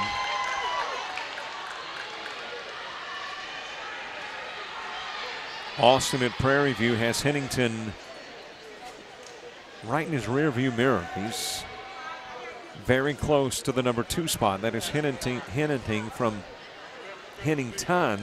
Alcorn State. So Hernandez looked pretty relaxed out front. It's just a matter of if anyone is going to get on his shoulder and start to force the pace. But it looks like to me at this point he is just in relaxed mode. He's going to stride as long as he can stride. And like he's trying to, even though he's leading, he's just got a nice little pace going. And you can see second and third place are not really making up any ground on him. I'm sure in his mind he hopes that they will, because that way he can push the pace a little bit. But he's going to be very content in trying to maintain an 8, 9, 10-meter lead throughout the course of this race. As long as no one pull up on his shoulder, he's going to keep it relaxed. So Hernandez ahead of the pack, and then you've got Austin and Hennington in the 2 and 3 spot bunched together, and then the rest of the spots 4 through 12 kind of bunched together, except when you get to the back portion with Clark as the 11 runner, and then bringing up the rear in the 12 spot is Palmer Tessimer. Well, you got to believe that Hernandez has the ability to be in that second section competing for points, but maybe somewhere down the line or during the season he just didn't put a fast enough time on the board, or he maybe not even ran this event the entire time during the course of the year and just waited to get to the championship to compete. But he seems like a very relaxed runner, and let's see what he does toward the end of this race. He's probably a couple of laps into coming to the halfway point. As I mentioned earlier, a lot of SWAC records have fallen here at the 2015 edition of the Indoor Track and Field Championships at the Crossplex in Birmingham. And the men's 5,000-meter run saw a new record holder yesterday when Jose Medina came in with a time of 15:08:08, beating the previous mark set in 2010 by Jimmy Oribo of 15:15.97. Well, the SWAC all along they produced some great athletes in their past, and I just recall a few that I know that went to the SWAC schools. Alabama A&M had Gerald Miles Clark, who was an excellent 800-meter runner that competed at the Olympic Games. You had Danette Young, who was an excellent 200-meter runner, and you had Grace Jackson from Jamaica, who competed at Alabama A&M that ended up being a silver medalist at the Olympic Games. And at Southern University, there was Willie Davenport, two great hurdlers, Willie Davenport and who had gone to the Montreal Olympics where I competed in and won a bronze medal in the 110 hurdles. And you had Rod Milburn in the 1972 Olympics who won a gold medal for Southern and the United States in 1972. And not only some great talent, but you've got obviously some individuals in the Southwestern Athletic Conference that have a great eye for talent. Clyde Duncan, I think, recruited Carl Lewis. That's very true. While at Houston, and Clyde has done a wonderful job all his life of coaching, and he's done a remarkable job. And to verify that, he's in position again to win another SWAC championship. When you there for a school so long and you're still driven, that speaks volume to his commitment to the sport of track and field. When you recruit an athlete, though, like Carl Lewis, has it set a bar that you always try to achieve from that point on, recruitment-wise? Well, everybody should be so fortunate to have recruited an athlete like Carl Lewis, and Clyde is one of them. As a coach myself, is anytime you get an Olympic champion or a world champion or NCAA champion, you stick your chest out because you know that you've done not just a good job of recruiting, you've done a good job of coaching them as well and on and off the field. So, yeah, I know that every coach's dream is to have a phenomenal athlete that they can just mentor, put into their program, and watch that kid not just grow as an athlete, but grow as a man or a woman. Here comes Hernandez, and he is going to lap the back part of the pack. Palmer Tessima in that number 1 position and widening the gap a tad over Agard and Franklin now in the 2 and 3 spots. And again, remember now, this race Hernandez running is very, very important because of one thing. They're still in the championship race. And he can post a time fast enough, just like we did in the women's side, for that athlete to finish good enough to get points for his team. And again, every point is important. And, especially when you're leading. So let's see what happens here in the next 10 laps. By the way, we were just handed the results of the women's 5,000-meter run. At the bottom, it's got the team rankings, and Alabama State is, well, they're just pulling away on the ladies' side. Yeah, they have one event to go, and they're at 211 points. And there's a good chance they may score 220.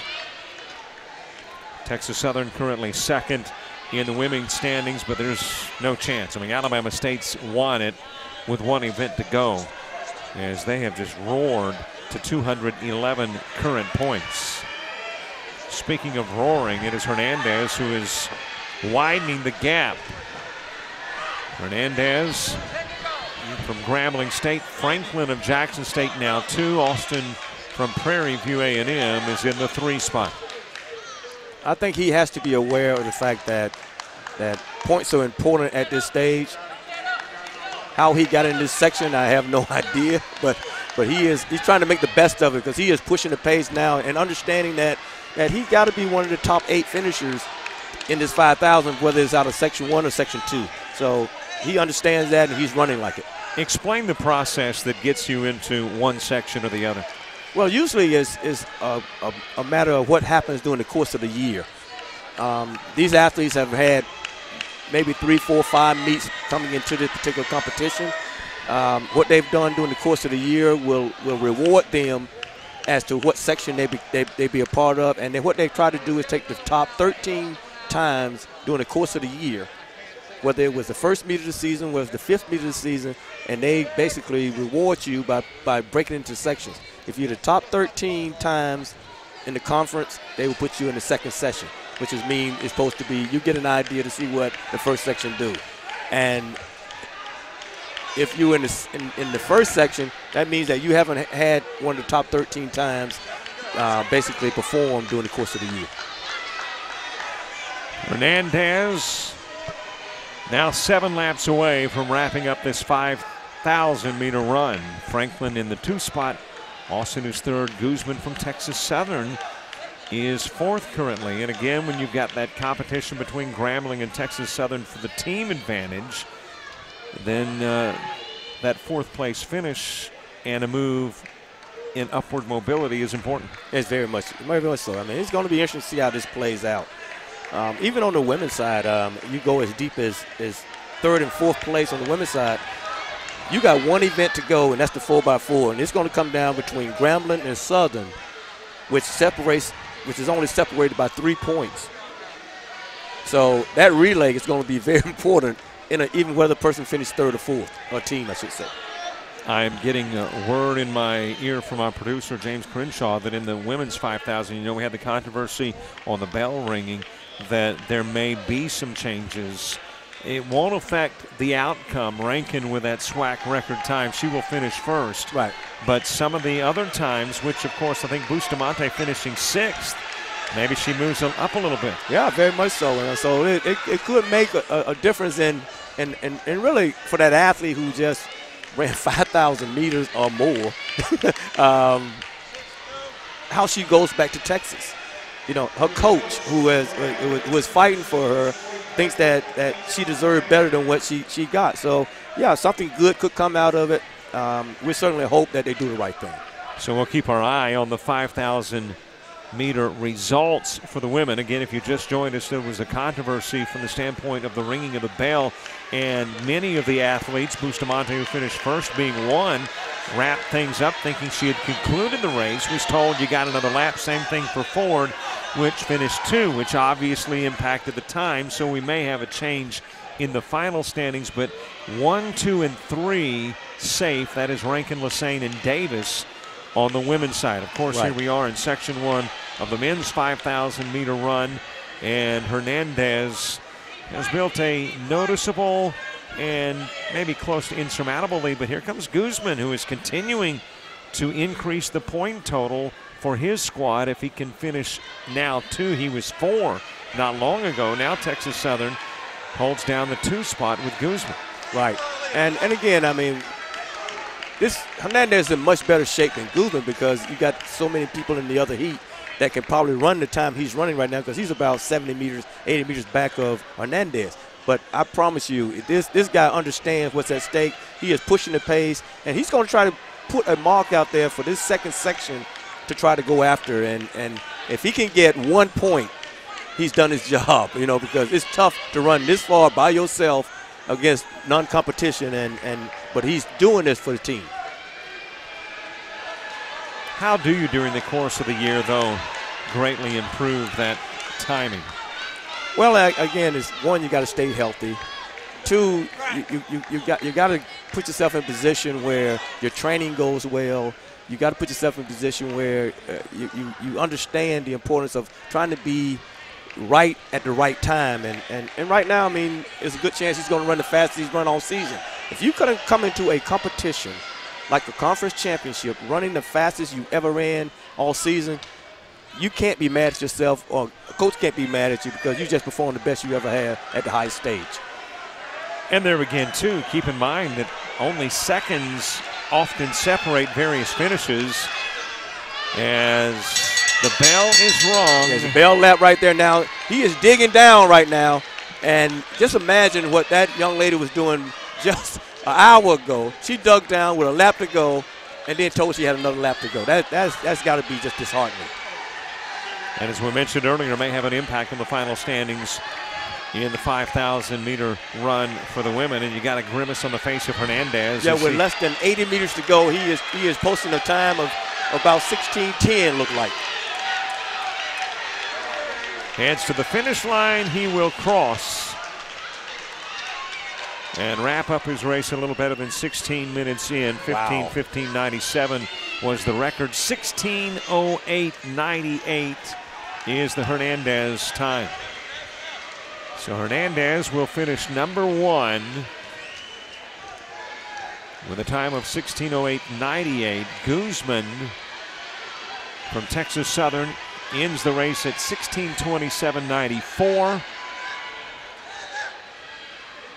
Franklin's total as he crosses for Jackson State will be posted in just a matter of moments.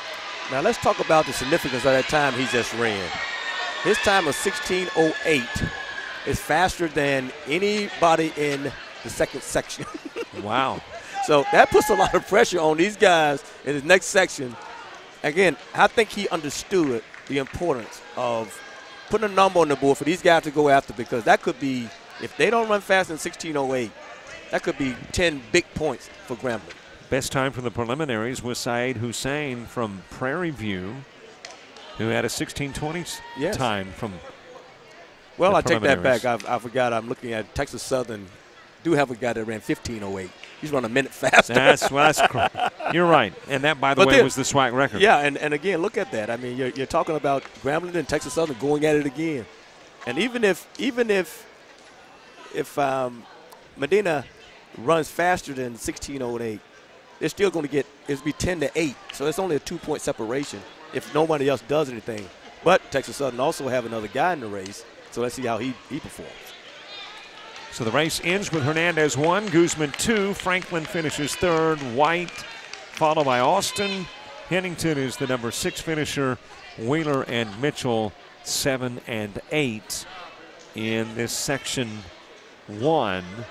Morgan 9, Clark, Palmer, Tashima, and Agard did not finish. That's interesting where Agard is concerned. He has been fairly renowned as a decent runner, but he doesn't finish the race. Yeah. Well, for sure, Hernandez has set the pace for this particular field right here to not play around. They will have to run, especially since you come in, you had just posted the second fastest time of the year for 5,000 in the SWAC. And we're talking, though, about that 16:08 time. It was better than almost all of the field, the lone exception being Medina. But obviously Medina, with a time of 15:08 yesterday in the preliminaries, and his second-place finisher, Saeed Hussein, at 16:20, he kicks it in early. Yeah, no doubt, no doubt. And that's why I say I don't know what happened. There's no doubt this young man should have been in this second section. He must not have run one all year. So it is Hernandez finishing first in Section 1 with a time of 16:08.98. That's the time to beat for the field set for Section 2, which includes Andrew Kokoi, who is from Alabama State, and then Jose Medina, who's got the SWAC record with a time of 15:08 yesterday, 15:08.08 to be exact. He is in lane 2, Saeed Hussein from Prairie View in lane 3. The number 4 lane, Kentrell Randolph from Mississippi Valley. Victor Chesang, he is in lane 5 and is a Mississippi Valley product, as is Aaron Albert in lane 6. Lane 7, Xavier Martinez from Texas Southern. Tyree Newton from Alabama State is in 8. Mario Martinez in 9 from Alcorn State. Jordan Agee is from Alabama State and in 10. And Deontay Almo from Jackson State in 11. And now another 5,000-meter race is underway. And let's see if Medina does indeed take a noticeable early lead. Well, Texas Southern have 2 athletes in this race, so they can actually, they have a chance of getting 2 position as opposed to 1 for Grambling. So let's see how this outcome prevails. We mentioned earlier the point totals for the women. Alabama State with 211 first by a wide margin over Texas Southern's 90.5. Grambling third at 67. Southern fourth at 64 points. Prairie View A&M's got 49.5 to hold fifth. Arkansas Pine Bluff sixth at 41. Alcorn State 33.5 holding seventh. Mississippi Valley 14 points for the number 8 position. Jackson State at 12.5 has ninth, and Alabama A&M with 2 points is in the 2 spot currently, and that's the women's standings after 15 events with 1 to go. Well, once again, we see the person out front understanding the level of this competition.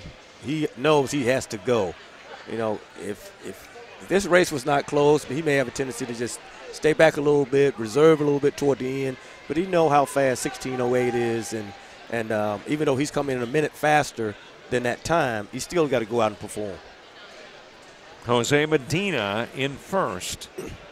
Behind is Andrew Koiku, who yesterday finished almost 2 minutes behind the guy that he is only about 2 or 3 feet behind currently. I know it's real early in this race, but if they just finish right here, the position they're in, first and fourth, that's 15 points if they run faster than 16:08 for Texas Southern. Medina in first, widening the gap a bit on Koiku.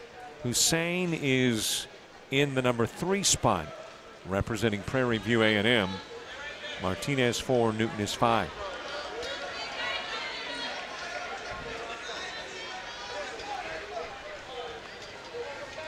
Spreading out the field. 1 and 2 together. 3 is back by a margin, and then 4 in the rest of the field substantially behind. As mentioned in previous races of distances, it's very hard to tell if there's going to be any kind of separation in the first 3 or 4 laps. But then as the race progresses and you get about halfway through the race, you see that there will be big-time separation.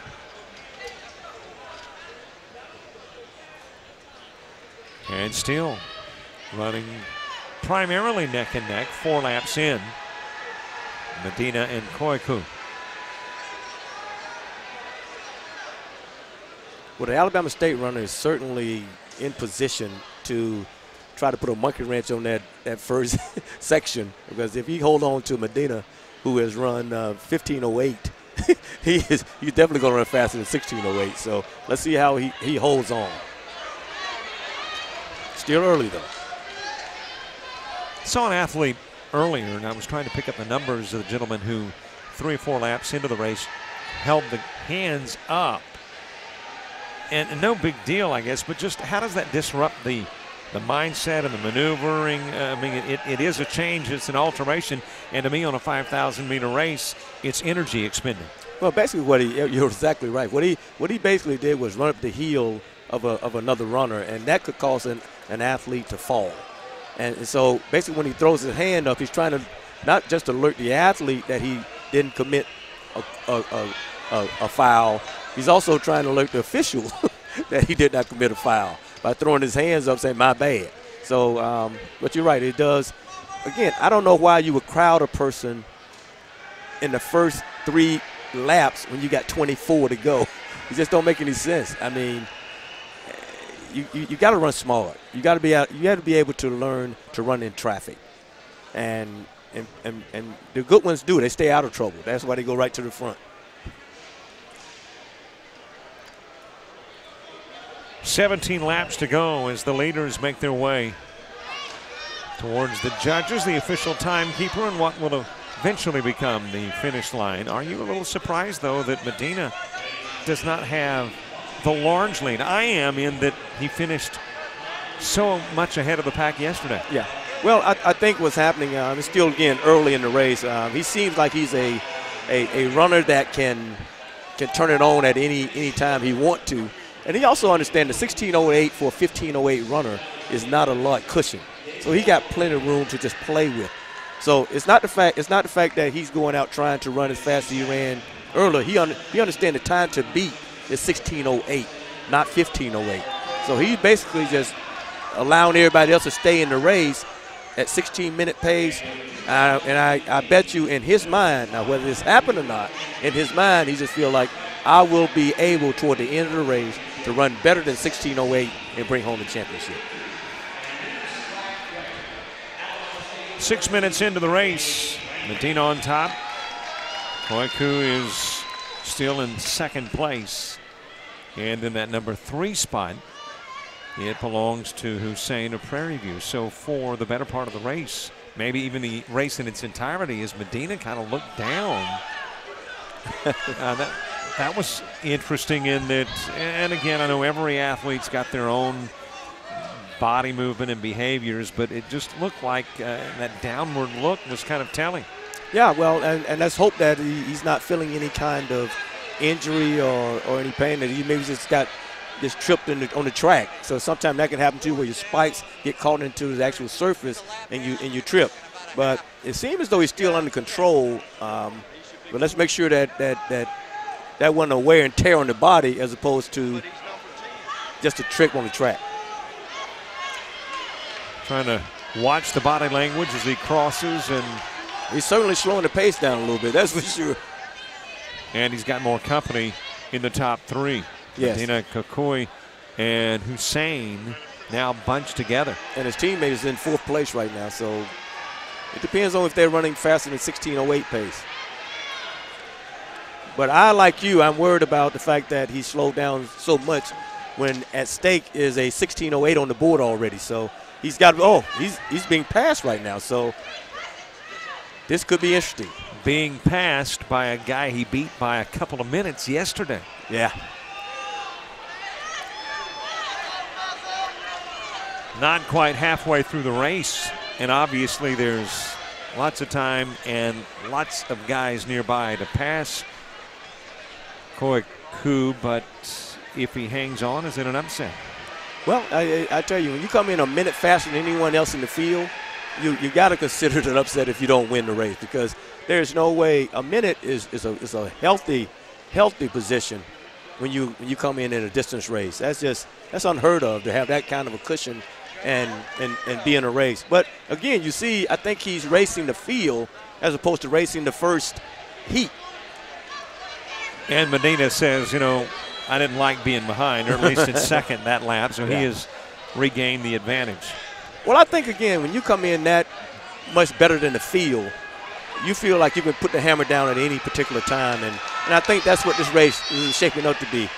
I think that he wants to push the pace more toward the end of the race as opposed to at the beginning. Even though he pushed it out at the beginning, he slowed it down, let everybody get back into the race. Now he's coming up on a halfway point, a little bit past the halfway point, and it looks like he's about ready to start pounding again. A little bit of a gap now. Widened and then narrowed.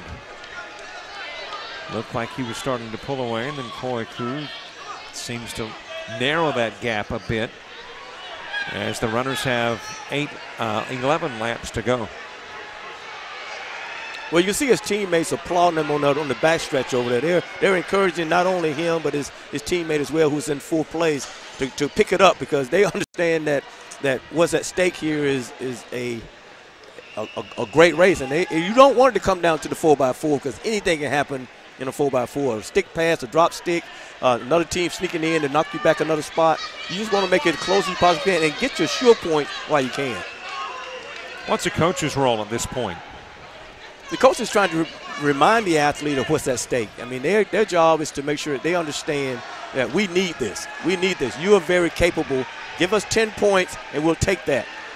They're encouraging the guy who's in 4th place to say the same thing. Run your behind off. We need as many points as we possibly can to get some clearance going into this 4x4. And I promise you, and when they put that 16th event on the track, which is the 4x4, these coaches know what they need to do to secure a victory. So in this particular role, you've done basically all the coaching. You become a cheerleader in Exactly. motivating a runner to run. But this scares their coach to death because you got two guys that are sitting on your number one guy, and he doesn't at this point look dominant. They just sitting on top of him, and it's going to be a race if he continues to just keep this pace the way he's keeping it, because they're not letting him go anywhere, and they got 8 laps to go when they come around this track. Medina has led every lap except one, but it's been very close. And it is close now between 1, 2, and 3. And remember, the finish means absolutely nothing unless you run faster than 16:08. So with a mile to go, they're 11 minutes. It is section 2 of a 2-section final, and of course the top time from the previous section was Hernandez 16:08.98. And that's to take number 1. You've got to contend with Guzman 16:27.94, who finished second in the previous section. And then there was Franklin, White, Austin, Hennington, Wheeler, and Mitchell. And this one still bunched together, Medina, Koiku, and Hussein. Well, he's certainly letting the guys who are slower stay in the race. He's not running the 15:08 pace that he established coming in here. They're running more toward the 16:08. So we'll see what happens in the next 7 laps. Hussein, who finished second yesterday with a time of 16:20, has moved into second now. So the leaderboard, which changes per lap, will change the 1, 2, and 3 spots unless something happens here down the stretch in lap number 18. But it certainly looked like Texas Southern is going to be guaranteed at least 2 places or 2 spots in this particular race. It's just a matter of how many points they get. And of course Martinez and Shesang is in the 4 and 5 positions here in this 5,000-meter race. They're coming up with 13 minutes with a half a mile, a little bit over half a mile to go. It almost seems where Hussein is concerned, and now there's a push, by the way. Koiku kind of reached up and pushed Hussein, who was ahead of him, and now there's a widening between the two. But it's almost as if Hussein is allowing Medina at this point to dictate the pace. I'll tell you, it's going to be a kicker's race, because I'm telling you, you're going to have 800 meters to go we're coming into this particular race, and again, they're going to be pretty close to around 13:40 with a half a mile to go. And it may be whomever has the most left in the tank. And I tell you, Prairie View runner looks pretty relaxed. It's just a matter of what kind of foot speed they have, and so does the Alabama State guy. So, time-wise, again, the time to beat 16:08.98, and currently the race is at the 13:51 mark. And remember, Hernandez in the last section ran a pretty strong last 200 meters. So, let's see where they are right now.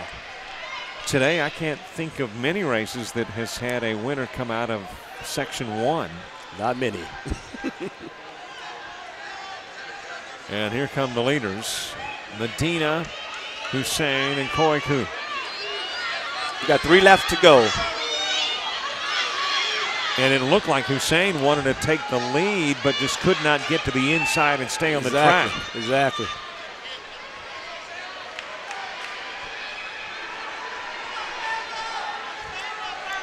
Medina in first from Texas Southern. Prairie View's Hussein in second. They're going to have to really make a burst if he's going to try to beat 16:08. And Hussein has made that burst. He's passed Medina.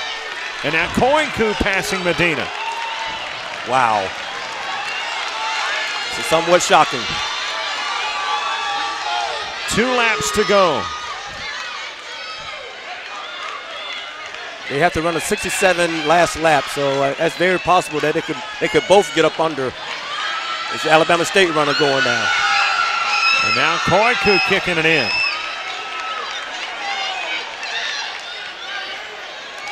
Wow. And widening the gap. This is going to be a good race here. Here we go with 200 meters to go. And let's see. Away. He thought it was the bell lap. He got another lap. Oh, my gosh. He second time. Sprinted, and that my cost gosh. it. Oh, no. He did it again. That's good. Look at the backstretch. He's really pulling down the round. Pulling away. Hussein. Remember, 16:08 now. 16:08. At 16 minutes. Sprints towards the line. He's going to make it. And he will beat Hernandez's 16:08. The Texas Southern is third. A time of 16:05. Medina finishing second with 16:10, and now and Medina. Texas Southern should get some good points on the back end here because they have to run faster than 16:27 for the second place finisher. And Medina crawling to the sidelines, and he reached and grabbed the back, very slow getting up. Yeah, he must have had some kind of injury. Yeah, see him grabbing his back right there. He's trying to tell his coach I just couldn't go. Hussein finishing 1. And what about the mistake on Koiku's part? And that was not, you can't blame the officials for that one. They didn't ring the bell. They didn't have the lap indicator at 1. He just lost lack of focus on that because there was no bell indication, like you said, and that was just, wow, huge mistake. To go that far and not have anything left for the last lap. So in Section 2, Hussein finishes first, Medina 2. Koiku will finish in the number 3 spot. And then you've got Chisang 4, Martinez 5, Newton is 6. Almo will finish in the number 7 finish. Martinez 8. And this, of course, is Section 2, and then your 9 and 10 places belong to Albert and Randolph. Well, it's 8 big points for Grambling. And the crazy thing is that I think they end up coming out with pretty much the same score because I think the other Texas Southern runner ended up getting 2 or 3 points. So it wasn't a lot of change in that particular, maybe 1 point differential. So it will come down to the 4x4 look like. Take a look at the moment that Hussein decided to kick it in. And this is where Koiku decided that his race was over. Yeah, he just started to celebrate, and you can see he'll start to raise his hands like I'm number 1. And then he heard that bell and said, 1 more to go. That's a nightmare. Oh, my God. And at that point on, Hussein took advantage. Yeah, he did. Passed him right there. He's like sharks in the water, baby. He saw blood, and he was going after it. It also gave Medina a sense of encouragement when you see something like that happen. And you know what it also does is gives us a sense of what happened in the women's race, thinking that you've wrapped up the race. Exactly. And for the competitors who then find out they've got another lap to go, how difficult it is to get mentally back into it. Well, like I said, let's give her credit for just regaining her composure, and she has such a big lead that no one could get close to her to challenge her and test her heart a second time. So unlike this race that just concluded, you can tell that this young man was spent. It was over. I mean, he had done all he can, but the difference is there were people still in sight of him having to go another lap, and he was just dead in the waters at that point in time. But the coach will remind him very quickly that was just a mental mistake. We still have a runner who is continuing to run, and as a matter of fact, he had to sidestep one of the volunteers who I think thought, well, this race is over. Yeah. Since the other 11 competitors had wrapped up things long ago, but the race is continuing for Kentrell Randolph. And again, you applaud guys who say, okay, I'm going to make sure that despite the fact I won't win a medal, I won't give my team points, I won't break a record, I will finish the race. And this could be possibly his one and only conference championship. So he wants to come out with pride and glory, not only just, like I said, for himself, but for his school, his family, and everybody else that he represents. And if you're looking at finishing in a better time, yesterday a time of 20:48.93, and today a time of 20:20.53. So he cuts 28 off the time that he absorbed yesterday. Right. So they will blend the totals momentarily, and we will see. Obviously, Hussein will finish 1, but we will get to see where Hernandez in particular fared as compared to the rest of the group. Looks like, well, I think he was second. 2. Yeah, he was second, and a young man from Texas Southern was 3rd, and I'm guessing the other Texas Southern runner was right around 6th or 7th.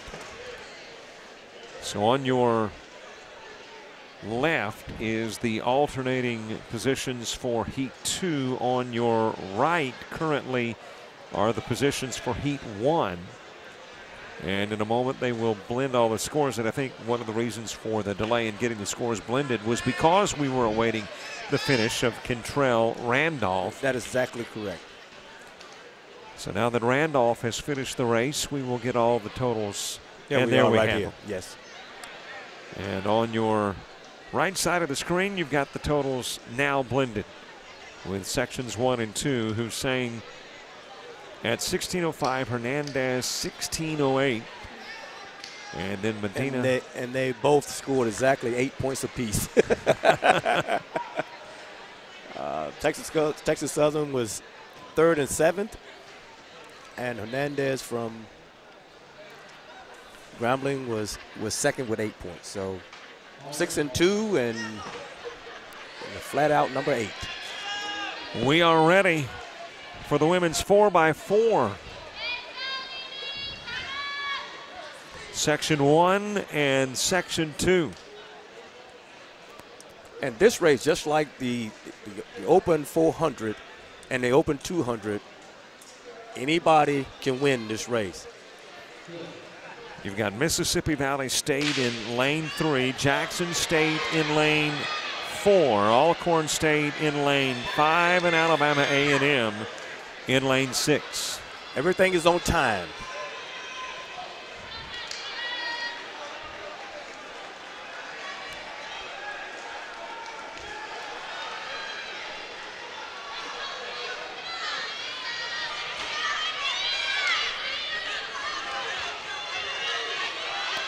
Alcorn State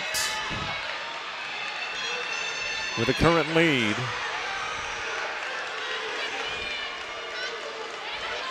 Here in round 1, heat 1. And Alcorn State trying to maintain that advantage around the last turn before handing the baton off. One of the most exciting races in all of track and field, these relays. And again, with the way this thing is coming down, let's see who can put up the fastest time out of this section to give the second section a time to shoot after.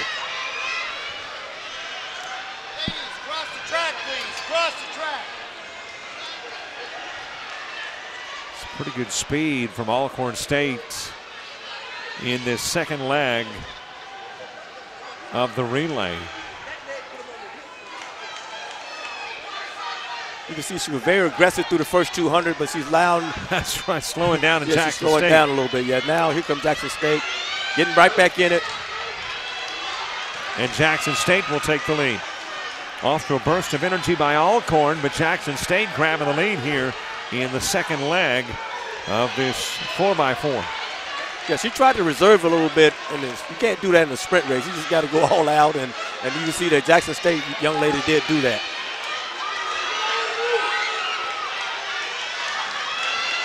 And now let's see if Jackson State can maintain the advantage. A little bit of a difficulty, maybe not the smoothest of transitions getting the baton. That's correct. You need to drag her out there a little bit more, make her run to you as opposed to just standing there. And we will see if that hurts. As Jackson State is in first, Alcorn second, Alabama A&M third, and the relay team for Mississippi Valley is currently in fourth.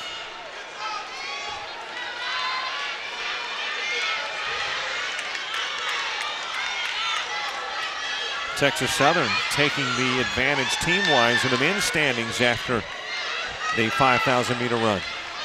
Which means there is no way they could lose this meet going to the relay, because there's no way you can score more than 10 points in the 4x4.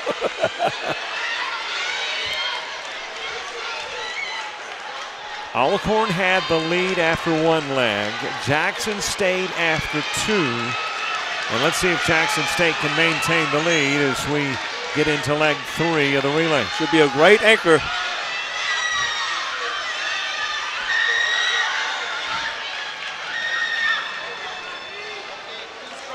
Ooh, that's nice and relaxed.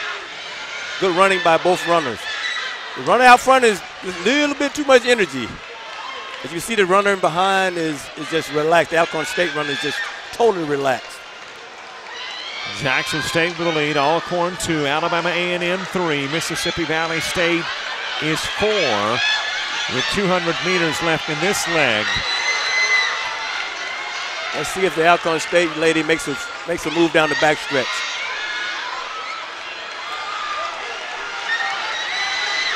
She's pulling closer, but still didn't see that great move.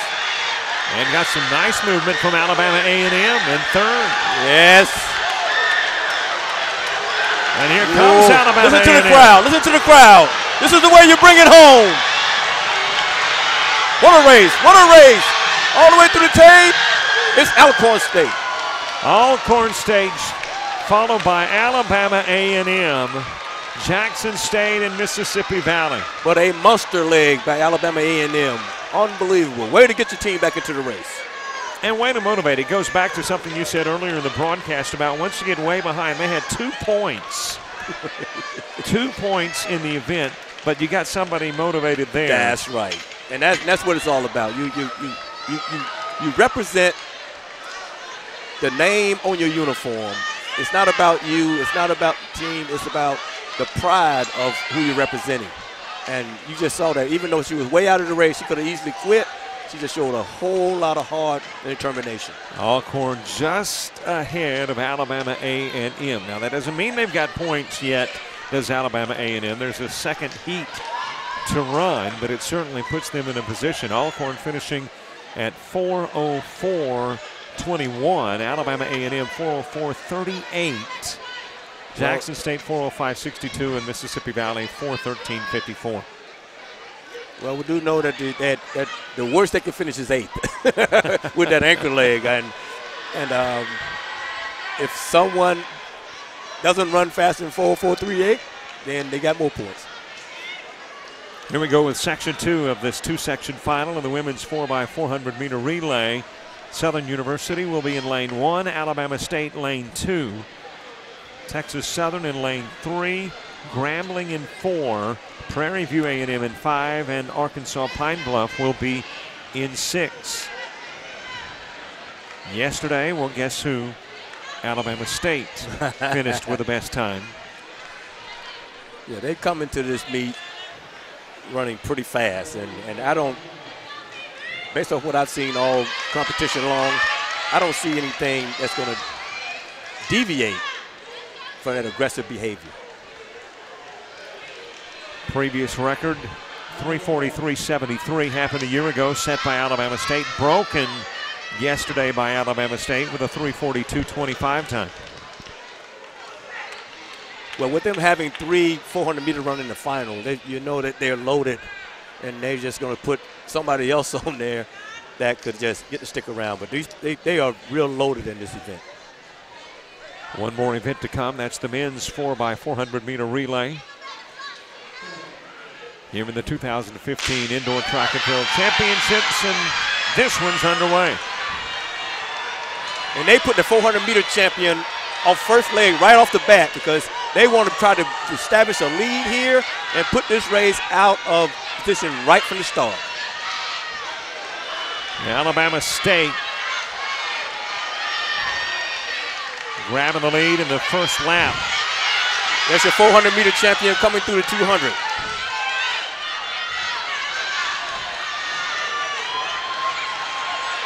With every stride, she should lengthen and build this lead. But you got a whole lot of team trying to fight for points right now. So, well, you can just tell her strength is going to take over. So 400-meter champion, 200-meter champion, now trying to be 4x400-meter relay champion. So it is Alabama State that, and they've got a nice exchange of the baton. That's one of the 800-meter runners who set a new SWAC record at 2:08 earlier. She is trying to lengthen out everything, but what a competitive race we got here. These young ladies are running.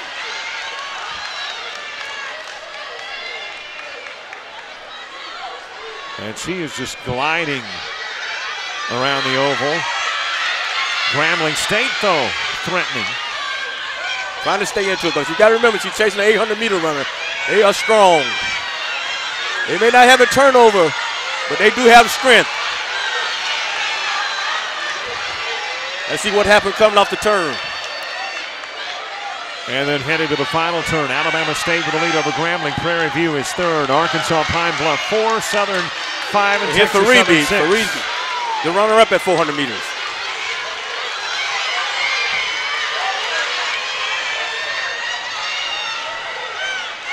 They are really motoring. And the gap is widening between Grambling State and Alabama State.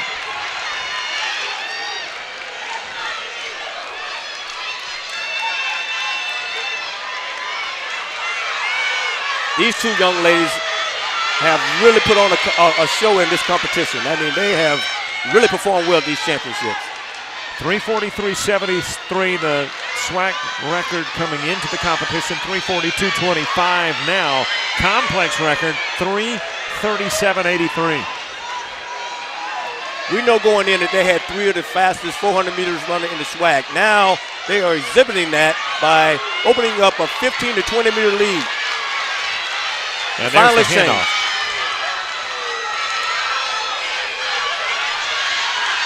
Last leg of the 4x400 meters in the women's competition. Again, you would never know that this team has scored over 217 points. They are just still going at. They're very, very aggressive. There is no let up. Can they top yesterday's best? They are certainly trying to go after the SWAC record. I can promise you that. That record established yesterday at 3:42.25. Alabama State 1, Grambling 2, Prairie View A&M 3, Arkansas Pine Bluff is 4, Texas Southern 5, and Southern University 6. Can they do it? Coming toward the line. Gonna be close. Maybe. Let's see what the official 3:42.08. That is a new SWAC record. Wow. They did not disappoint. Had 3:42.25 yesterday, hit 3:42.08 today. When you come into this arena and you have the very last event of the day and you have already secured by many points a SWAC championship as a team, and you go out there and basically run the fastest time ever run by a foursome at 4x400 meters, that speaks volumes. 3:42.08 for Alabama State. Grambling at 3:44.17. Prairie View 3:44.37. Arkansas Pine Bluff 3:49.86. Texas Southern 3:49.88. And Southern University 3:57.56. And now we've got the blending of all the scores. So it is Alabama State who will finish in the blended scores atop. And let's see, it is Alcorn State who finished first in Section 1, finishing 7th overall. Alabama A&M 8th at 4:04.38. And remember, Prairie View and Southern was pretty much neck and neck with about 3 points separating them going to this final event. And Prairie View got 6 big points out of this 4x4, which would basically lengthen their lead and end up finishing third. And there you look at both sides. Round 1, Heat 1. And now the combined heats on your right side of the screen, which has Alabama State with that new SWAC record at 3:42.08. And that tremendous anchor leg by Alabama A&M did get them at least 1 point out of that awesome 4x4 relay race. 2 more races to go, one event. Section 1 and Section 2 of the men's 4x400 meter relay. And if you look at times from a day ago, it was Prairie View with a top time of 3:16.73, about 3 seconds shy of the SWAC record set in 2005 by Jackson State University. Lane 3, Southern University, Alabama A&M is in 4, Mississippi Valley State 5, and it will be Alcorn State in lane number 6.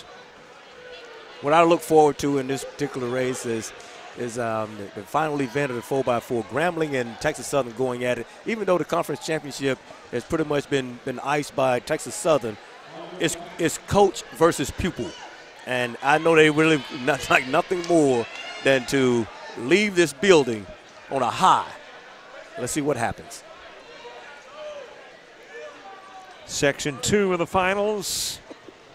Texas Southern, Prairie View, Alabama State, Grambling, Jackson State, and Arkansas Pine Bluff. Runners are at the block. They are set, and we are off. One thing about the 4x4 is always a competitive race if you execute the stick baton as well as be aggressive, especially indoors in the first 150 meters. Getting that post at 200 meters makes it very difficult for anybody to pass you, so let's see what happens here. It's Southern that's going to get the break. Southern with the lead after a lap. That record-setting squad from Jackson State included Tinsley, Smith, Williams, and Istwick back in 2005.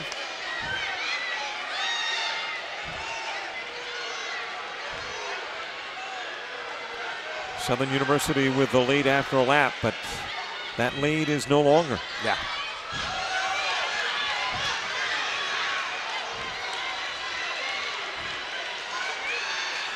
Mississippi Valley. Followed by Alcorn, Southern, and Alabama A&M. And now Mississippi Valley putting a little distance between they and the field, the rest of the field. They look pretty good and pretty relaxed right now, but we're only through 2 legs. Of the 4 teams competing in this section, Mississippi Valley had the best time of the 4, followed by Southern, Alcorn, and Alabama A&M. They made up a lot of ground. Remember the big lead they had. I mean, that's one great thing about the 400 meters. It can be eliminated very quick with aggressive carry. Maybe a little bit of a problem in the passing of the baton for Mississippi Valley. Yes, Southern looked awfully relaxed going around that curve. Now it's just a matter of if he holds. He's real aggressive through the first 150 meters. Now he's going to try to settle in, relax, and just open up his stride. And not only does it look good for Southern, but Mississippi Valley appears to be running out of steam. It's like he's overstriding on the backstretch, but Southern is very aggressive and has really opened up this lead. And now let's see what this anchor man can do that could put pressure on this second section of the 400 relay. Again, the SWAC record 3:13.26.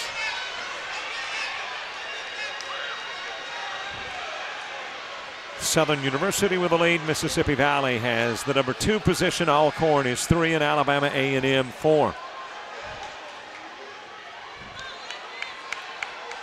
And Southern U making must the stay turn on into the last aggressive. lap. Must stay on the aggressive.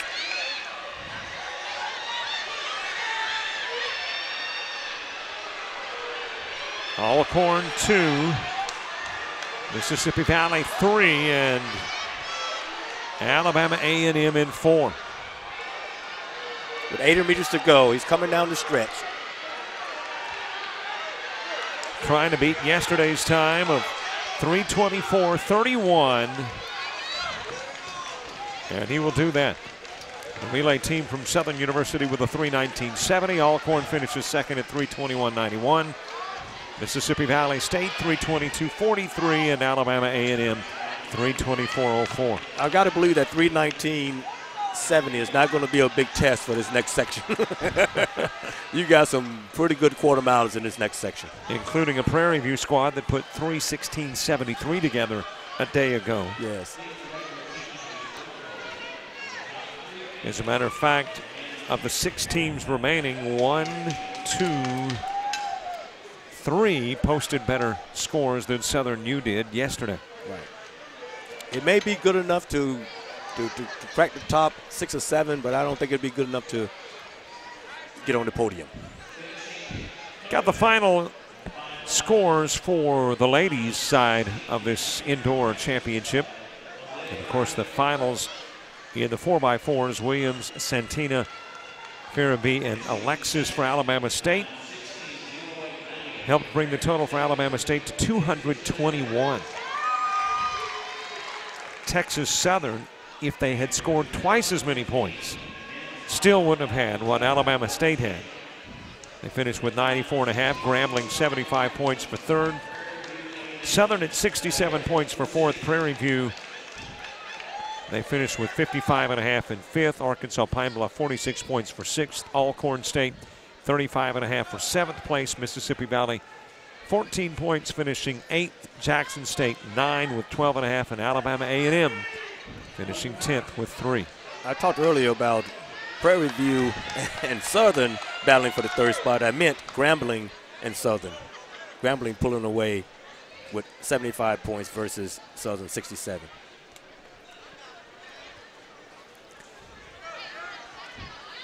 Last heat of the day, in the last event of the day.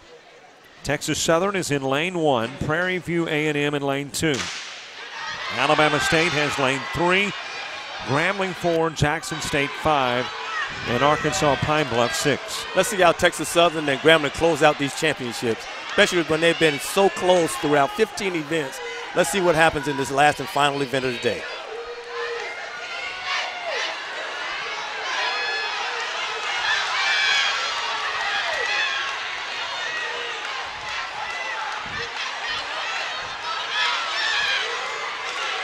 Grambling with the lead after a lap.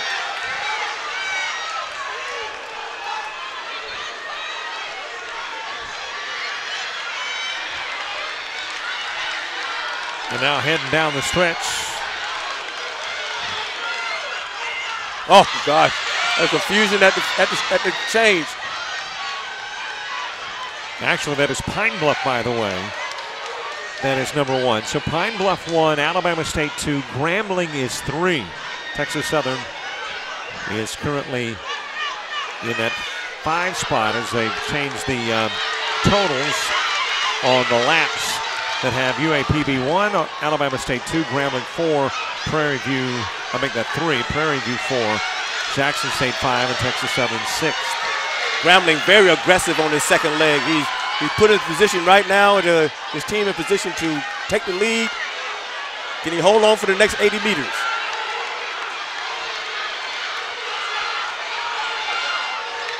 And it stick pass, way to get out of those blocks. It is Grambling State with the advantage. Again, the SWAC record, 3:13.26.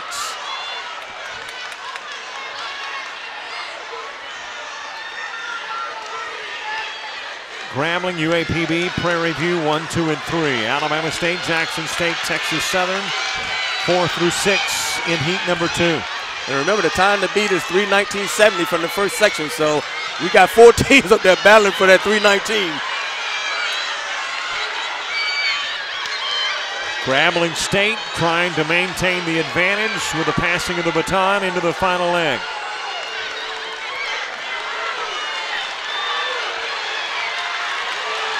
Here's McTeer on the ankle for Grambling. Got those long strides.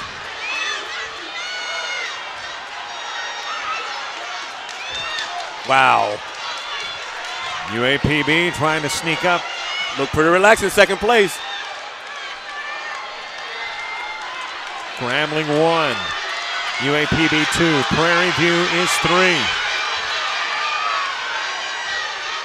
As we head into the final 200 meters. We have got a race. McTeer for Grambling, trying to build the lead over UAPB. There's something about a 4x4 that brings out the best in an athlete. And McTier kicking it in. He will win and do rather easily his Grambling State squad over UAPB. But let's look at the totals. 3:15.70 for Grambling.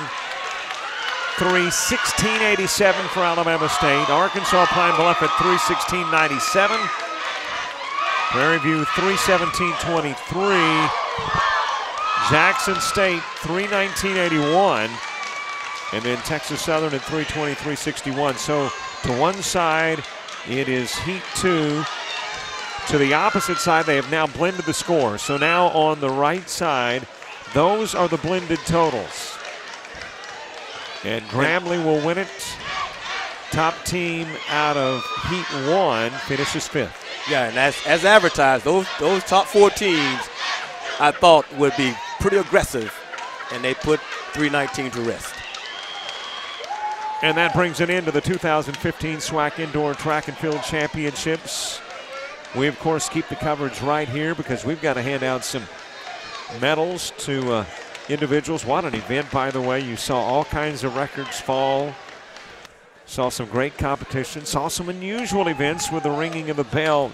Was it a lap early? We don't know, but obviously there was a little confusion as we take a look again at what hands the win to Grambling State. He was determined as all get up to get down this track. He had a rough open 400 meters. Remember now, he's finished 8th in the final. But he came back and won the 200, and boy, that right there could have basically boosted his morale to a point where he was going to do outstanding things in this 4x4. He was not to be denied. So Grambling 1, Alabama State 2, Arkansas Pine Bluff 3, Prairie View 4, Southern 5, Jackson State 6, Alcorn 7, and Mississippi Valley 8 in the men's 4x400 meter relays. Well, we've seen it all. We saw a team like Alabama State who was projected to come in here and go for a 7th straight conference championship. They delivered. We saw that there was going to be a battle between second place for the ladies' side. They end up holding their end of the deal. We knew there would be a battle between Texas Southern and Grambling for the men's title. It was coaches versus pupil, and that delivered. So we got all kind of flavors, and not to mention on top of that, many SWAC records. And this conference need to not take a back seat to anybody. It was a great competition, and real proud to have worked with you, Robert. It was a wonderful 4 or 5 hours. Oh, hey, I thoroughly enjoyed it as well. As a matter of fact, I'm not going to let you leave quite yet. We're going to wrap up coverage after we take a commercial break. SWAC Digital Network is in Birmingham, and the 2015 Indoor Track and Field SWAC Championships ends. But there's still ribbons and medals to be handed out.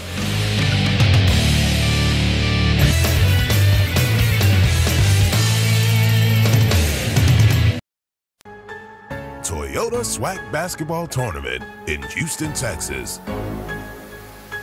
5 days of non-stop action, and it all goes down March 10th through the 14th. The SWAC is driven by passion and motivated by pride, because in the SWAC, history will be made. We do it for the love of the game. Visit www.swacgroups.org. Started my Camry, went to the auction, won a storage locker, found an old guitar.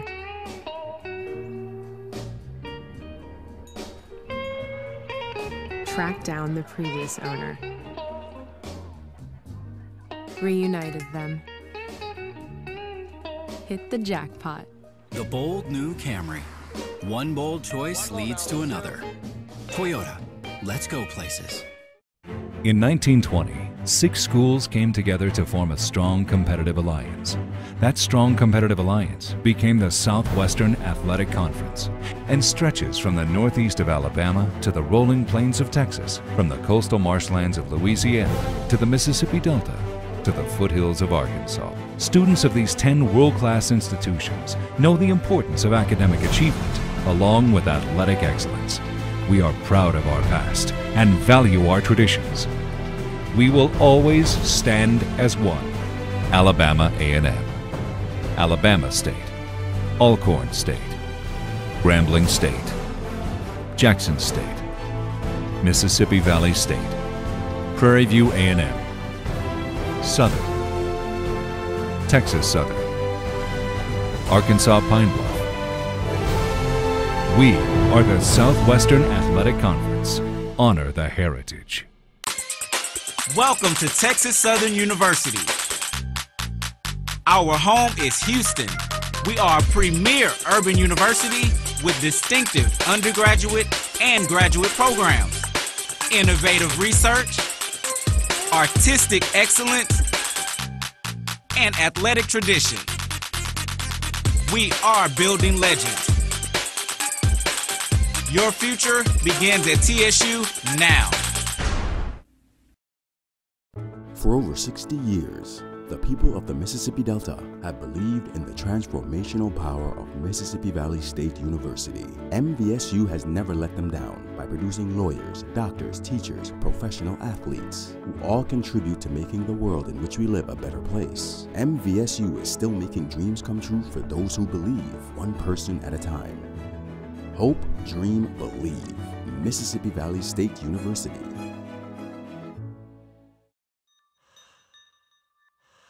Childhood pneumonia claims the lives of over 2 million children every year, but fresh hope is at hand.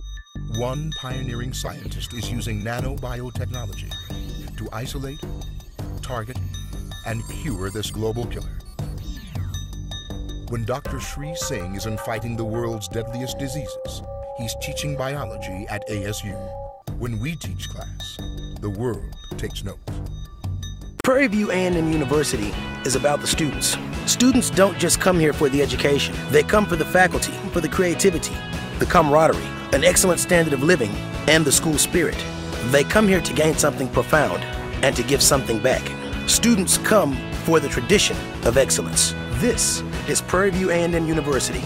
Our tradition, your opportunity.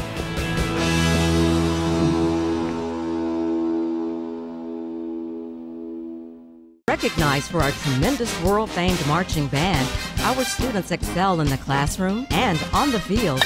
We offer a variety of online and on-campus academic programs, including the sciences, math, business, criminal justice, nursing, mass communications, and performing and visual arts. Study and relax in apartment-style quarters or bungalows at our recently acquired West Campus. Grambling State University, enhancing academic profiles since 1901. Welcome back. 2015 SWAC Indoor Track and Field Championships. And there we are looking at the podium, in which very shortly we will have some champions and some second and third place finishers.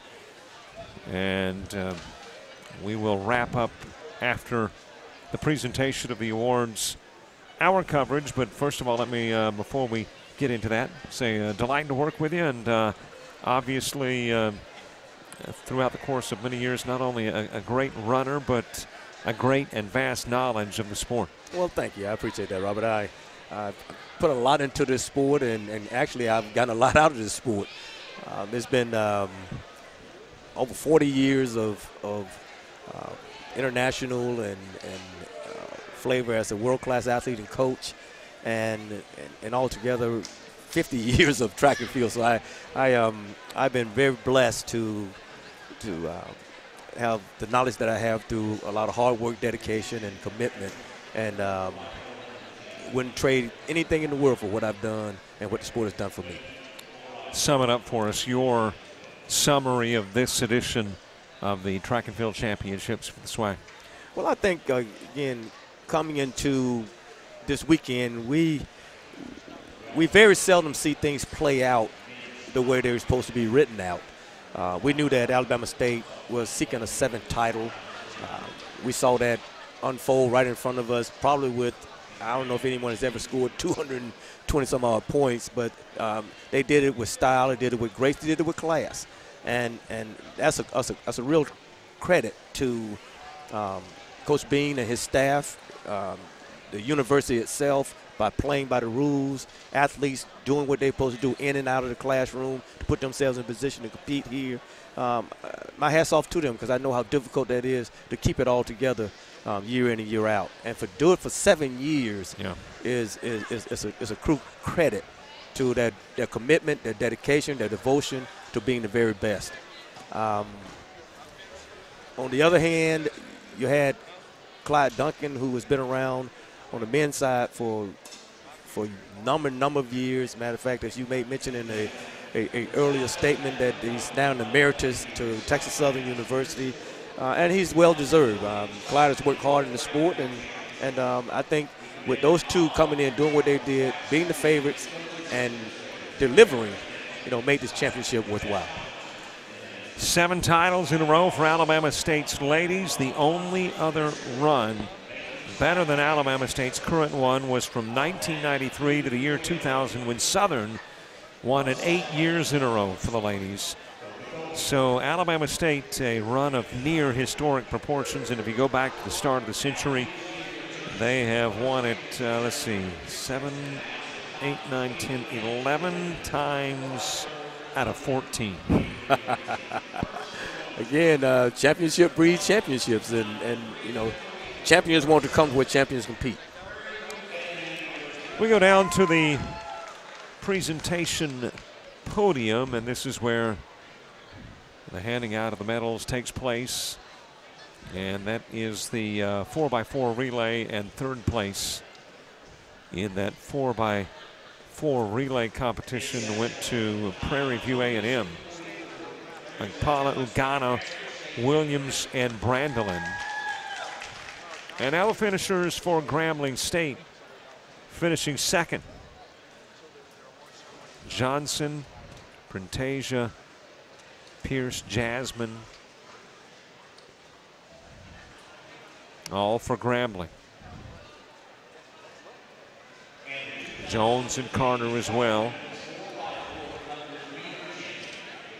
And of course, where Prairie View is concerned, you had Uegwu and Bookman as part of that relay third place team. And then, of course, top medals being handed to Alabama State. Santina Williams, Alexis Farabee, Tatiana Etienne, and Kimberly Wedderburn. And these 4 athletes, make no ifs and buts about it, put this championship away very early with their ability to do more than one event. And when you have that kind of talent, you're bringing thoroughbreds to a championship, not donkeys. Hats off to Alabama State and a tremendous championship.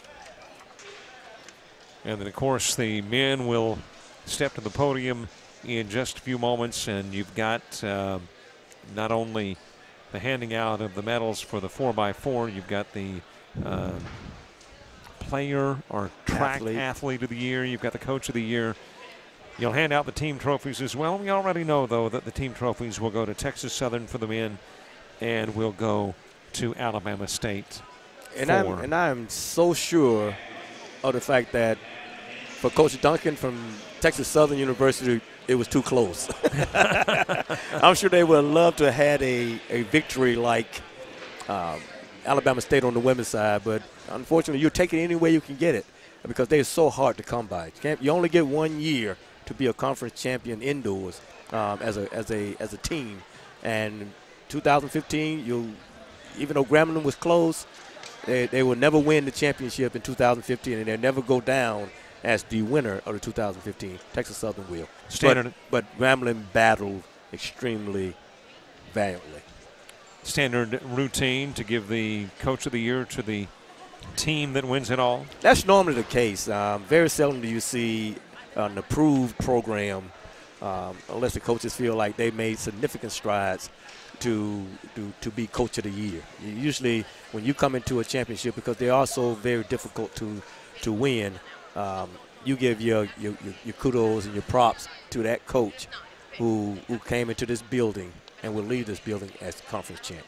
So the assumption would be Clyde Duncan for the men, and it would be Richie Bean for Alabama State for the ladies, and their victories here. And the athletes of the year, well, you got a lot of SWAC titles and records that were broken, so, you know, who knows who that goes to as we begin to put an end on this, the 2015 coverage of the Indoor Track and Field Championships from the Crossplex in Birmingham. It has been great working with you, Harvey Glance, Olympic gold medalist, 1976, and obviously it's been a stellar career. Thanks very much for all the expertise. Thanks, Robert, and look forward to the next one. Will as well. A great crew includes James Crenshaw as our producer. On the cameras, we've had Tate Holcomb, Paul Travinsky, and Mindy Dunn. Robert Williamson saying so long.